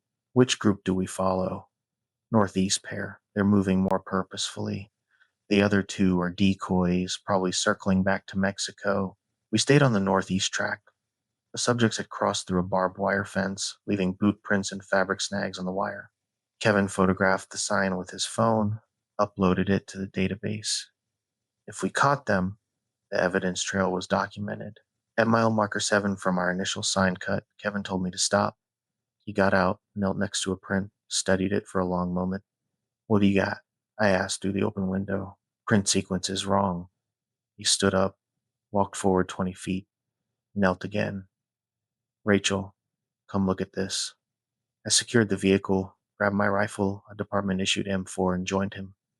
Kevin was pointing at a series of boot prints in sandy soil. Watch the progression, he said, indicating the trail. Subject is walking normally here. Standard Timberland-style boot, size 10, consistent stride. Then here, he pointed ahead, the print changes. I looked where he indicated. The boot print was replaced mid-stride by something else, something with cloven hooves. Deer? I asked, though I already knew it wasn't. Deer don't wear size 10 Timberlands 3 steps earlier. Kevin's voice was carefully neutral. And deer hooves don't show the same depth and pressure distribution as a 180-pound human. So, what are we looking at? Something that was walking on 2 legs like a human, then changed to walking on hooves, mid-stride, without breaking pace. I keyed my radio. Lordsburg Station. This is Unit 12. We're tracking subjects who... I paused, choosing words carefully. We've got anomalous sign. Request supervisor call. Unit 12. Stand by. Kevin was following the hoofprints now, moving slowly, reading the trail. I maintained cover position, scanning the surrounding terrain. We were in open country. Visibility good for a quarter mile in all directions. Nothing visible but scrub and stone. Rachel. Kevin's voice had an edge to it. The print split. What do you mean split? I mean, the hoof prints continue northeast, and boot prints, same boot, same size, start again heading due north, like whatever, it was divided into 2 things. My radio crackled. Unit 12, this is Supervisor Martinez. What's your situation? Sir, we're 7 miles in on the track. We've got evidence of subjects, but the sign is inconsistent. Prints are changing from human to animal mid-trail. Long pause. Are you saying you've got mixed traffic, humans and livestock? Negative. I'm saying the same individuals. Prints are changing. Human boot to cloven hoof and back. Another pause. Longer. Unit 12. Photograph everything. Do not engage any subjects without backup. I'm sending Unit 7 to your location. Copy that. Kevin was standing 30 feet ahead, looking at something on the ground. His posture had changed, tense, alert, weapon hand near his sidearm. Kevin, what do you got? Blood. Not much, just drops. Leading northeast with the hoofprints. I approached carefully. The blood was fresh, dark red, scattered in irregular drops along the trail. Kevin was already photographing it. Human blood? I asked. Won't know until we test it, but the volume and distribution suggest wounded prey, not injured human. This is predator-prey behavior. Predator? Kevin looked at me. I grew up hearing stories about things that walk like men but aren't men, things that hunt. My grandfather would have told us to turn back right here. We've got a job to do. I know, but we need to be smart about this. We continued following the trail, moving slower now, more tactically. I was on point with the rifle, Kevin slightly behind and to my left, tracking while maintaining security. The hoofprints continued for another 100 yards, then stopped completely. Not like the subject had walked onto hard ground, they just ended mid-stride in soft soil. One print, then nothing. This doesn't make sense, I said. None of it makes sense. But here's what I know. Something came across that border walking on two legs with four people. That something started changing, splitting, doing things that aren't possible. And now we're standing in the middle of nowhere, following a trail that ends in empty air. That's when we heard the voice. Help, please help. Male voice, American accent, coming from northwest of our position, maybe 200 yards out from a shallow arroyo. I keep my radio. Unit 12. We have possible subject calling for assistance. Investigating. We approached the arroyo tactically, using available cover, weapons ready. The voice kept calling weak, desperate, convincing. Please, I'm hurt. I need help. Kevin held up his fist stop signal. I froze, scanned the area. What? I whispered. He pointed at the ground. Fresh boot prints leading toward the arroyo. Same timberland pattern we'd been following. But these prints were coming from behind us, from the direction of our vehicle. That's impossible, I said. We would have seen anyone approaching. Unless they didn't approach, unless they circled around while we were distracted by the trail. The voice called again. Help me, please. Kevin, I said slowly, look at those prints. He looked. The prints were walking normally toward the arroyo, standard human gait. Then, halfway to the wash, they changed. One boot print, one hoof print, one boot print, one hoof print, alternating, like something practicing how to walk on different legs. We need to leave, Kevin said. Right now, there might be someone actually hurt down there, and there might be something that wants us to think that. The voice changed slightly, became more urgent. Rachel, Kevin, I can see your vehicle. Please help. It knew our names. Back to the Tahoe, I said. Move. We retreated, maintaining security, watching all directions. The voice kept calling, sometimes desperate, sometimes angry, sometimes perfectly mimicking my own voice calling for Kevin. We were 50 yards from the vehicle when Kevin stopped abruptly. Why'd you stop? I asked, not taking my eyes off our surroundings. I didn't stop. You're still walking. I looked at him. He was 10 feet behind me, weapon raised, staring ahead. I looked forward. I was still walking toward the Tahoe, same uniform, same gear, same build. The other me had its hand on the driver's door handle. That's not possible, I said. I know. The thing that looked like me turned around. The face was right, my face, my features, my brown eyes and dark hair pulled back in a regulation bun. But the expression was wrong. Too neutral, too empty. You should get in the vehicle, it said in my voice. We need to get back to the station. Step away from the vehicle, I ordered, raising my rifle. It tilted its head, studying us. You don't want to shoot yourself, Rachel. That would be very difficult to explain in the report. Devin keyed his radio. Unit 12 to any unit. We have a hostile contact at our location. Code word Echo Victor Alpha. EAA, Extreme Unusual Activity. The code we used when something didn't fit any standard category. The thing wearing my face smiled. They can't hear you. I've made sure of that. What are you? I demanded. I'm you, or I will be, soon. I've been following you for weeks, learning, practicing, your voice, your walk. your mannerisms. Tonight I'm finally ready. Tonight I take your place, and you stay out here.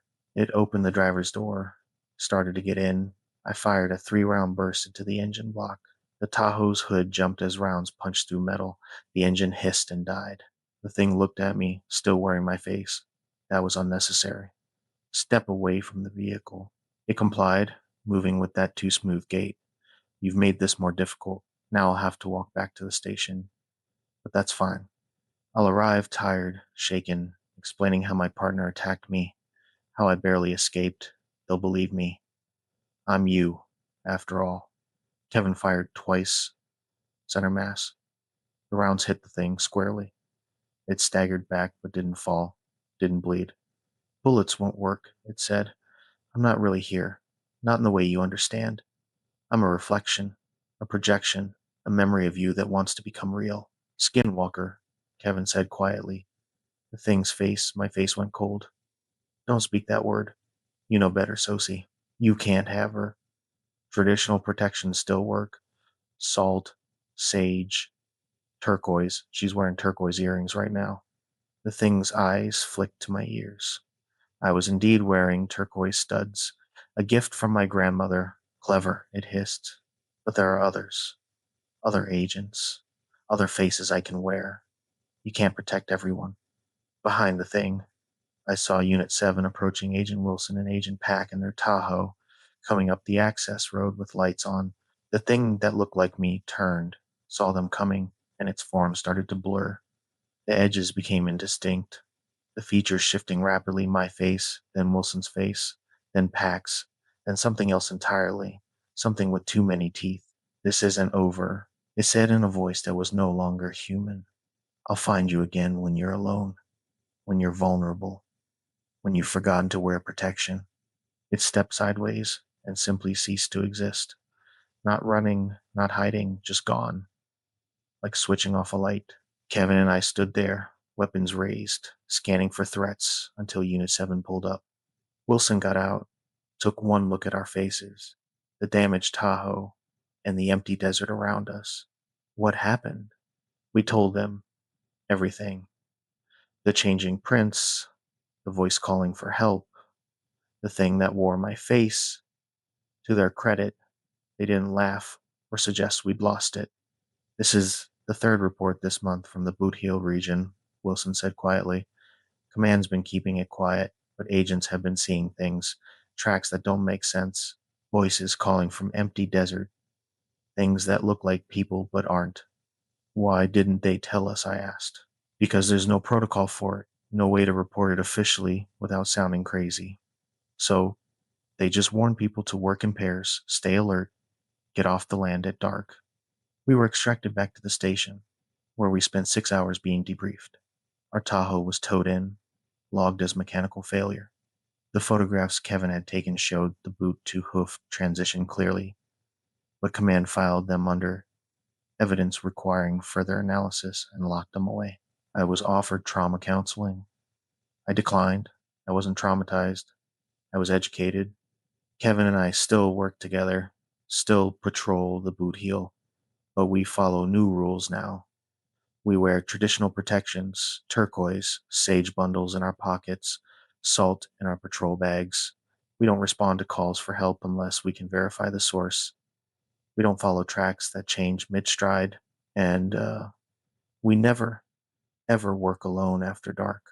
For anyone working law enforcement in the Southwest, especially in remote areas near reservation land, trust your instincts. If tracks don't make sense, if voices call from empty desert, if you see your partner in two places at once, don't engage. Call for backup, get to your vehicle, and get to a populated area. The things out there are patient. They're learning. They study us, mimic us, wait for the moment when we're vulnerable. Traditional knowledge works turquoise, sage, salt, iron. Carry 'em, use 'em. Don't be embarrassed about taking precautions that seem superstitious, because in the backcountry, on federal land where few people go, there are things that hunt, things that wear faces they didn't earn, and no training manual covers what to do when you meet yourself walking towards you in the desert. I'd been tracking the Mexican wolf pack for 7 months, knew each animal by their gait and territory markers. When I found M1051's collar on a tree branch 15 feet up, still transmitting, still warm, with something wearing his frequency signature howling on two legs a quarter mile north, I knew we'd documented something that shouldn't exist. Dr. Sarah Chen, wildlife biologist with New Mexico Game and Fish. I run the Mexican Wolf Recovery Program in the Carson National Forest, monitoring reintroduced packs as they establish territories in the Sangre de Cristo Mountains. It's technical work, telemetry tracking, scat analysis, prey surveys, conflict mitigation with ranchers. We're trying to save a species that went extinct in the wild, one caller at a time. This was mid January 2025.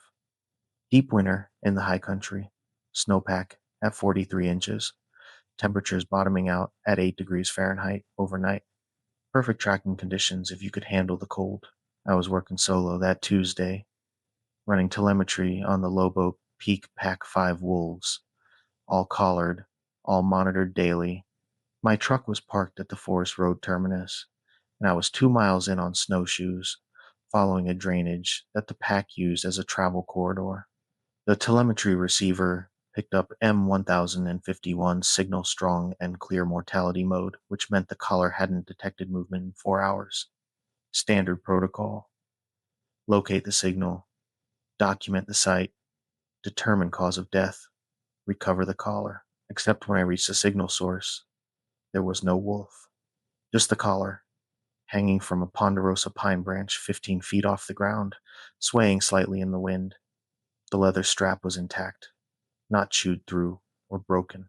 The battery pack was warm to the touch when I pulled it down, like it had just been removed from a living animal. I photographed everything, logged the GPS coordinates, examined the area. No blood, no hair, no signs of struggle. The snow around the tree was undisturbed except for my own tracks approaching. And that's when I heard the howl. North of my position, maybe 400 meters out, a wolf vocalization. But wrong. The pitch was right, the cadence was right, but underneath it I heard something else, like someone playing a wolf call through a speaker with a blown driver, digital artifacts corrupting the sound. My receiver picked it up immediately. M1051's frequency transmitting from the direction of the howl. I had two collars in my hands: M1051's collar with the wolf, and M1051's collar hanging from a tree, both transmitting the same frequency. I keyed my radio. Base, this is Sarah. I've got an equipment malfunction. My telemetry is showing duplicate signals for M1051. Static, then my supervisor's voice. Sarah, run a diagnostic on your receiver. You might have a circuit issue. I ran the diagnostic. Equipment functioning normally. Base equipment checks out. I'm at M1051's mortality signal, but I've recovered the collar and I'm still receiving the same signal from approximately 400 meters north. That's not possible. Each collar has a unique frequency. You can't get the same signature from two sources. I know, but that's what I'm reading. Long pause. Document everything. We'll review the data when you're back. The howl came again. Closer now. Maybe 300 meters. And this time I caught the visual, something moving through the timber, weaving between the ponderosas with a loping gait. I raised my binoculars. Through the trees, I could see it clearly. A Mexican wolf, adult male, gray-brown coat, moving through deep snow with the efficiency of an animal that lived here. It looked perfect. It looked exactly like M1051, except M1051's collar was in my pack. The wolf stopped, turned its head toward me. Even at this distance, I could see its eyes. Yellow, bright, focused directly on me with an intelligence that felt wrong. Then it stood up, rear legs extending, spine straightening, front leg shortening and repositioning. The transformation took maybe 3 seconds. One moment it was a wolf on all fours. The next, it was standing upright like a human, 7 feet tall, still covered in fur, still with a wolf's head, but built like something else entirely. I dropped the binoculars, grabbed for my bear spray. My hands were shaking so badly I nearly dropped the canister. The thing tilted its head, opened its mouth, and howled again that same corrupted wolf call, digital and organic at once. The sound carried through the forest, echoed off the mountains, and every bird in 100-yard radius went silent. I did the only thing that made sense. I ran, not back toward my truck that was 2 miles through deep snow, and whatever that thing was, it could cover ground faster than me. Instead, I ran perpendicular toward a granite outcrop I'd mapped during summer surveys, maybe 70 meters away, steep enough that nothing large could follow easily. I heard it behind me, crashing through the timber, not running on 4 legs, running on 2. The outcrop appeared ahead, gray stone jutting from the snow, weathered and solid. I scrambled up the rocks, my snowshoes making it awkward, my pack catching on branches. I made it to a ledge about 12 feet up, pulled myself onto it, and looked back. The thing was standing at the base of the outcrop, staring up at me. In better light, I could see details I wished I couldn't. The body was roughly humanoid, but wrong proportions off, joints bending in too many directions. The head was wolf shaped, but the skull was too large, the jaw too massive, and the eyes weren't yellow anymore. They were reflective, catching the thin winter light like mirrors. Dr. Chen, it said, my name, in a human voice.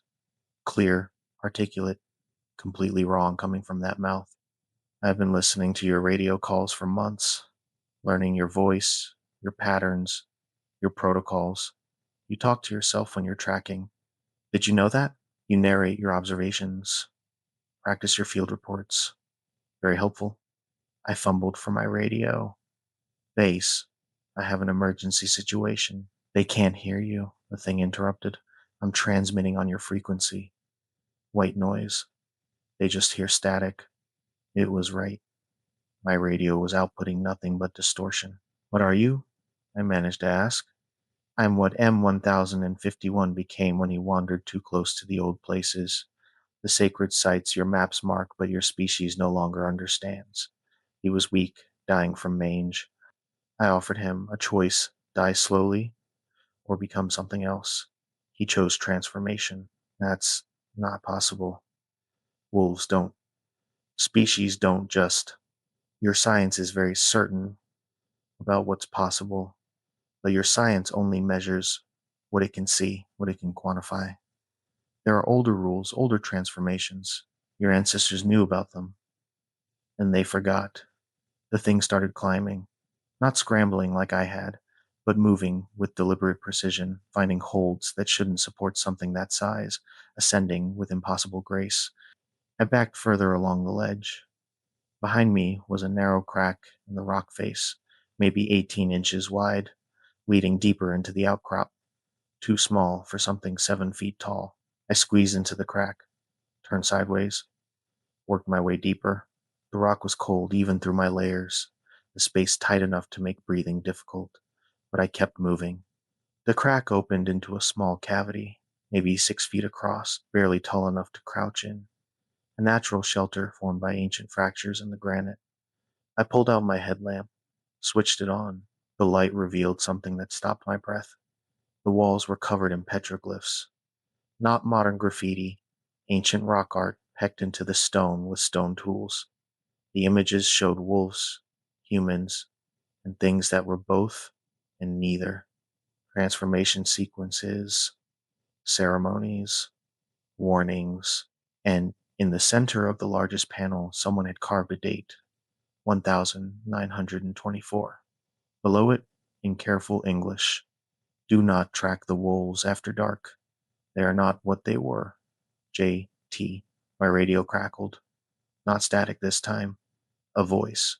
Female. Professional. Familiar. My own voice. Base. This is Sarah. Equipment malfunction resolved. M1051 caller recovered successfully. I'm heading back to the truck. ETA 45 minutes. Copy that, Sarah. See you back at the office. I looked at my radio. I hadn't transmitted that. Something was impersonating me on my frequency, reporting false information to my supervisor. The thing's voice echoed from outside the cavity. Your office will expect you in 45 minutes. When you don't arrive, when they find your truck empty, they'll search. They'll find tracks leading into the forest, wolf tracks and human tracks. Eventually, they'll stop searching. Too much snow, too much ground to cover. They'll list you as lost to exposure. Why are you doing this? Because you're documenting us, photographing, recording, mapping. You're showing others where we are, what we do, when we're active. That threatens us. So I'm removing the threat.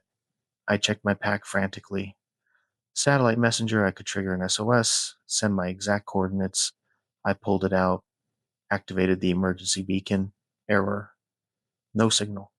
The thing laughed, a sound like rocks grinding together. I told you I'm transmitting white noise across all your frequencies, radios, satellite, cell, everything. You're isolated now. My headlamp flickered. Once, twice, went out. In the darkness, I heard something else. Breathing. Not from outside the cavity, from inside it, from behind me. I spun, reached for my bear spray in the pitch black. My hand found the canister, pulled it free, aimed toward the sound. Dr. Chen, a human voice, male, young, scared. Who's there? My name is Josh Reeves. I'm a hiker from Colorado. I went missing 3 weeks ago. Have you come to rescue me? 3 weeks. That was impossible. No one survives 3 weeks in the Carson Forest in January without gear. Josh, how are you alive? I found this cave. It's been my shelter. But I've been hearing things outside, seeing things. I didn't know if it was safe to leave. I fumbled for my backup light, a small LED on my keyring, clicked it on. But the cavity was empty. No one else was there.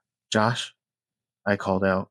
I'm here, the voice said, coming from the crack I'd entered through. I'm right here. Can you help me get out? Understanding hit me like cold water. It wasn't calling from outside anymore. It had learned to throw its voice, or it had always been able to. It was testing me, seeing if I'd go back out to rescue someone who didn't exist. Base, this is Sarah. My own voice called on the radio again. I've found a missing hiker, Josh Reeves from the December 28th report. He's alive, but hypothermic. I'm administering first aid now, sending coordinates for medevac. False coordinates crackled through 6 miles from my actual location. The thing was creating an entire false narrative, a rescue scenario that would draw resources away from where I actually was. I sat in the darkness of the cavity, surrounded by century-old warnings, listening to something, wearing my voice, coordinate a rescue for a person who didn't exist, and realize something fundamental. It wasn't trying to kill me immediately. It was isolating me, confusing the search, making sure that when I did die from exposure, from dehydration, from hypothermia, no one would find my body in time to ask questions. My backup light was fading, battery dying in the cold. In another hour, I'd be in complete darkness. In 3 hours, hypothermia would start. In 6 hours, I'd be dead, unless I did something it didn't expect. I pulled out my field notebook, my pencil, started writing by the fading LED light. Everything I'd observed, the collar in the tree, the duplicate signal, the transformation, the voice mimicry, clinical documentation, the kind that would be credible even from a frozen corpse's notebook.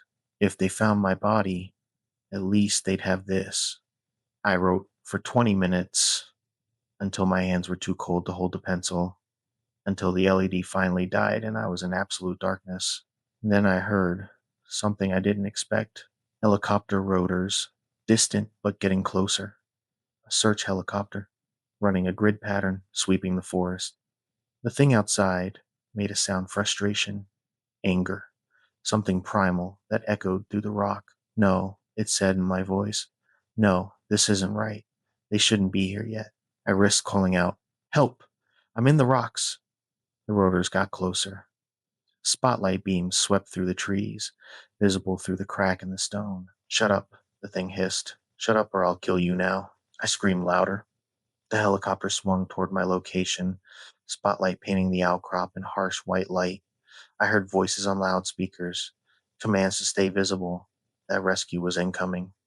The thing made that grinding rock sound again. Then I heard it moving, not toward me, but away, crashing through the timber with impossible speed, fleeing the light and the voices and the witnesses.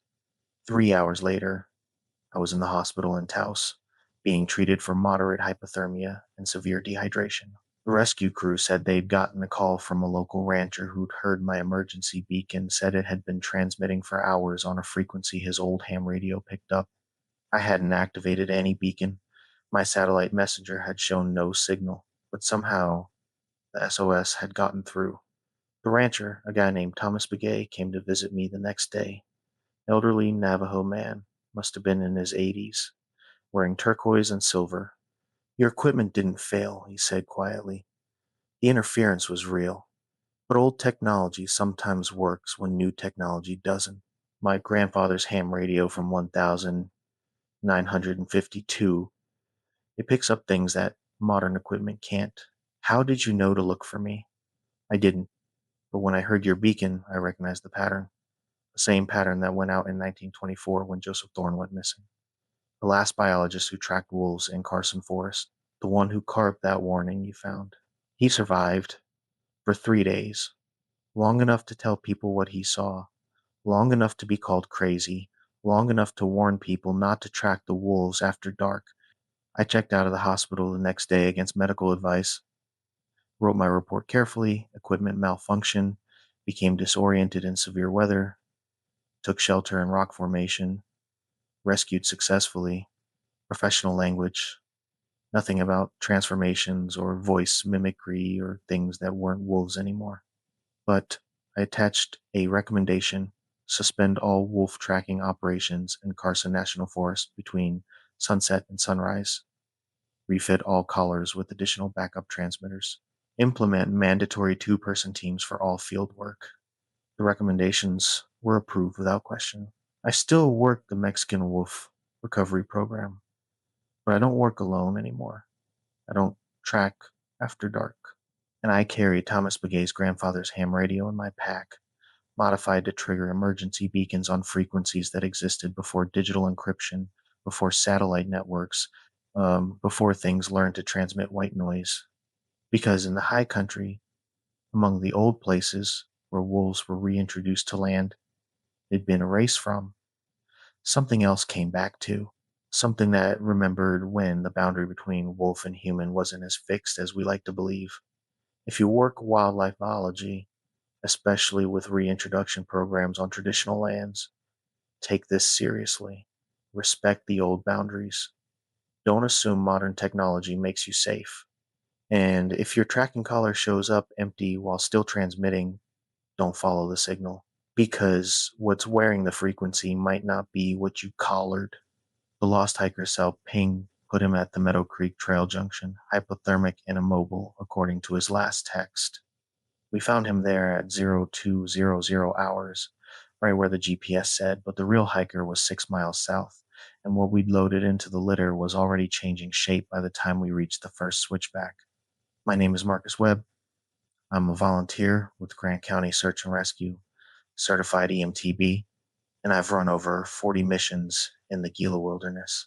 This is the first one where I had to abandon a patient on the trail and call in law enforcement instead of medevac.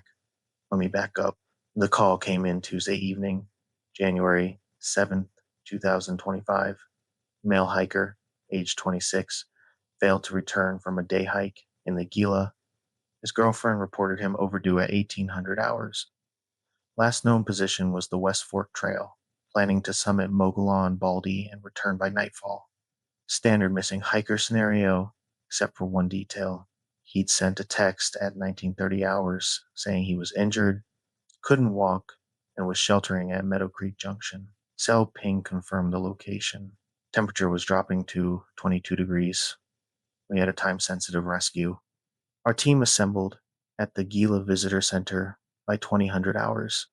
6 of us total, myself as team leader, 2 EMTs, 3 support personnel, all certified in wilderness rescue. We had coordinates, we had communications, we had medical gear, and a wheeled litter for patient transport. Simple extraction. Get in, stabilize, get out. We started up the West Fork Trail at 2015 hours, making good time despite night conditions. The trail was clear, no snow at this elevation, and we had good moonlight. 3 miles in, we reached Meadow Creek Junction at 0200 hours, right on schedule, and there he was. Male, mid-20s. Correct physical description from the missing person report. Sitting propped against a ponderosa pine, wrapped in a space blanket. His headlamp was on, visible from 50 yards out. "Brandon Sullivan?" I called out as we approached. "That's me," he responded, voice weak but clear. "Thank God you're here. I think my ankle's broken." Standard presentation. I signaled the team forward while I did the initial assessment. "Brandon, I'm Marcus with Grant County SAR. Can you tell me what happened?" I twisted my ankle coming down from the summit around 1700 hours. Tried to walk it off but couldn't bear weight. Made it to this junction and called for help. Timeline matched. Injury matched. Everything was textbook. I knelt next to him, started my patient assessment. Airway clear, breathing normal, pulse strong at 72 BPM, right ankle swollen and discolored, possible fracture, definitely needed immobilization. "Anyone else with you on this hike?" I asked, while my partner Amanda started splinting the ankle. "No, solo hiker." "Any medical conditions we should know about? Medications?" "None. Healthy. Just stupid for hiking alone." The ankle splint went on smoothly. We got him packaged in the litter with warming layers, strapped him in properly, briefed him on the extraction process. Professional, efficient, by the numbers. We started back down the trail at 0240 hours. 6 of us rotating on the litter, maintaining good pace on the relatively smooth trail. That's when my radio crackled with traffic from base. "Marcus, this is command. We just got another call from Brandon Sullivan's cell phone. He says he's at Willow Creek, approximately 6 miles south of your position. Says he never made it to Meadow Creek Junction." I stopped walking. The team stopped with me. "Command, say again." "Brandon Sullivan just called from a different location. Claims he's been at Willow Creek since 2000 hours. Unable to move due to leg injury. Cell tower ping confirms Willow Creek." I looked at the litter. The man strapped inside was watching me with calm, patient eyes. "Command, we have Brandon Sullivan with us right now. Visual confirmation. Proper ID matches the missing person description." "Copy that, Marcus. But we're looking at an active cell phone at a second location, and the caller has details that match the missing person report. Girlfriend confirms it's his voice on the call." "Did you ask verification questions?" "Affirmative." He provided his girlfriend's full name, his vehicle license plate, and described his route plan accurately. I pulled out the patient information sheet we'd been given. "Brandon, what's your girlfriend's name?" The man in the litter smiled. "Jessica Martinez." "Correct. Vehicle license plate, New Mexico tag, NMD 4472. Also correct. What trail did you take to the summit?" "West Fork to the Baldy Trail Junction, then north to the peak." "All accurate." I keyed my radio. "Command, subject here is providing correct verification details as well. What's your guidance?" Long pause. "Stand by." Amanda moved closer. "Marcus, this doesn't make sense. We can't have 2 Brandon Sullivans." "I know." The man in the litter spoke up. "Maybe someone's pranking you? Using my information?" "How would they get your information?" "I don't know, but I'm right here. I'm the one who called for help. I'm injured and freezing, and I just want to get off this mountain." Logical, reasonable. Except I had command telling me there was another person claiming to be the same individual 6 miles away. My radio. "Marcus, this is Sheriff Dawson. I'm patching into your frequency. The individual at Willow Creek is providing real-time information that only Brandon Sullivan should know, including a text conversation with his girlfriend from this morning that hasn't been publicly shared. We need you to secure your subject and proceed to Willow Creek to verify the second individual. Secure? You mean detain? I mean, make sure whoever you have doesn't leave that litter, and be ready for this situation to get complicated. I looked at the man strapped into our rescue litter. He looked scared now, confused, human. This is crazy, he said. Why would you detain me? I'm the victim here.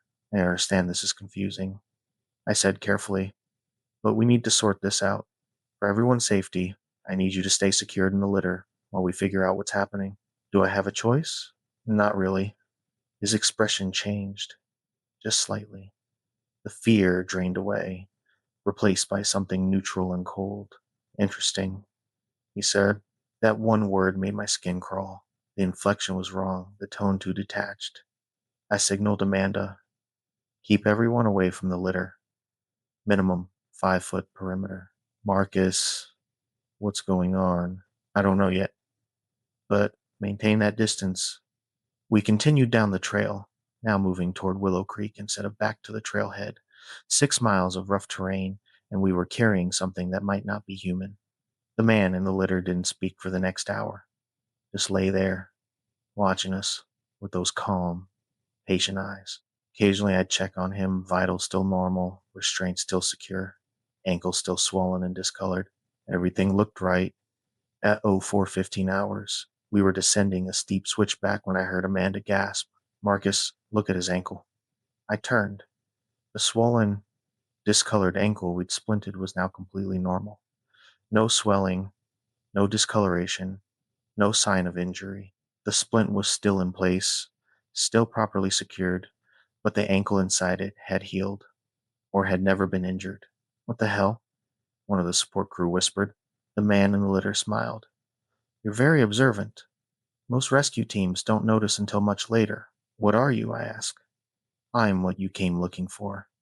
I'm what you expected to find. I'm the injured hiker at Meadow Creek Junction, right where the coordinates said I'd be. That's not an answer. Sure it is. You got a call, you got coordinates, you got a description. You found exactly what you expected to find. The fact that I'm not actually Brandon Sullivan is, well, that's a detail most people overlook. Amanda had her hand on her bear spray. Where's the real Brandon? Where your command said, Willow Creek. He's been there the whole time. I just got to Meadow Creek first, learned what you were looking for, and became it. Why? The thing wearing Brandon Sullivan's face looked thoughtful. Call it curiosity. I want to see how your rescue process worked, how you assessed patients, how you transported them, where you took them. Knowledge is useful. Knowledge for what? For next time, when I might need to be rescued legitimately, when I'm actually injured and need your help. It's important to understand the procedures. My mind was racing through options. We were miles from help, in rough terrain, in the dark, with something that could apparently mimic human beings, perfectly injuries, and all strapped into our litter. Marcus, one of the crew said quietly, should we let it go? No. I surprised myself with how certain I sounded. We maintain custody. We document everything. We continue to Willow Creek, verify the real victim, and we let law enforcement figure out what to do with this. The thing laughed. You're going to maintain custody of me? How? You're strapped into a litter. You can't get out without our help. Can't I? The straps didn't move. The litter didn't shift. But suddenly the thing wearing Brandon's face was sitting up, completely unrestrained, all 5 lashing straps still buckled exactly as they'd been, but no longer securing anything. It stood up in the litter, balanced perfectly despite the uneven terrain. The problem with your restraints, it said, is they restrain a physical body, and I'm not entirely physical, not in the way you understand it. It stepped out of the litter onto the trail, fully mobile, completely unhurt. But here's the thing, I'm not hostile. I'm not here to hurt you. I was genuinely curious about your rescue procedures. Now I know. So I'll be going. Wait, I said. The real Brandon Sullivan. Is he actually at Willow Creek? Is he actually injured? Yes. He fell at approximately 1900 hours, suffered a compound fracture of his left tibia, managed to drag himself to Willow Creek, where he's been unable to move since. He's getting hypothermic. You should hurry. How do you know all this? I watched him fall. I was tracking him all day, learning his patterns, his appearance, his voice. When he got injured, I saw an opportunity. I called for help from his phone, then went to Meadow Creek to intercept the rescue team. Simple misdirection. You delayed his rescue by hours. He could die. He might, but probably not if you hurry. And honestly, his suffering taught me important things about human physiology under stress. Pain responses, shock progression, hypothermic symptoms. Very educational. It started walking away, moving with that too smooth gait I'd seen in other SAW reports but never believed. One more thing, it called back. The ankle injury? That wasn't mimicry. I actually broke my own ankle to make the injury convincing. Then I healed it. Want to see if you'd noticed the healing process? You did. Good work. Then it was gone, stepping off the trail and disappearing into the darkness with impossible speed. We stood there for a full minute, nobody speaking, trying to process what had just happened. Finally, Amanda broke the silence. We need to get to Willow Creek, now. We abandoned the litter, it was too heavy to move at speed, and pushed hard toward Willow Creek with medical gear only. Made the 6 miles in 90 minutes, arriving just as dawn started breaking. Brandon Sullivan was exactly where the thing had said he'd be. 26 years old, hypothermic, conscious but disoriented, with a compound fracture of his left tibia that had broken the skin. Blood loss, shock, early stage frostbite on his extremities, critical but stable. We did rapid stabilization, called for helicopter medevac, got him packaged properly. The helicopter arrived at 07:20 hours and extracted him to Gila Regional Medical Center. He survived, full recovery expected. When the sheriff's deputies arrived to take our statements, we told them everything. The thing at Meadow Creek, the perfect mimicry, the impossible escape from the litter, the self-inflicted injury that healed. They wrote it all down. Professional, thorough, non-judgmental. Then the senior deputy, a guy named Ortega, who'd worked Grant County for 20 years, said something that stuck with me. This is the fourth report like this in the Gila Wilderness in the last 2 years. Different teams, different missions, but the same pattern, perfect mimicry of a real victim, impossible knowledge of details, and disappearance once confronted. Whatever it is, it's studying us, learning our procedures. And I think eventually it's going to use that knowledge. Use it how? Think about it. It can look like anyone. It can mimic injuries. It knows how we verify identity. It understands our rescue protocols. What happens when it decides it wants to get into a hospital or a command center or a secure facility? It just has to play injured hiker. We extract it to wherever it wants to go, and by the time anyone realizes something's wrong, he didn't finish the sentence. He didn't need to. I still volunteer with Grant County SAR. We've implemented new protocols. Now all patients get photographed on site, then rephotographed every 30 minutes during transport. We verify details with multiple sources. We never rely on a single point of identification. And we pay attention to injuries that heal because in the Gila Wilderness, there's something that's been watching us work, learning our procedures, studying how we operate, and it's patient, methodical, curious. The night we found it at Meadow Creek, it wasn't trying to hurt anyone. It was just gathering information. But information is preparation, and preparation suggests intent. I don't know what it's preparing for, but I know it's studying us with intelligence and purpose. And I know that every rescue mission now carries an extra question we never had to ask before. Is the person we're extracting actually human? For anyone working search and rescue, especially in wilderness areas bordering traditional lands, verify everything, photograph everything, re-verify periodically during transport. If injuries change, if details stop matching, if something feels wrong with your patient, don't dismiss it as stress or exhaustion. Trust your instincts, document anomalies, And understand that not everyone calling for rescue is human, but some of them are very, very good at pretending to be. If you work SAR and you've had missions that didn't make sense, patients who healed too fast, details that didn't add up, the feeling that you extracted something other than what you thought you were extracting, share your experiences below. And if you want more accounts from rescue professionals who've documented things that shouldn't be possible, hit subscribe. Every week, I bring you stories from first responders dealing with situations that go beyond standard operating procedures. Stay safe out there. And remember, just because someone calls for help doesn't mean they're the victim. I found 3 of my Angus dead in the arroyo, surgical cuts, no blood, same mutilation pattern as the Wilson Ranch last spring. Then I found my own boot prints circling the kill site in the snow, except I'd been in Farmington buying feed all day, and I was looking at them from my truck at midnight. Tom Whitehorse, third generation cattle rancher working 200 acres near Navajo Dam in northwestern New Mexico. My grandfather bought this land in 1967. My father expanded it in the 90s, and I've been running the operation since 2019. It's hard country, high desert, cold winters, summer drought, but it's home. This happened last February during one of the worst cold snaps we'd had in years.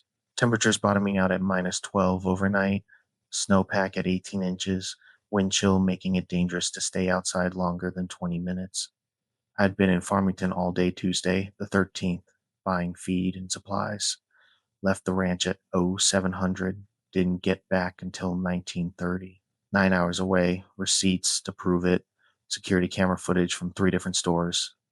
When I pulled up to the house, my dogs were going insane, not barking at coyotes or alerting to deer, genuine distress barking, the kind they do when something's fundamentally wrong. They wouldn't leave the porch, wouldn't come to me when I called. That was the first warning. I grabbed my spotlight and my rifle, Remington 700 inches, 308, standard ranch gun, and walked the fence line. Everything looked secure until I reached the eastern pasture. The gate was open, not damaged, not broken, just unlatched and swinging in the wind. I always check my gates. It's automatic, like breathing. That gate had been closed and locked when I left.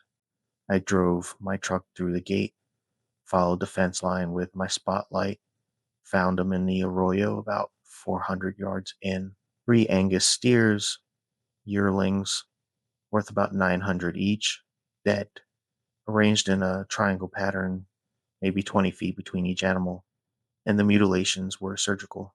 Right ear removed on all 3, clean circular cuts, left eye missing from each animal, removed with what looked like a coring tool, genitals removed with precision cuts, and no blood. None on the ground, none on the animals, like they'd been drained completely before the cutting started. I've seen predator kills. I've seen animals dead from disease, from lightning, from accidents. This was none of those things. This was deliberate, methodical, and impossible. I called the sheriff's office, got dispatcher saying a deputy would be out in the morning. They were swamped with weather emergencies and couldn't spare anyone for livestock investigations until daylight. While I waited on hold, I walked around the kill site with my spotlight, documenting everything with my phone camera. That's when I saw the boot prints. They circled all 3 animals. Single set of tracks, clear in the snow. Size 11, Ariat work boots with a distinctive tread pattern, the exact boots I was wearing. I looked down at my own feet. Same boots, same tread, same wear pattern on the heel where I favor my right leg. I followed the tracks. They came from the direction of my house, walked directly to the first steer, then to the second, then the third, then circled back. At the first steer, the prints showed where someone had knelt down, worked on the animal for several minutes based on the depth and distribution of the knee impressions, then stood and moved to the next. The tracks led back toward my house, across the pasture, through the gate I'd found open. I followed them all the way to my porch, where they stopped, not at my door, not going inside, just stopped at the porch steps, like whoever made them had simply ceased to exist. I checked my security camera battery powered unit I'd installed last summer after the Wilson Ranch had trouble. Pulled up the footage on my phone. 19:15 hours, 45 minutes before I got home. The camera showed a figure walking from the direction of the barn toward the eastern pasture. The footage was grainy in the dusk light, but I could make out details. Dark coat, same as mine. White Stetson, same as mine. Walk that looked identical to my gait, slight favor to the right leg from an old rodeo injury. The figure walked off camera toward the east. 23 minutes later, it walked back. This time it was carrying something, dragging it. The footage was too dark to make out clearly, but the shape was wrong, too long, too many limbs. It stopped at my porch, looked directly at the camera, and smiled. The face was mine, my exact face. But the smile was wrong, too wide, pulling the skin too tight, showing too much tooth and gum. Then it walked up the porch steps and the footage cut to static. When the static cleared, the porch was empty. Timestamp showed 1928, 2 minutes before I actually arrived home. I was standing on my porch watching footage of myself doing things I hadn't done, standing in places I hadn't been, while my own boot prints in the snow proved someone wearing my exact boots had mutilated my cattle while I was 90 miles away. I didn't sleep that night. Sat in my living room with my rifle across my lap, watching the windows, listening to my dogs whine and pace. The deputy showed up at 0800 Wednesday morning. Young guy, maybe late 20s, named Rodriguez. He examined the site, photographed everything, took samples of the cuts. Same pattern as Wilson's, he said, and the Martinez Ranch before that. 6 cattle mutilations in San Juan County since November, all identical methodology. What about the boot prints? I asked. He measured them, photographed them, then measured my boots. Perfect match. You said you were in Farmington all day? Yes. I've got receipts, timestamps, camera footage from the stores. And someone's wearing boots exactly like yours. Same size, same brand, same wear pattern. You looked uncomfortable. Or you're lying to me about your whereabouts. Deputy, I've got no reason to mutilate my own cattle. That's $2,700 I just lost. Unless it's insurance fraud. I don't have livestock mortality insurance. Never saw the point for a small operation like this. He wrote that down, then looked at the tracks again. The boot prints lead to your house. Stop at your porch. There's camera footage of someone who looks like you. And you're telling me it wasn't you. That's exactly what I'm telling you. And then what's your theory? I've been thinking about that all night. I don't have one that makes sense. He packed up his evidence kit. I'll file the report. If you think of anything else, call the office.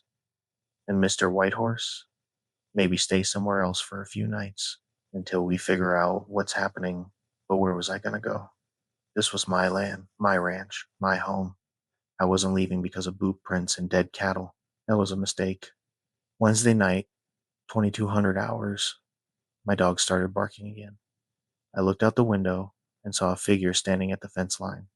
Same coat, same hat, same build as me. It was just standing there, facing the house, not moving. I grabbed my rifle, turned on the porch light. The figure didn't react to the light, just stood there, perfectly still. I raised the rifle, aimed center mass, yelled through the window, "Get off my property." The figure tilted its head too far, neck articulating wrong, and raised one hand in a wave. Then it opened its mouth, and my own voice came out, clear and loud, across 200 yards of snow. "Tom, it's me. My truck broke down on the access road. Can you come help?" My truck was parked 30 feet away in my driveway, visible from where the figure stood. "I need help, Tom. It's cold out here." I fired a warning shot into the snow 20 feet in front of it.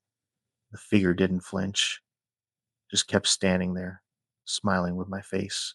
"Tom, why won't you help me? I'm you. You'd want someone to help you." I fired again, this time at the figure itself. The round hit center mass, I'm certain of it. The figure stumbled back, but didn't fall, didn't bleed, just regained its balance and started walking toward the house. I fired 3 more rounds, all hits, all ineffective. The figure reached my fence, put both hands on the top rail, and vaulted over with impossible grace. Started walking across the yard toward my porch. I dropped the rifle, grabbed my truck keys, and ran out the back door to my truck. Engine started and in reverse before I even had the door closed. Drove backward down my driveway, spun around, and floored it toward the main road. In my rearview mirror, I watched the figure standing in my yard, watching me leave. It raised both hands and waved goodbye with perfect synchronization.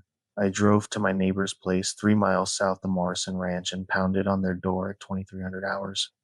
Ed Morrison, 68 years old, ex-Marine, answered with a shotgun in his hands. I told him everything: the cattle, the prints, the camera footage, the figure in my yard. Expected him to call me crazy or drunk. Instead, he said, "It's been working its way through the ranches. Hit Wilson in November, Martinez in December, Jensen 2 weeks ago. We knew you were probably next." Why didn't anyone warn me? Because what were we going to say? Watch out for something that looks exactly like you, that walks in your boots, wears your face, knows how to move like you? Ed lowered his shotgun. "We're ranchers, Tom. We deal in facts: cattle prices, water rights, predator control. We don't deal in things that can't exist.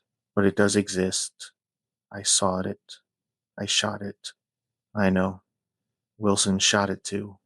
5 rounds from a 45 center mass. No effect. It kept walking until he got in his truck and left. Didn't come back that night. So what do we do?" Ed thought for a moment. "My wife's Dene Navajo. She's got family who know about these things. Let me make a call." An hour later, an elderly woman arrived. Ed's wife's grandmother had to be in her 80s, wearing traditional velvet and turquoise. She listened to my story without interrupting, asked a few questions in accented English, then nodded. "You're marked," she said simply. "Something's been watching you, learning you, copying you. Now it wants to replace you. Take your life, your land, your name. How do I stop it?" "You don't stop it, you break its connection. It can't replace you if it can't reach you. You need to stay away from your land for 7 days. Don't go back. Don't even drive past. Let it wait for you. After 7 days, without contact, it has to find someone else." 7 days? What about my cattle, my property? "I'll check your cattle," Ed offered. "You stay here. We've got the guest room." And after 7 days, the old woman smiled, but it wasn't comforting. After 7 days, it will move on to someone else, someone new, and the cycle continues. I stayed at the Morrison Ranch for 7 days. Ed checked my property twice daily. Cattle were fine. No more mutilations. No sign of the figure. My security camera had been destroyed, ripped from its mount, circuit board crushed. On the 8th day, I went home. Everything was as I'd left it, except for one detail. There were boot prints everywhere. My boot prints. Around the house, around the barn, in every pasture, circling every structure. Hundreds of prints, like the thing had spent 7 days pacing my entire property, searching for me. But it was gone. 2 weeks later, I heard about the Yazzie Ranch, 15 miles east. 3 cattle mutilated. Same pattern. Boot prints in the snow, matching the owner's boots exactly. Security footage showing someone who looked identical to the owner, doing things the owner hadn't done. The cycle continued. I still run my ranch, but I installed better security. I carry Navajo protection, white shell, and turquoise that the old woman gave me, and I never, ever go outside after dark alone. Because in northwestern New Mexico, near the reservation boundaries, there's something that watches ranchers, studies us, learns how we walk, how we talk, how we move through our land, and when it's ready, it tries to become us. I don't know what it does with the cattle. I don't know why it needs the mutilations, but I know it's still out there, working its way from ranch to ranch, wearing faces that aren't its own. And someday, it might come back for mine. We were replacing insulators on the 115 kilovolts transmission line when Rodriguez's fall arrest locked up, caught him at 20 feet, textbook stop. But Rodriguez was still in the bucket next to me, and what was hanging from his lanyard 30 feet below had too many joints in its arms and wasn't screaming the way a man should scream. Danny Ortega, journeyman lineman with High Desert Electric Cooperative. I've been working transmission lines in northwestern New Mexico for 14 years, the last 6 as a crew lead. You, if you don't know the trade, here's what matters. We work on high voltage lines, carrying enough electricity to vaporize you instantly if you make contact. Everything we do is double checked, every procedure followed exactly, because one mistake is your last mistake. This was Thursday, January 16th, 2025. We had a 4-man crew working a line rebuild near Bloomfield, replacing aging ceramic insulators on Tower 47, part of the 115 kilovolts transmission corridor that runs from the San Juan generating station to Farmington. Cold morning, 19 degrees, light wind, good working conditions. The crew was myself, Jesse Rodriguez, Kyle Bennett, and Travis Nakai, all certified journeymen, all experienced with high voltage work. We had worked together for 3 years, knew each other's moves, communicated well. The plan was straightforward: de energize the line segment, establish grounds, use the bucket trucks to access the tower, replace 12 insulators, test and re energize. 6-hour job if everything went smooth. We de energized at 0600 hours, confirmed voltage zero with our test equipment, installed the ground's heavy copper cables that provide a path to Earth if any unexpected voltage shows up. By 0730, we were in the buckets, starting the work. I was in bucket 1 with Rodriguez. Kyle and Travis were in bucket 2, positioned on the opposite side of the tower. Standard configuration for this type of work. Rodriguez and I had replaced 4 insulators without issue. He was handling the impact wrench. I was managing the new hardware. We just started on insulator 5 when Rodriguez's radio crackled. Danny, this is Rodriguez. Can you come down here? I dropped my socket set. I looked at Rodriguez standing 2 feet from me in the bucket. He looked back at me, confused. Did you just call me on the radio? I asked. No, I'm right here. The radio crackled again. Danny, can you hear me? I need that socket set. It's under the tower. Rodriguez, the real Rodriguez, standing next to me, keyed his radio. This is Rodriguez. I'm in the bucket with Danny. Who's on this frequency? Silence for a moment. Then, Danny, something's wrong with my radio. Can you just come get the socket set? The voice was perfect. Same accent, same speech pattern, same slight rasp from years of shouting over equipment noise. I keyed my radio. Kyle, Travis, you guys seeing anything unusual down there? Negative. Just the standard equipment. Why? Someone's on our frequency using Rodriguez's voice, asking me to come down to ground level. Long pause. Danny, that's weird. We're not seeing anyone else on site. I looked over the side of the bucket. The tower was a steel lattice structure, about 90 feet tall. Below us was our equipment, trucks, trailers, the grounding cables we'd installed. Everything looked normal. Rodriguez called again. Danny, forget the socket set. I think I see a problem with the ground. You need to come check this. That got my attention. Grounding was life safety critical. If there was an issue with the ground connection, we needed to address it immediately. But Rodriguez was still standing next to me. I could literally reach out and touch him. Kyle, I radioed. I need you to go visual on the grounds. Check all connection points. Someone or something is claiming there's a problem. Copy. Travis and I are coming down. I watched Kyle and Travis lower their bucket, exit at ground level, and walk to the tower base where our grounding cables were attached. They checked each connection point thoroughly. All grounds are solid. Kyle called up. No issues. Connections are tight. Cables are in good condition. The radio crackled again, but this time it was different. My own voice. Kyle, this is Danny. I need you to disconnect the grounds. We got a call from dispatch. Line needs to be re-energized early for emergency power routing. I keyed my radio immediately. Kyle, disregard that. Do not touch those grounds. That was not me. Copy that, Danny. We're not touching anything. Rodriguez grabbed my arm. What the hell is going on? I don't know, but someone's mimicking us on the radio, trying to get us to violate safety protocols. Mimicking or intercepting? Good question. Radio intercept was possible. Criminals had done it before, breaking into utility frequencies to create confusion during theft operations. But they typically scrambled communications. They didn't mimic specific voices. Kyle's voice came through. Danny, I've got visual on something.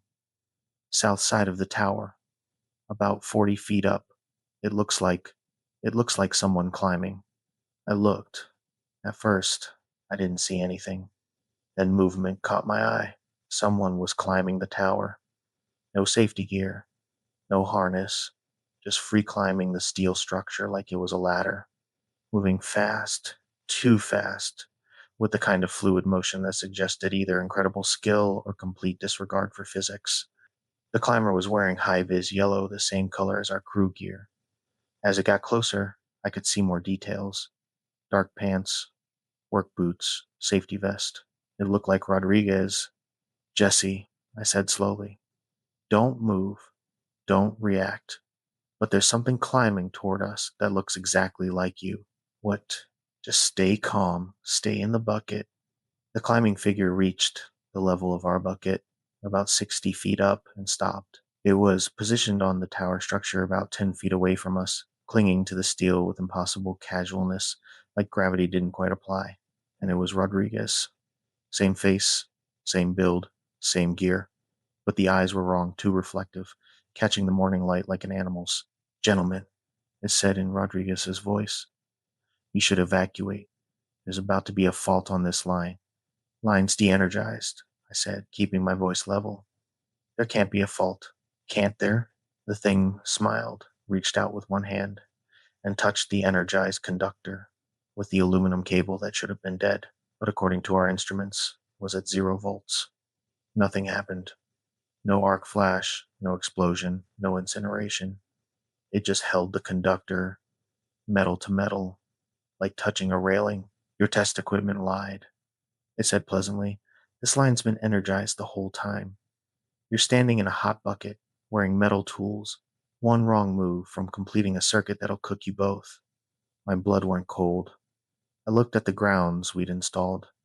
If the line was actually energized, those grounds should be glowing red hot, conducting hundreds of amps to Earth. But they looked normal. Rodriguez pulled out our voltage tester, a sophisticated digital unit that detected electrical fields without contact. He pointed it at the conductor, reading 0 volts. It's lying, Rodriguez said. The line's dead. Our grounds are working. That thing is trying to scare us. Flaming figure cocked its head. Am I? Then explain this. It grabbed the conductor with both hands, pulled itself up onto it, and stood, balanced on a single aluminum cable 90 feet in the air, arms outstretched like a tightrope walker. If the line was energized, it should have been dead. If the line was de-energized, it shouldn't have mattered either way. But something about the way it moved, the casual confidence, made my instinct scream. Danny. Rodriguez's voice was tight. We need to get down. Now. Agreed. Lower the bucket. I hit the controls. Nothing happened. The hydraulics didn't respond. I tried the backup controls. Still nothing. Bucket's not responding, I said into the radio. Kyle, can you operate the boom from the ground controls? Trying now. Negative. Nothing's responding. They're stuck up there. The thing standing on the conductor laughed. You're starting to understand. This isn't about electricity anymore. This is about choice. What choice? One of you can leave. One of you stays. The bucket will only respond for one person. You have 30 seconds to decide. That's not how hydraulics work, Rodriguez said. Isn't it? Try it. One of you push the down button. See what happens. Rodriguez and I looked at each other. He nodded. I pushed the controls. The bucket lurched, dropped 6 inches, then stopped. Now you try, I said. Rodriguez pushed the controls. Nothing happened. Interesting, the thing said. It likes Danny better. Danny gets to leave. Rodriguez stays. Nobody's staying, I said. We're both getting down. And you'll both stay. Forever. Frozen in this bucket at 90 feet. until eventually hypothermia takes you, or dehydration, or you simply go mad and jump. Your choice. Kyle's voice crackled. Danny, I'm climbing up with a rescue harness. We'll lower Rodriguez manually if we have to. Don't, the thing said, though Kyle couldn't hear it. If anyone else comes up here, they'll stay too. This tower's mine now. Your guests. Unwelcome guests. My mind was racing through options. We had emergency procedures for stuck buckets, crane rescue, ladder rescue, helicopter extraction, but all of those took time. And if this thing could disable our hydraulics, what else could it do? What do you want? I asked. I want you to leave. All of you. This is a sacred site you're disrupting. This tower stands on land that shouldn't have been built on, carrying power stolen from water that should flow free. It gestured toward the San Juan River Valley, visible in the distance.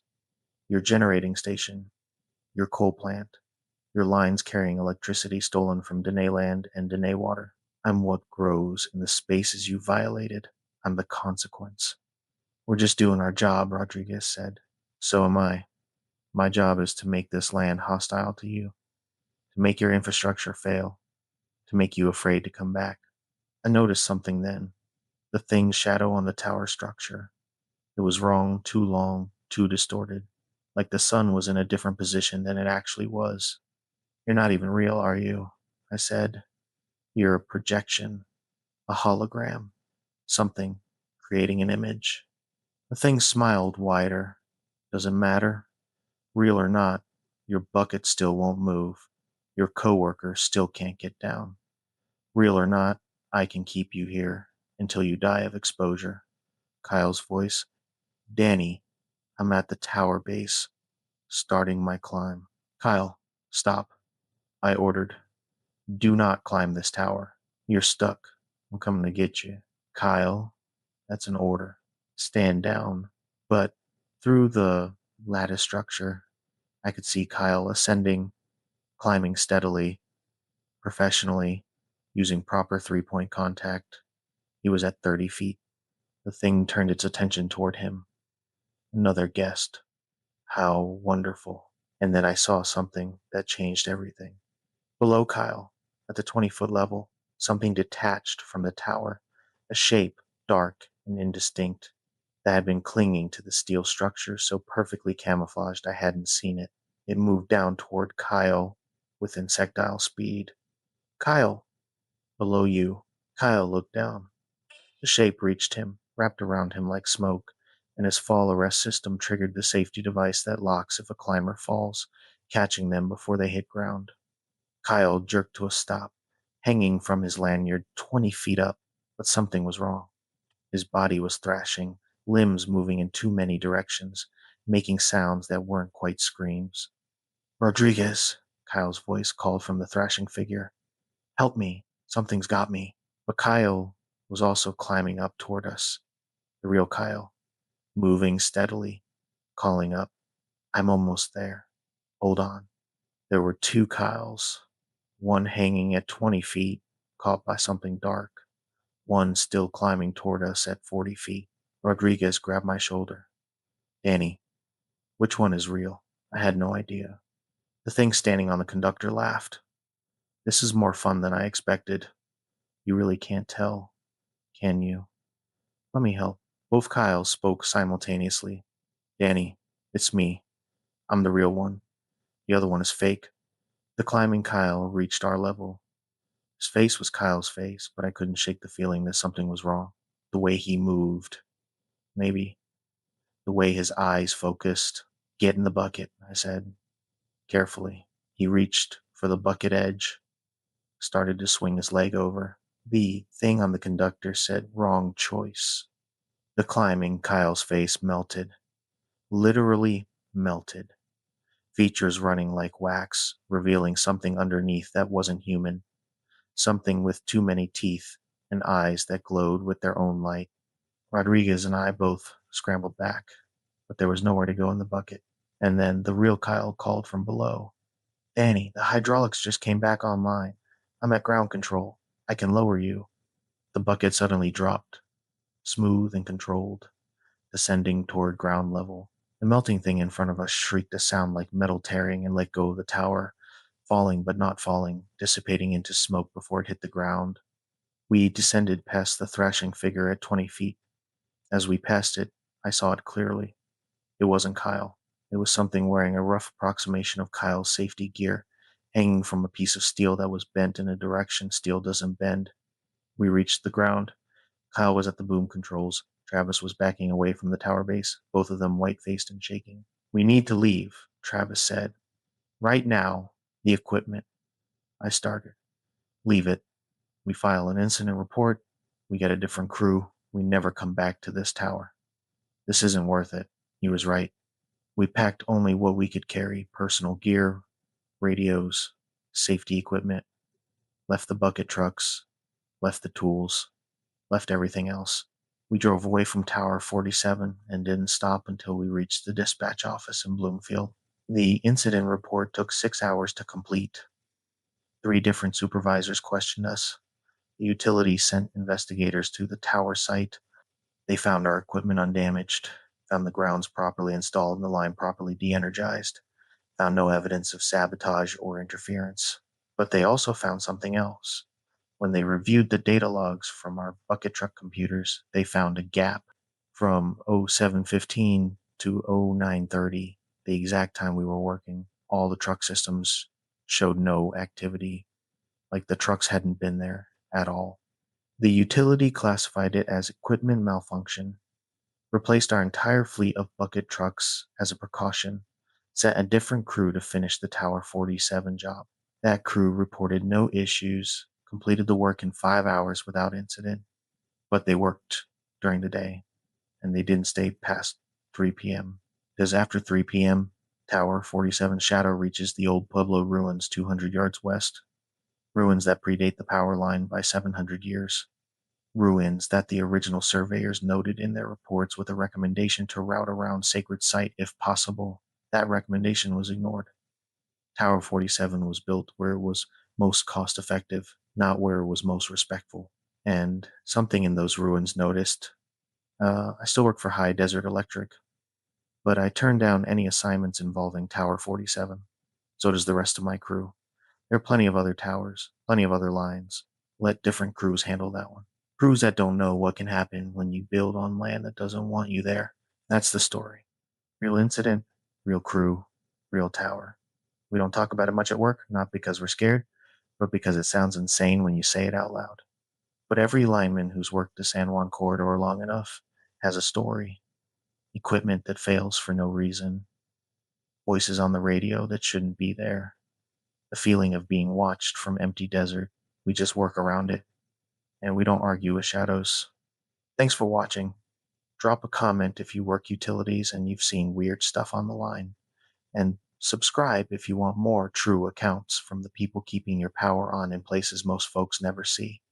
The radio telescope array was tracking Pulsar J 437, 27 dishes synchronized in perfect formation. Then dish 19 started tracking something else, something moving terrestrially, bipedal signature, closing on our control building at 40 miles per hour while transmitting my advisor's voice on the emergency frequency, asking to be let inside. Dr. Lisa Park, postdoctoral researcher with the Very Large Array in central New Mexico. If you don't know the VLA, it's one of the most powerful radio telescope facilities in the world. 27 dish antennas, each 82 feet in diameter, arranged in a Y pattern across the San Agustin Plains. We observe everything from distant galaxies to solar phenomena, mapping the radio spectrum with precision most people can't comprehend. This was January 21st, 2025. I was running a solo observation shift, midnight to 0800 hours. Standard rotation for postdocs. You get the night shifts. You do the routine observations. You hope for good data to publish. My advisor, Dr. Raymond Chen, had left at 2300 hours after reviewing my observation plan, pulsar timing study. Completely routine, nothing that required supervision. I'd run this exact observation protocol 40 times over the past 6 months. The VLA control room is located in the center of the array, a single-story building housing all the processing equipment, monitoring stations, and life support for overnight shifts. At night, especially in winter, you're completely alone. Nearest town is Magdalena, 25 miles east, and there's nothing but high desert scrubland in every direction. I started the observation sequence at midnight. All 27 dishes moved to their initial positions, motors humming, tracking systems locked onto Pulsar J437. Data started flowing, radio emissions from a neutron star 25,000 light years away, spinning at millisecond intervals. Everything was normal until 0215 hours. Dish 19, positioned on the northwest arm of the array about a mile from the control building, stopped tracking the pulsar. Its orientation shifted 23 degrees south, and according to my monitors, it started receiving a signal, a strong signal, terrestrial origin, moving. I checked the diagnostics, no equipment malfunction. The dish was functioning perfectly. It was just tracking something that shouldn't exist, a radio source at ground level, moving across the desert at high velocity, approaching from the northwest. I pulled up the tracking plot. The source was closing on the control building at approximately 40 miles per hour, following no road or trail, just moving in a straight line across rough terrain. My first thought, vehicle with a radio transmitter, maybe a rancher, maybe military from one of the test ranges to the west. But the signal strength was wrong, too powerful, too focused, like the source was beaming directly at Dish 19 with intentional precision. I tried to filter out the interference, retarget Dish 19 to the pulsar. The dish refused commands.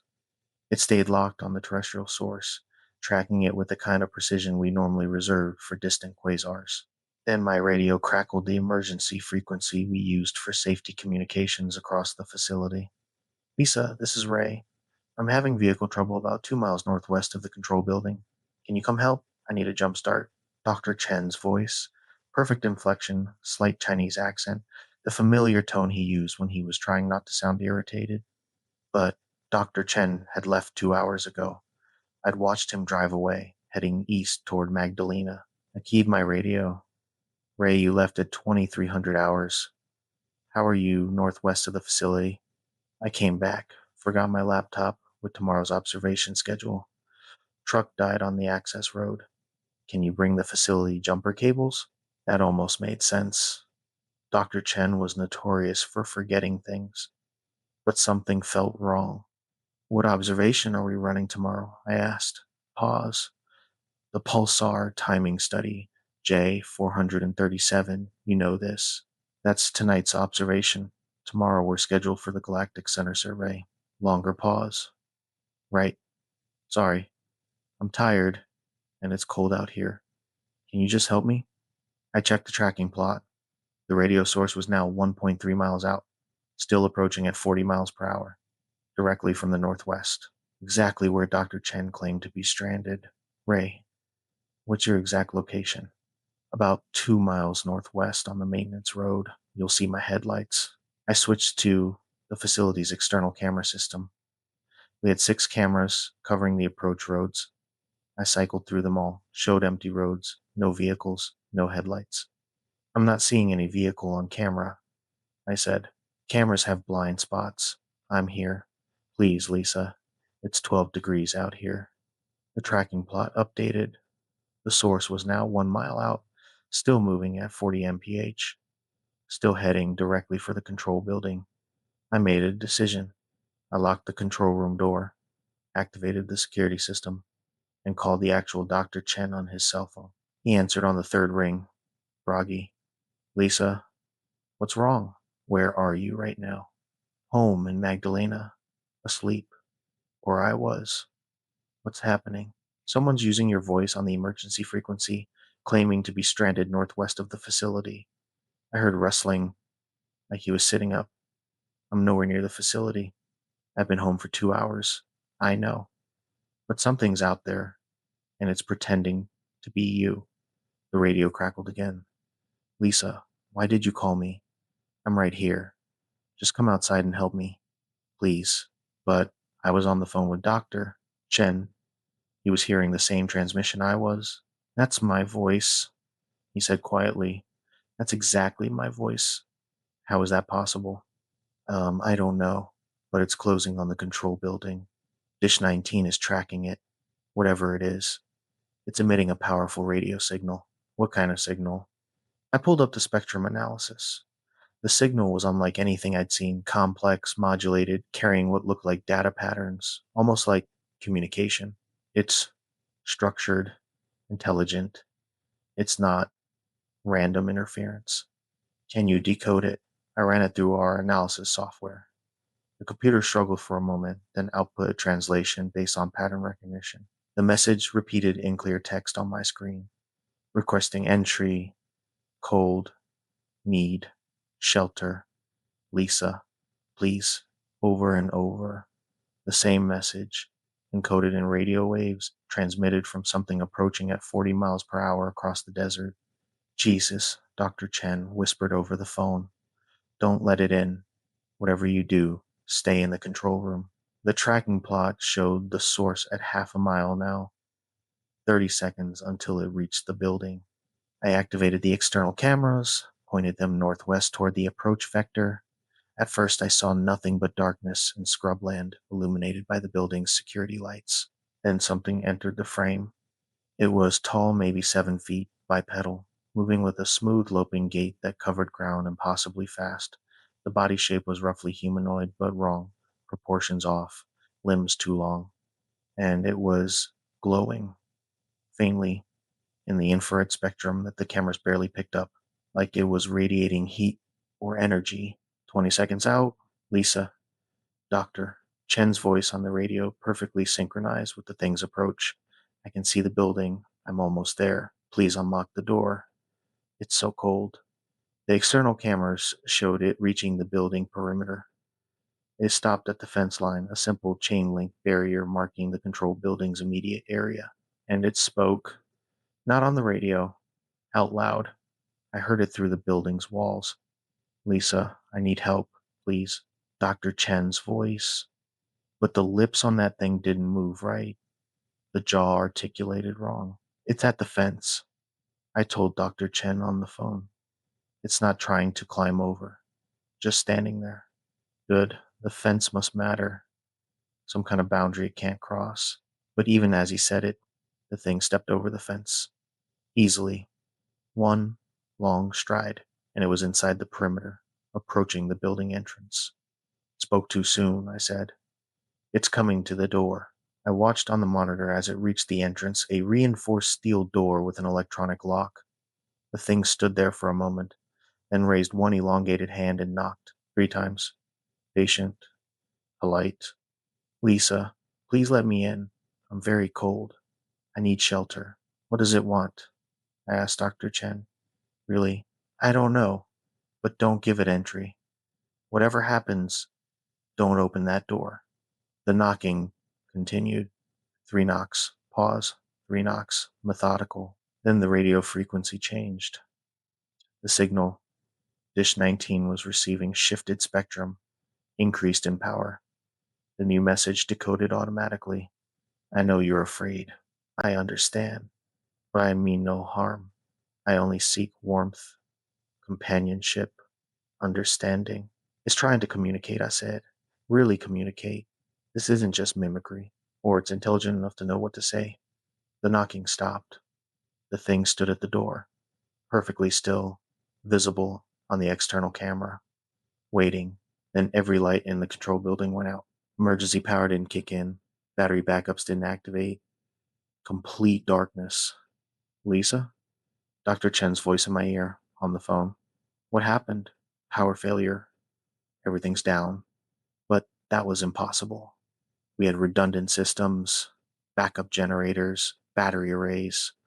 Nothing short of a total electrical failure could kill all of them simultaneously. I fumbled for my phone's flashlight, activated it. The control room looked normal, equipment dark, monitors dead, but structurally intact. Then I heard footsteps inside the building, coming from the equipment bay. There's something inside, I whispered. That's impossible. You locked the door. I know. The footsteps were slow, deliberate, moving through the building toward the control room. I looked at the internal door, also locked, also steel reinforced. The doorknob turned. Locked. It couldn't open. The doorknob turned again. Rattled. something on the other side testing it. Then Dr. Chen's voice from behind the door. Lisa, let me in. I came back to help. Please. You're on the phone with me, I said to the real Dr. Chen. You're in Magdalena. I know, he said. Don't respond to it. The thing behind the door knocked. 3 times. Pause. 3 times. Lisa, it's cold out here in the hallway. The power's out. I can't see. Please let me in so we can figure this out together. I stayed silent, pressed against the far wall, phone gripped in my shaking hand. The knocking stopped, silence for 30 seconds, and the door opened. Not broken, not forced.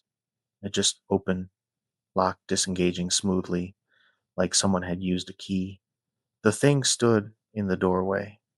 In my phone's flashlight beam, I could see it clearly now. It had adapted, taken on a more human shape. It looked almost like Dr. Chen. Same height, same build, same features rendered in that faint infrared glow. Hello, Lisa, it said. I'm sorry I frightened you. That wasn't my intention.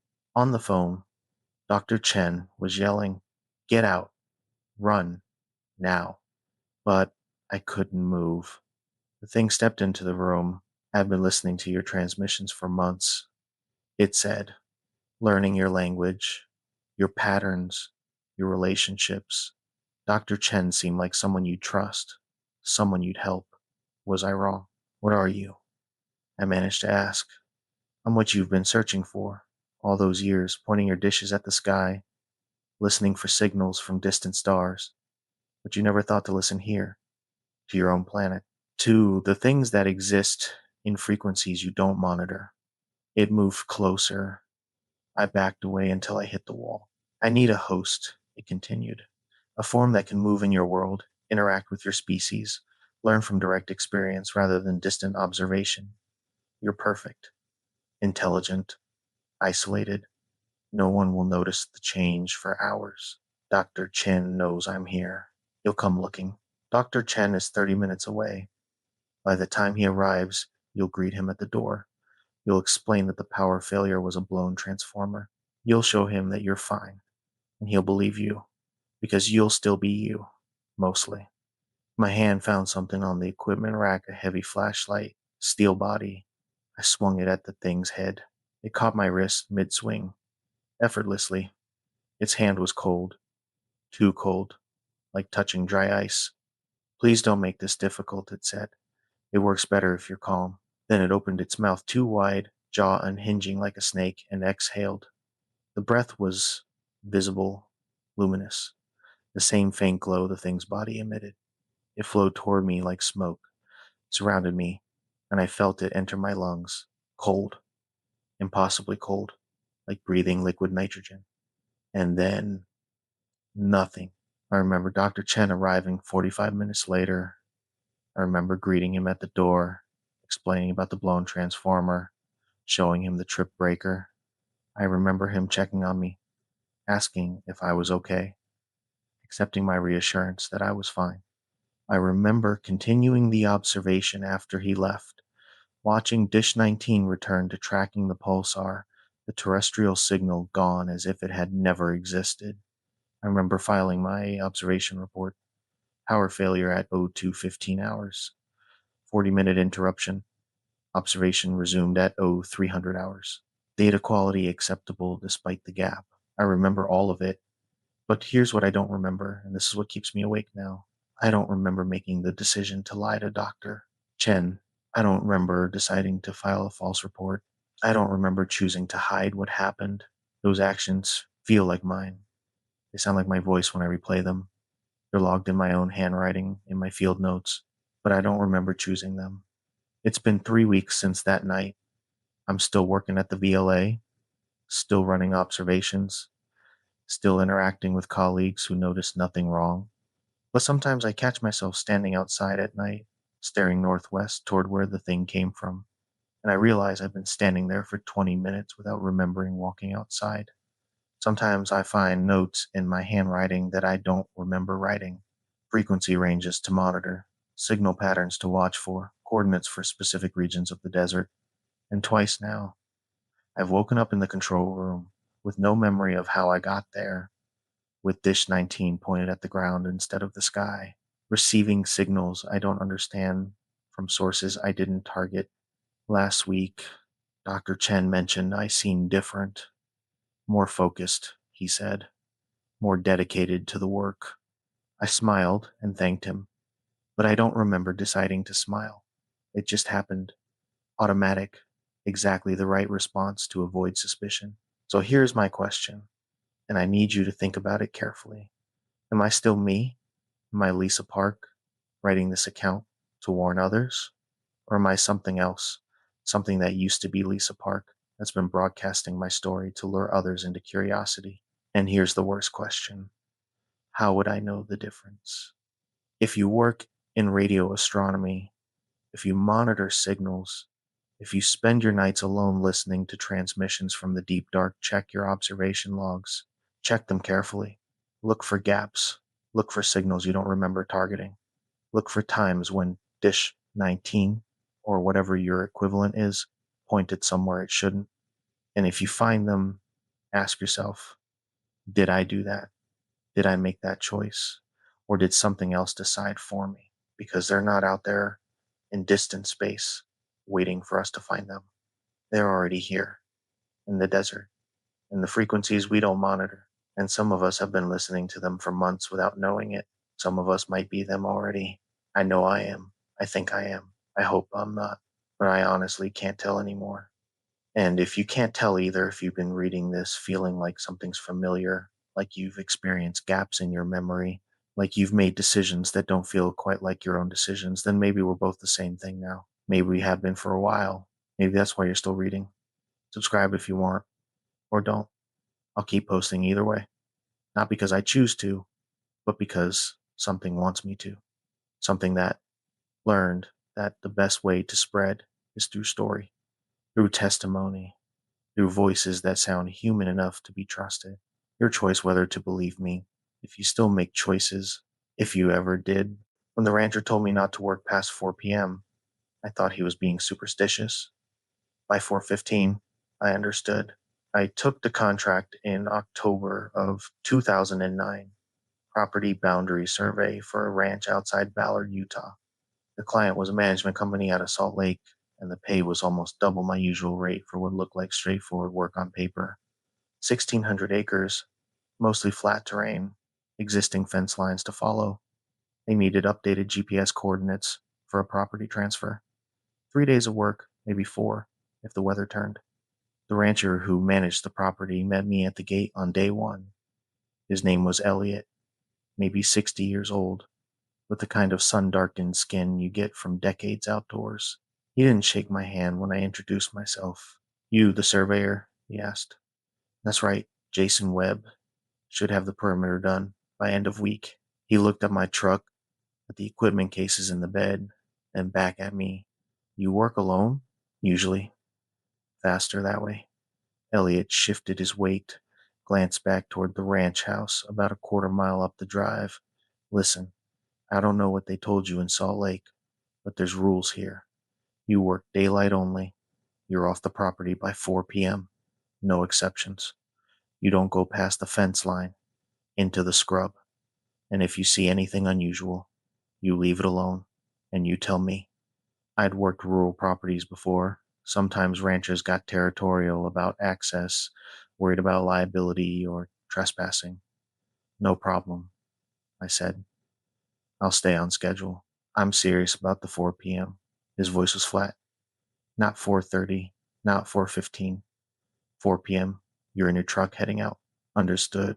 He stepped aside and led me through the gate. The first 2 days went fine. The property was high desert scrubland, mostly sage and rabbit brush with cottonwoods along a seasonal creek bed. The existing fence was three-strand barbed wire on cedar posts, older but maintained. I started at the southwest corner and worked my way north, setting up my theodolite every few hundred yards, taking readings, marking waypoints on my GPS unit. The cattle kept their distance. There were maybe 200 head scattered across the property, Herefords mostly. They'd watch me work from 100 yards out, then drift away when I moved to the next station. Normal enough.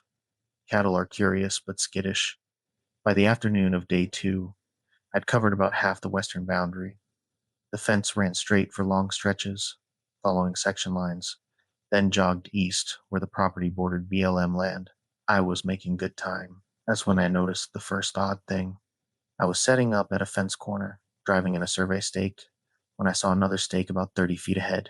Bright orange plastic flag, exactly like the ones I used. I walked over to it.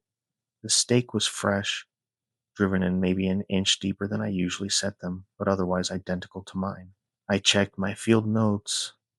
According to my map, I hadn't reached this spot yet.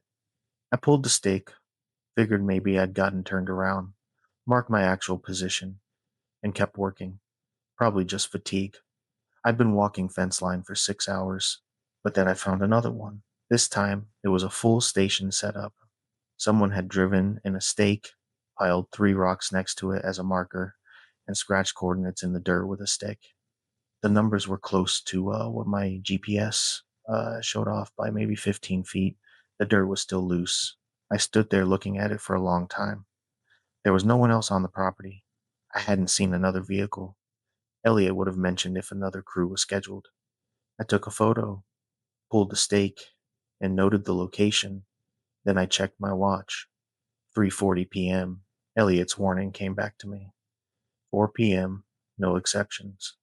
I packed up faster than usual and headed back to my truck. The sun was still well above the hills, plenty of light left, but something about finding those stakes had put an edge in my stomach. When I got back to the gate, Elliot was waiting in his own truck, engine running. "You're early," he said. "Found some survey markers I didn't place." I showed him the photo on my camera. "You have another crew out here recently?" He looked at the image for a long time. Then he handed the camera back. "No, could be old markers, previous survey." "Could be." He didn't sound convinced.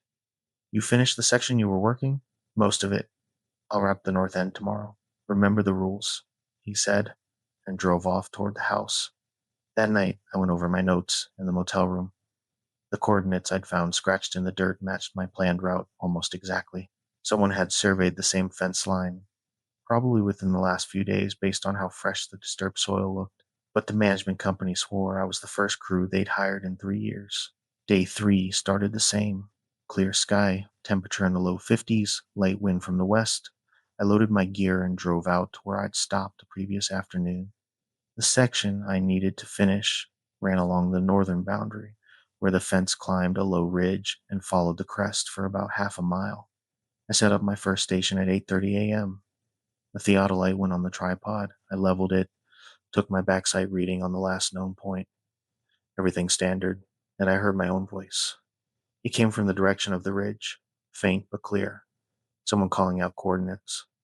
My voice, my cadence. I stood there with my hand on the theodolite, listening. Station 47, reading north-northwest, angle 89 degrees. That was the exact call I'd made 10 minutes ago at my last setup.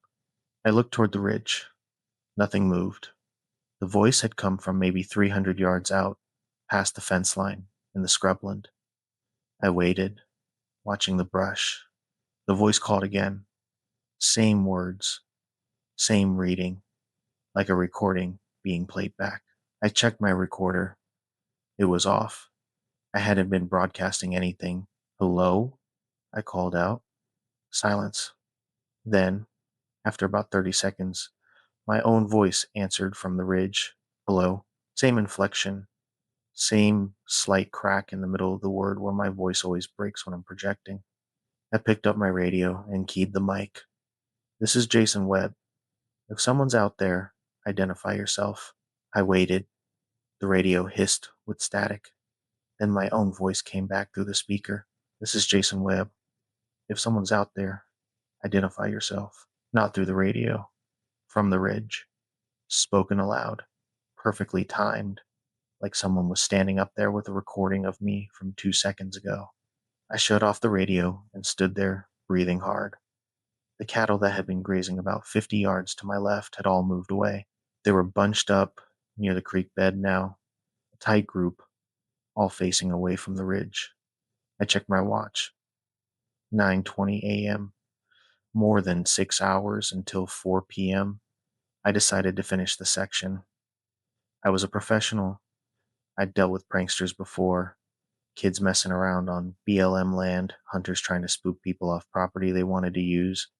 Someone was out there screwing with me, and the best response was to ignore them and get the work done.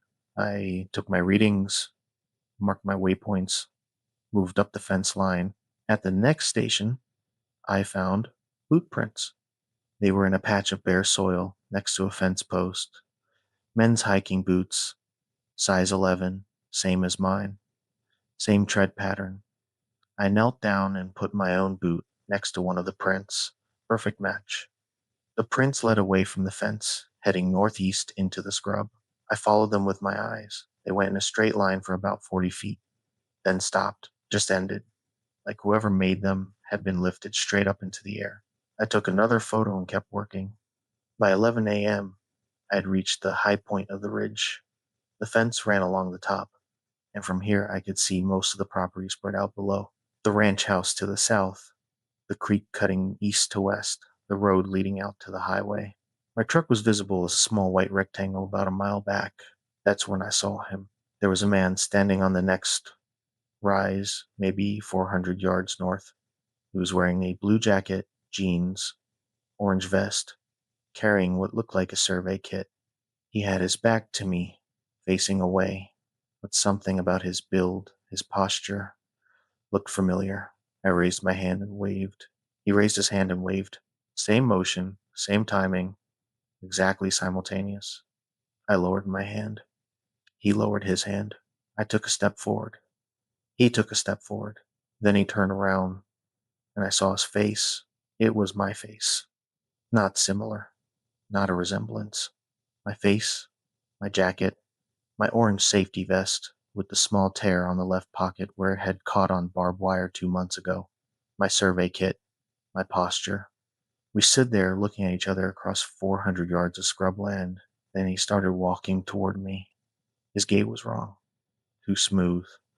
No weight shift in the hips, no natural bounce in the step.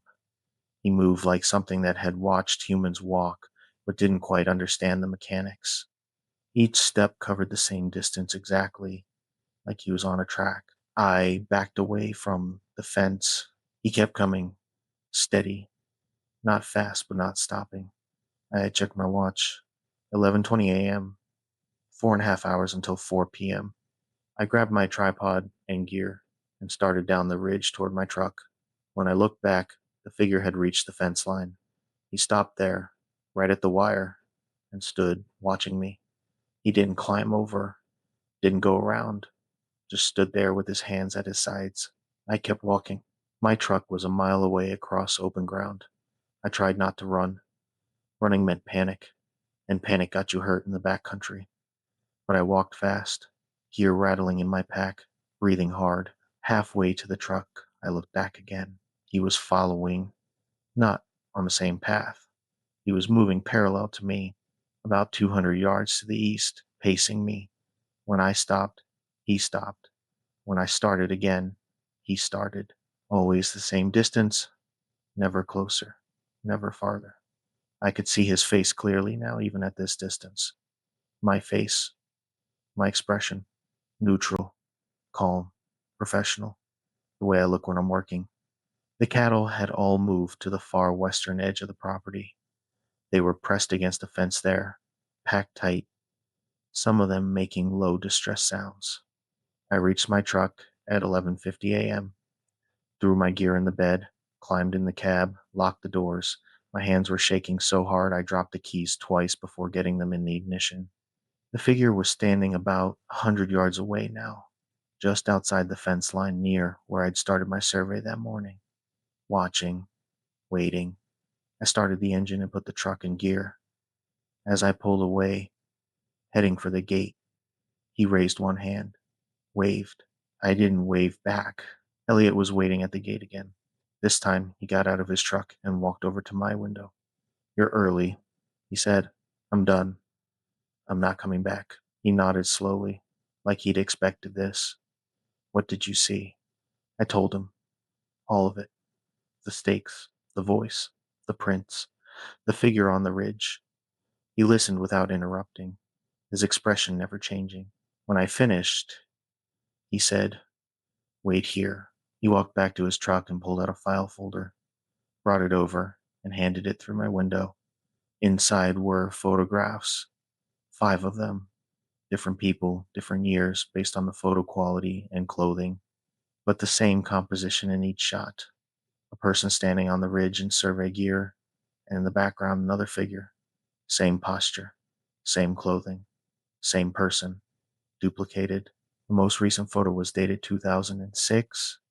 "You're the 6th surveyor the management company sent," Elliot said. "None of them finished. One of them, a guy named Patterson, he tried to stay past 4 p.m., said he wasn't going to let superstition run him off a job." "What happened?" "We found him at the gate at 4:30, sitting in his truck, engine running, doors locked. He wouldn't talk, wouldn't get out. Sheriff's deputy had to break the window. Patterson was just sitting there, staring straight ahead.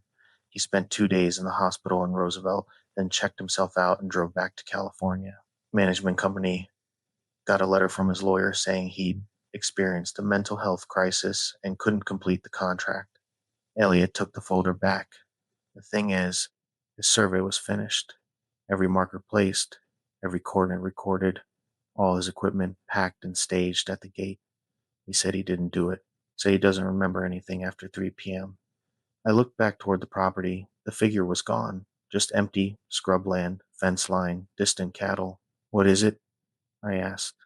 "I don't know. I've managed this property for 12 years, and I don't know. What I do know is the rules work. Daylight only, off by 4 p.m., don't cross the fence line. You follow those rules, nothing follows you home." I put the truck in gear. "I'm not putting this in my report." "I know." He stepped back from the window. "The management company will call you in a few days. Ask why you didn't finish. Tell them whatever you want. Equipment failure, scheduling conflict. Doesn't matter. They'll hire someone else. And the same thing will happen. Probably." I drove out through the gate. In my rearview mirror, I saw Elliot close it behind me and lock the chain. He stood there watching until I reached the highway. I never went back. The management company called 4 times. I told them I'd had a family emergency and couldn't complete the contract. They threatened to withhold payment for the 2 days I'd worked. I told them to keep it. 3 months later, I got a call from a surveyor named Tim Hodges.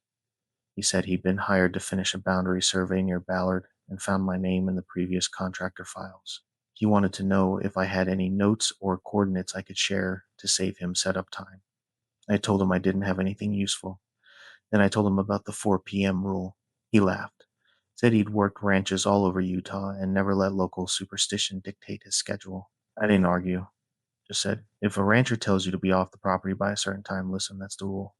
He thanked me and hung up. I don't know if he finished that survey.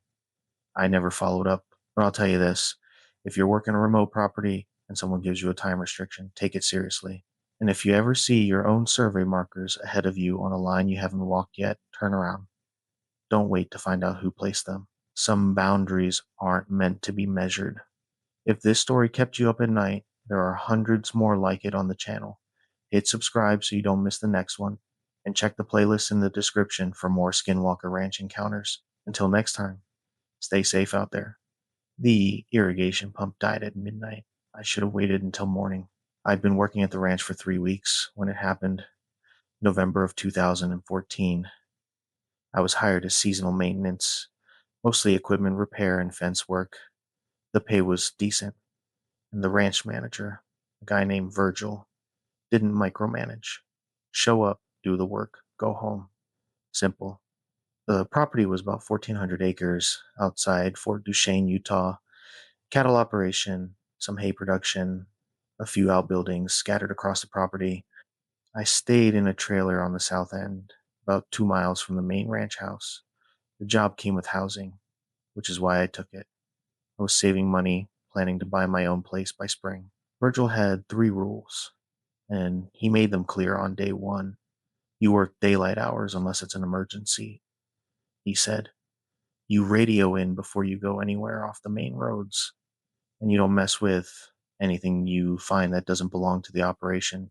tools, equipment, supplies that aren't ours. You leave them and you tell me. I asked what constituted an emergency.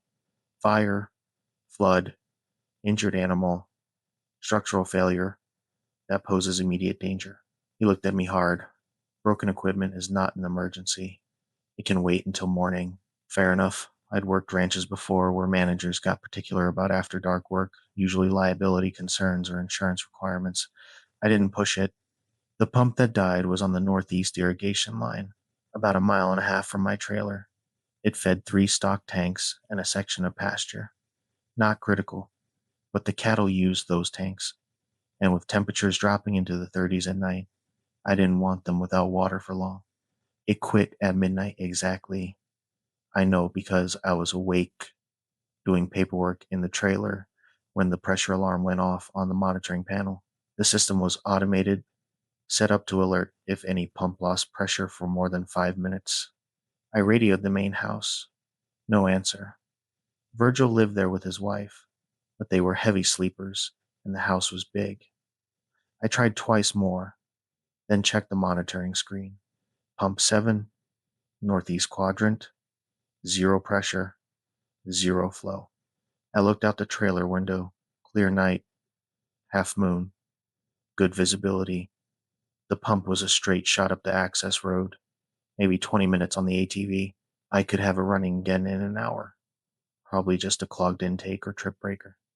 I told myself it qualified as an emergency. Cattle without water, freezing temperatures. Virgil would understand. I loaded my toolbox onto the ATV, grabbed a headlamp and the big rechargeable spotlight, and headed out at 12:15 a.m. The access road was gravel, well maintained, easy to follow, even in low light. The ATV headlights cut a clean path through the scrubland. I could see the pump house from about a quarter mile out, a small cinder block structure with a metal roof painted white. The exterior light was on a sodium vapor lamp that cast everything in yellow-orange. I parked next to the structure and killed the engine. The silence came down hard. No wind, no cattle sounds, just the faint hum of the light fixture. I grabbed my tools and the spotlight and walked to the pump house door. It was unlocked. Standard practice. These remote pump stations weren't secured unless they contained expensive equipment. I pushed the door open and stepped inside. The pump was a 2 horsepower submersible running off a dedicated breaker panel. I checked the panel first. All breakers in the on position. No trip switches. I grabbed my multimeter and tested the voltage. Clean power, no fluctuations. So it wasn't electrical. I knelt down next to the access hatch for the sump. The pump sat in a concrete well, about 8 feet deep, pulling water from an underground line fed by a spring 2 miles west. I unbolted the hatch cover and shone my spotlight down into the well. The water level was normal, about 3 feet from the top. The pump housing was visible just below the surface. I could see the intake screen. It looked clear. I was reaching for the manual override switch when I heard the cattle. They were calling out in distress. Multiple animals close by. That panic glowing sound they make when something's wrong. I stepped outside and scanned the pasture with my spotlight. Nothing. The pasture was empty. The nearest cattle were in the south section, more than a mile away, and I would have heard the ATV driving over if they'd moved. But the sound continued. Definitely cattle. Definitely close. Coming from the direction of the stock tanks, about 200 yards north of the pump house. I walked toward the tanks, following the sound. My spotlight beam swept across the access road, the fence line, the empty pasture. The distress calls got louder as I approached. Then they stopped. Complete silence. I stood there next to the first stock tank, listening. The water in the tank was still reflecting the moonlight. No movement, no cattle. I radioed the main house again. Virgil, this is Kyle. Do you copy? Static, then copy, Kyle. What's your status? The voice was Virgil's. Same cadence, same slight rasp from years of smoking. But something was off. The words came a half second too slow, like someone reading from a script. I'm at pump 7, I said. Pressure alarm went off. I'm on site now, checking the system. Silence. Then I'm at pump 7. Pressure alarm went off. I'm on site now, checking the system. My own voice, my exact words, coming through the radio. I pulled the radio away from my ear and stared at it. The transmission light was off. I wasn't broadcasting. Virgil, I said. No response. I clipped the radio back to my belt and turned back toward the pump house. That's when I saw the footprints. They were in the dirt access road, illuminated by my spotlight beam. Boot prints, men's work boots, size 12, same size I wore, same tread pattern, my boots. The prints led from the ATV past the pump house toward the stock tanks where I was standing. I followed them with the spotlight. They traced my exact path, every step I'd taken since I arrived, but they continued past where I was standing. The prints kept going, heading north into the scrubland, disappearing into the darkness beyond my light. I walked forward slowly, following them. They went in a straight line for maybe 50 yards, then curved back toward the access road. I found where they ended. There was a second set of tracks there, parked parallel to mine, ATV tracks. Same tire pattern, same wheelbase as the ranch's fleet. Someone had driven out here, parked in the exact spot I would park, walked the exact route I would walk, then driven away. The tire tracks headed back south toward my trailer. I checked my watch. 12:40 a.m. I'd been on site for 25 minutes. I got back on the radio. Virgil, this is Kyle. I need you to confirm your location. Static. Then my own voice came back. Virgil, this is Kyle. I need you to confirm your location. I turned off the radio. The pump house light flickered. I looked back at the building. The door was open, exactly as I'd left it. But now there was another light inside, a headlamp beam moving back and forth. Someone was in there, working on the pump. I hadn't left my headlamp on. I approached slowly, toolbox in one hand, spotlight in the other. The beam from inside swung across the interior walls, steady, methodical. I could hear tools being set down, metal on concrete. I stopped at the doorway and looked inside. There was a man kneeling next to the pump access hatch. He was wearing work clothes, canvas jacket, tool belt. His headlamp was identical to mine. Same brand, same model. He had his back to me, focused on the pump. Hey, I said. He didn't turn around, just kept working. I could hear him muttering to himself, running through a diagnostic checklist. My voice, my checklist. The same words I'd been thinking 5 minutes ago. Breaker's good, voltage is clean, intake looks clear, probably the impeller. I backed away from the door. My hands were shaking. The spotlight beam jumped across the ground. The figure inside stood up and turned around. I ran. I made it to the ATV in maybe 10 seconds, threw the toolbox in the cargo rack, hit the ignition. The engine caught on the first try. I slammed it into gear and accelerated down the access road, not looking back. Behind me, I heard another engine start. I pushed the ATV as fast as it would go on the gravel road, 40 miles per hour, the headlights bouncing over ruts and rocks. In my mirror, I could see another set of headlights following, same distance, same speed, not gaining, not falling back. The road curved east, following the fence line. I knew this section. About a mile ahead, there was a cattle guard where the access road met the main ranch road. Steel grate over a concrete pit, designed to keep cattle from crossing. The ATVs could drive over it, but it made a distinctive sound, a loud rattling bang as the tires hit the metal. I watched my mirror as I approached the cattle guard. The headlights behind me maintained their distance. I hit the cattle guard at 35 miles per hour. The ATV bucked and rattled, tires drumming across the steel grate. The sound echoed across the empty pasture. I looked in the mirror. The headlights behind me had stopped. They sat there on the other side of the cattle guard, idling, not moving, just waiting. I kept driving. The main ranch road was better maintained, smoother, faster. I covered the 2 miles to my trailer in under 5 minutes. Every time I checked the mirror, the road behind me was empty. I parked the ATV next to the trailer and killed the engine. The property was silent. No cattle sounds, no wind, just the faint buzz of the trailer's exterior light. My toolbox was gone from the cargo rack. I stood there, staring at the empty rack. I'd thrown the toolbox in before I started the engine. I'd heard it hit the metal. Now it was gone. I went inside the trailer and locked the door. All three locks. Handle, deadbolt, chain. I checked every window. All secure. Then I sat at the small kitchen table and waited. At 3:20 a.m., I saw headlights through the window. An ATV pulled up next to mine and parked. The engine shut off. I heard boots on gravel, footsteps approaching the trailer.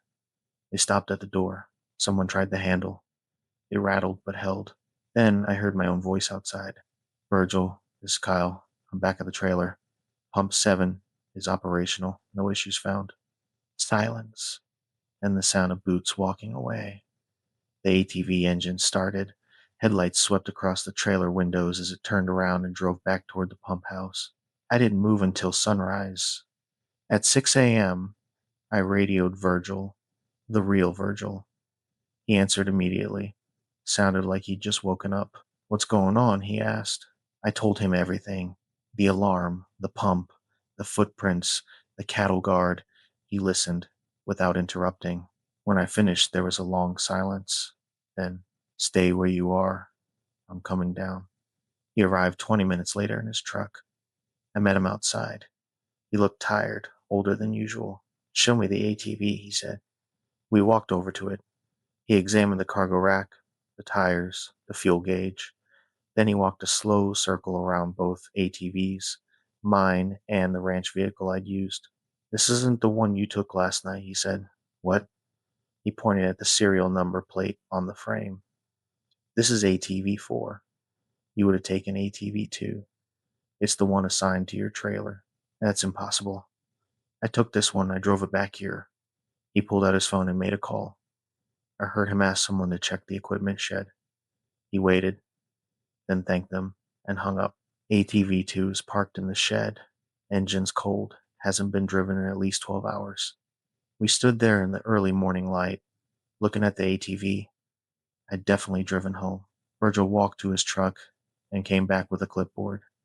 "I need you to write down everything that happened. Times, locations, what you saw, everything." I wrote it all out. When I finished, he took the clipboard and added it to a file folder he pulled from behind the truck seat. The folder was thick, maybe 40 pages.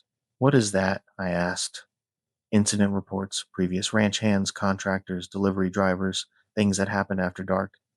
He flipped through the pages. "You're the first one who made it past the cattle guard." "What do you mean?" "Most people who see it, they panic, drive off-road, get stuck, sometimes get hurt. We find them in the morning, usually hypothermic, sometimes injured. They never remember what they were running from. And the ones who don't panic?" Virgil closed the folder. "We had a guy 2 years ago, equipment operator named Torres. He stayed calm when he saw his double, tried to talk to it, figure out what it was. Sheriff found his truck at the pump house at dawn. Engine running, doors locked. Torres was in the driver's seat. He wouldn't speak, wouldn't respond. They took him to the hospital in Vernal, psychiatric hold, for 72 hours. Did he ever explain what happened?" "No, he checked himself out and drove to Arizona. His family said he won't talk about Utah."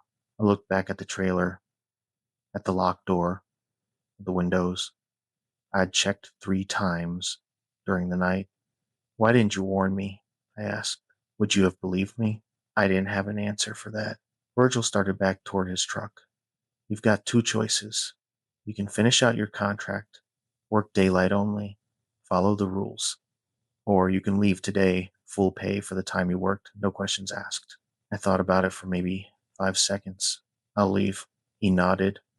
"Pack your things. I'll have your check ready by noon." I loaded my truck in under an hour. Clothes, tools, personal items.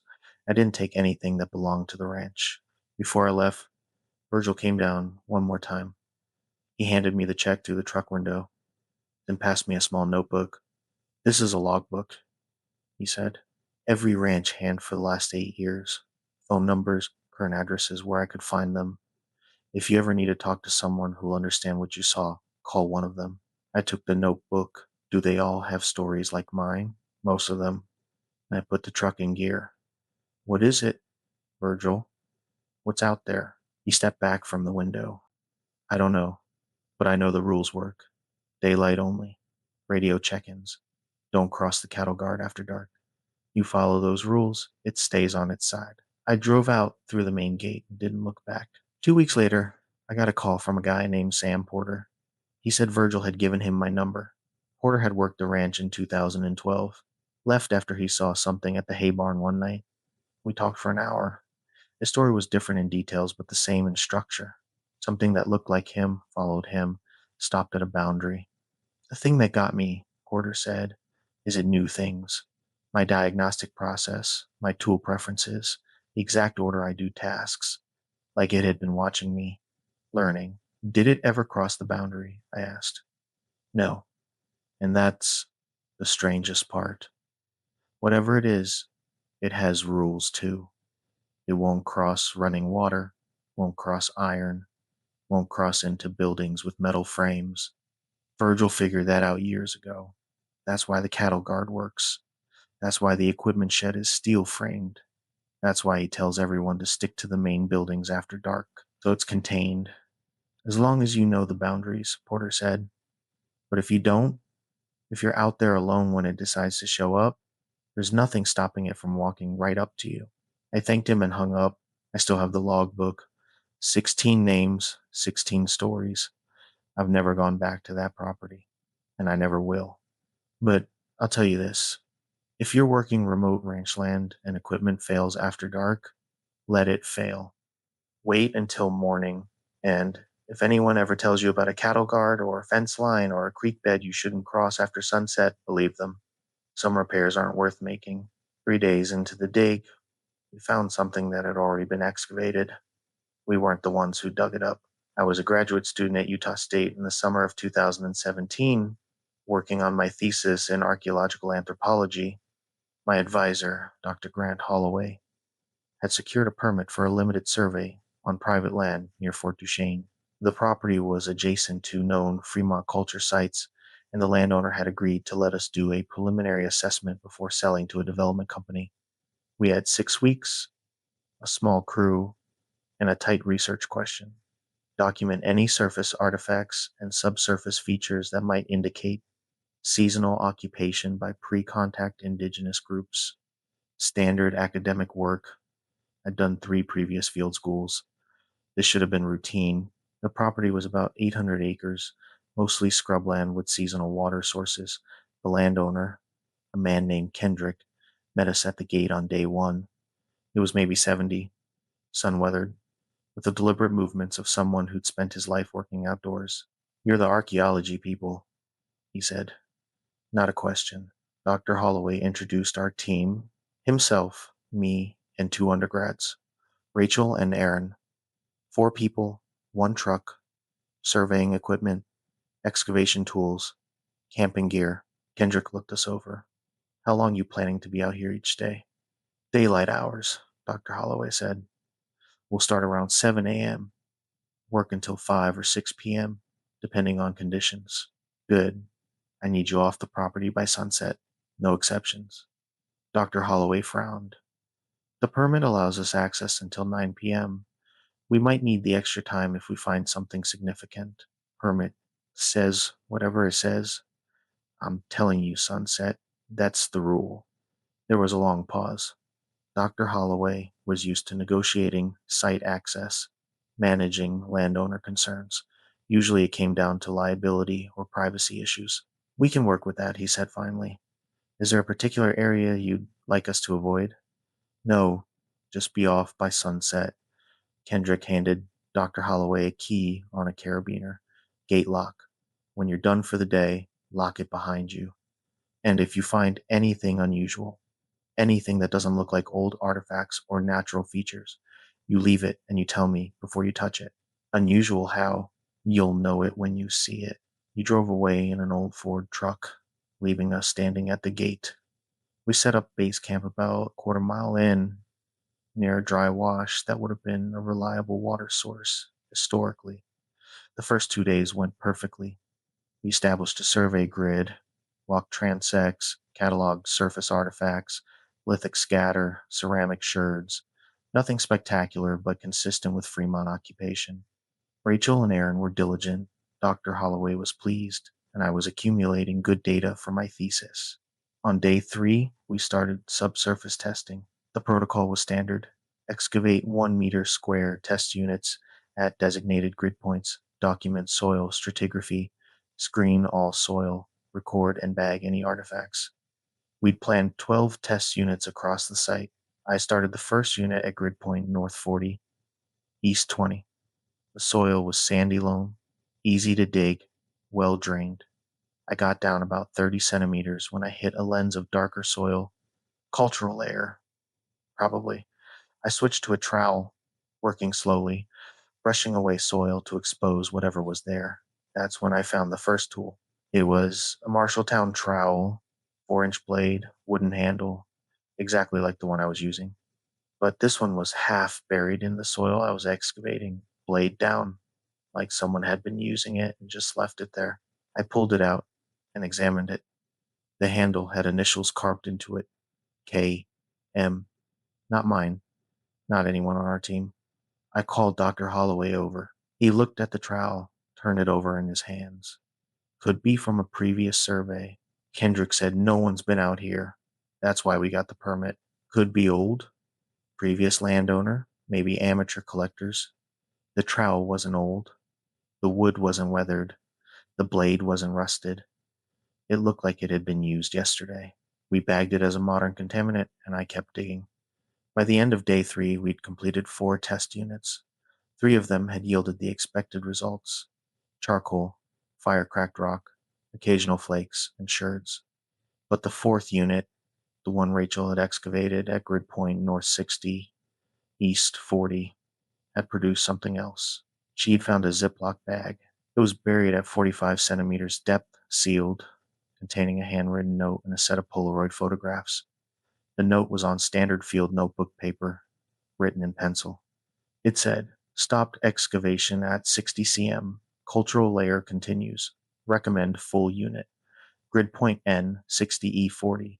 Date July 19th, 2017. Initials RC." Today's date was July 19th, 2017. Rachel's initials were RC, Rachel Chen. We all stood around the test unit, looking at the bag. Rachel's face had gone white. "I didn't write that," she said. Dr. Holloway opened the bag carefully, using gloves. He pulled out the photographs. There were 3 of them. Standard archaeological documentation shots, profile view of an excavation unit, plan view showing artifacts in situ, close-up of a ceramic vessel. The unit in the photos was Rachel's unit. Same location, same soil profile, same artifacts. But the excavation was deeper than what she'd dug. The photo showed 60 centimeters of depth. Rachel had only reached 45, and in the close-up photo, visible in the bottom of the unit, was a complete ceramic vessel that we hadn't found yet. Dr. Holloway checked the exposed soil at the bottom of Rachel's unit. "There's definitely more here. We need to keep going." "Should we?" I asked. "This is someone else's documentation. Someone who excavated this exact unit. There's no one else permitted on this site. We're the only crew. And how did this get here?" He didn't have an answer. We decided to stop work for the day. It was 4 p.m., plenty of time to pack up and clear the site before sunset. We covered the test units with tarps, loaded the tools into the truck, and headed for the gate. That's when Aaron noticed his field notebook was missing. "I had it this morning," he said. "I was recording coordinates at the base camp. I must have left it there." We drove back to base camp. The notebook wasn't where Aaron had left it. We searched the area, checked the truck, looked through all our gear. Nothing. "We'll find it tomorrow," Dr. Holloway said. "Let's get out of here." We locked the gate behind us and drove to the motel in Roosevelt, about 40 minutes west. Over dinner, we talked through what we'd found: the trowel, the buried documentation, the missing notebook. Dr. Holloway was convinced there was a rational explanation. previous survey that Kendrick didn't know about, some kind of archival mix-up. But Rachel wasn't buying it. The date on that note is today's date, she said, and those are my initials. Someone documented work I haven't done yet. Coincidence, Dr. Holloway said, and the trowel with initials K, M, could be anyone. I didn't say anything, but I was thinking about the way the trowel had been positioned in the soil, laid down, like it had been in active use when someone put it there. And I was thinking about the Polaroid photos, the way they showed future work we hadn't completed. That night, I couldn't sleep. I kept thinking about the ceramic vessel in the photo, still buried in Rachel's unit. If we excavated down to 60 centimeters tomorrow, would we find it exactly where the photo showed it? And if we did, what did that mean? Day 4 started the same. We arrived at the gate at 7 a.m., unlocked it, drove to base camp. Aaron's notebook was sitting on the folding table where we kept the equipment, open to a page of GPS coordinates. Aaron swore he'd searched that table the day before. We walked to Rachel's unit and pulled back the tarp. The unit was exactly as we'd left it, excavated to 45 centimeters. Dr. Holloway decided we should continue the excavation, document the vessel if we found it, and then decide what to do about the anomalous documentation. Rachel worked carefully, troweling away soil 1 centimeter at a time. At 50 centimeters, she hit a soil change, darker matrix, more compact. At 55 centimeters, she exposed the top of something rounded and smooth, ceramic. By 10 a.m., she'd fully exposed a complete Fremont grayware jar, medium-sized, intact, sitting upright in the soil, exactly where the Polaroid photo had shown it. Dr. Holloway photographed it from every angle. The vessel matched the photo perfectly. Same size, same position, same cracks in the rim. This doesn't make sense, he said. I was looking at the photo again, comparing it to the real excavation. That's when I noticed something in the background of the close-up shot. There was a boot print in the soil next to the unit, partially visible at the edge of the frame. I walked around to that side of the unit. There was a boot print there, fresh, clear, pressed into the soil. And I put my own boot next to it, same size, same tread pattern, my boots, but I hadn't been standing there. I'd been on the opposite side of the unit all morning, taking notes. Dr. Holloway, I said. He came over and looked at the print, then at my boots, then back at the print. Stay here, he said. He walked to the truck and came back with a camera. He photographed the boot print, then had me place my boot next to it for scale. Perfect match. When did you stand here? He asked. I didn't. We worked in silence for the next hour. Rachel finished documenting the vessel. We photographed everything in situ, and then we carefully removed the jar and packed it for transport. Standard procedure. By the book, but none of us were talking about the boot print, or the trowel, or the buried documentation. We just worked. At 1 p.m., I started a new test unit at Grid Point, North 80, East 60. The soil was similar to the other units, sandy loam, some gravel inclusions, dry. I got down about 20 centimeters when I hit something hard. I brushed away the soil carefully. It was a metal clipboard, standard field equipment, aluminum frame, spring-loaded clip. There was paper attached to it. I pulled the clipboard out of the soil and wiped off the dirt. The paper was a field form, partially filled out. The handwriting was mine. The form documented a test unit at Grid Point, North 80, East 60. This unit, the one I was currently excavating. The form showed I'd dug to 70 centimeters and found a hearth feature with charcoal and fire-cracked rock. The date at the top of the form said July 20th, 2017. Tomorrow's date. My hands were shaking. I stood up and backed away from the unit. Dr. Holloway. He came over. I showed him the clipboard. He read the form twice, then looked at me. Is this your handwriting? Yes. Did you fill this out? No. He checked the date, checked his watch. Then he looked at the test unit, at the soil I'd excavated. We need to call Kendrick, he said. We packed up immediately. covered the units, loaded the gear, drove to the gate. Dr. Holloway called Kendrick from his cell phone, explained what we'd found. Kendrick listened without interrupting. Then he said, "I'll be there in 20 minutes." We waited at the gate. Rachel and Aaron sat in the truck. Dr. Holloway paced next to the fence line.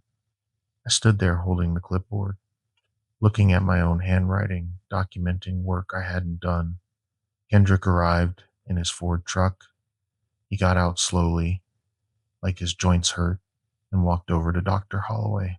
"Show me," he said. We drove back to the base camp and walked to the test units.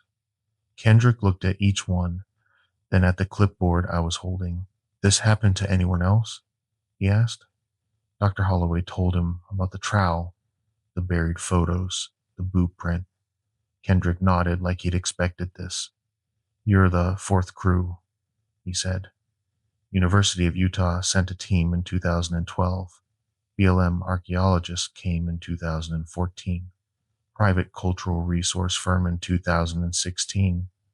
All of them found the same things: documentation they didn't create, tools that weren't theirs, evidence of excavations that hadn't happened yet. "Why didn't you tell us?" Dr. Holloway asked.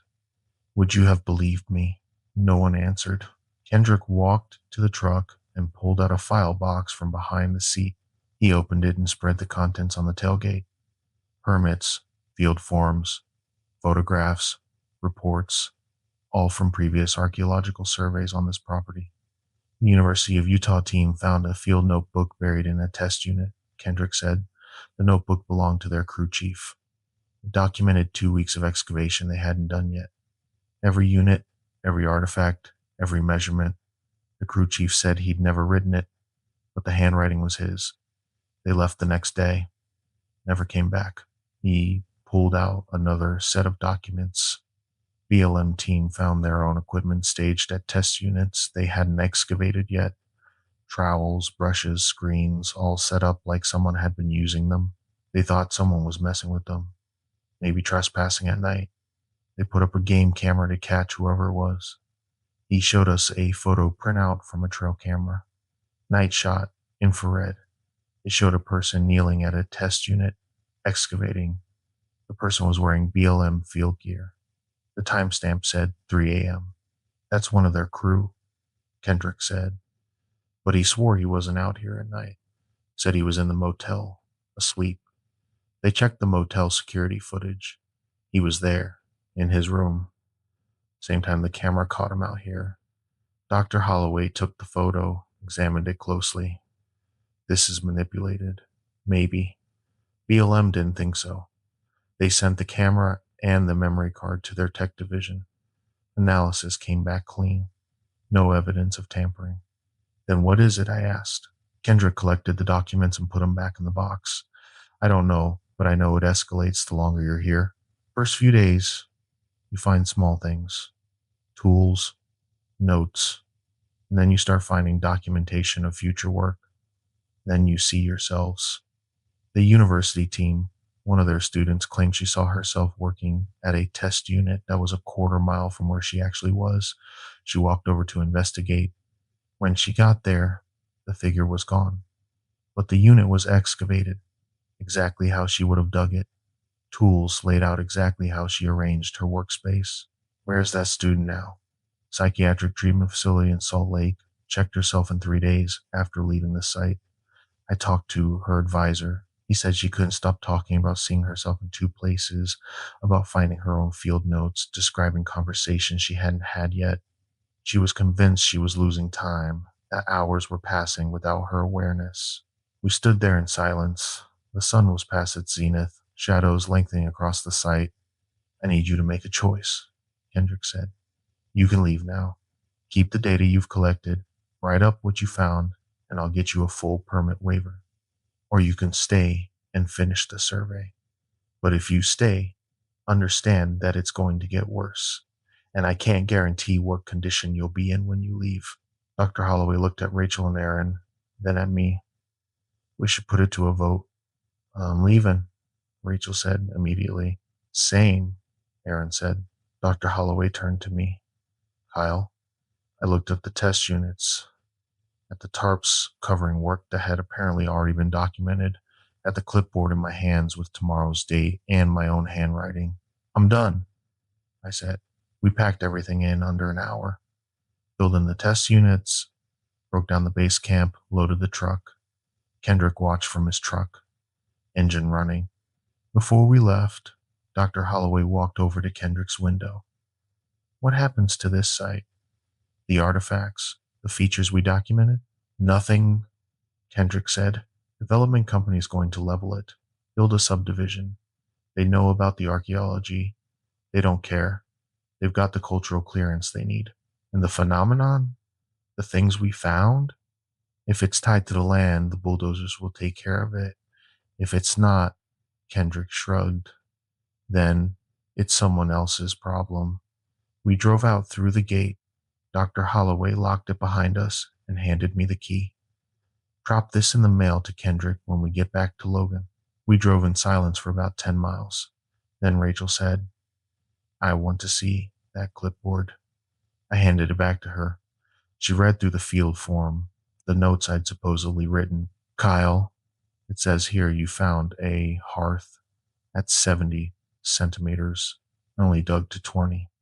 But if someone dug that unit tonight after we left and excavated it to 70 centimeters, would they find a hearth? I'd been wondering the same thing. I don't know. Dr. Holloway glanced at me in the rearview mirror. We're not going back to find out. We didn't. We drove straight to Logan, dropped Rachel and Aaron at their dorms, and Dr. Holloway told me to take a few days off. He'd handle the permit closure, write up the incident for the landowner, and figure out what to report to the university. 3 days later, he called me. Kendrick sent me something. What? Photos. Someone excavated your test unit, the one you started on the last day. When, night of July 20th, trail camera caught it. He emailed me the photos. They showed a figure in field clothes, kneeling at the test unit, excavating by headlamp. The excavation was deep, maybe 70 centimeters. At the bottom, visible in the camera flash, was a circular arrangement of fire-cracked rock, a hearth, exactly as described on the field form I'd found. The figure in the photo was me, my build, my clothes, my headlamp, but the timestamp said 2 a.m., July 21st. I was in my apartment in Logan at that time. I'd been there all night. Dr. Holloway and I never talked about it again. He filed a closure report with the university citing unforeseen circumstances and withdrew our permit application. The development company leveled the site in October. As far as I know, nothing unusual happened during construction. But I still have that clipboard, and sometimes, late at night, I take it out and look at the field form, at my own handwriting, documenting work I never did, at measurements and observations that turned out to be completely accurate. I never finished my thesis, changed my focus to museum studies, got a job cataloging collections in Provo, indoor work, documented objects, nothing that requires field work. And I'll tell you this, if you're ever doing archaeological work on remote property and you find your own documentation buried in your excavation, stop. Don't try to rationalize it. Don't try to verify it. Just pack up and leave. Some sites document themselves.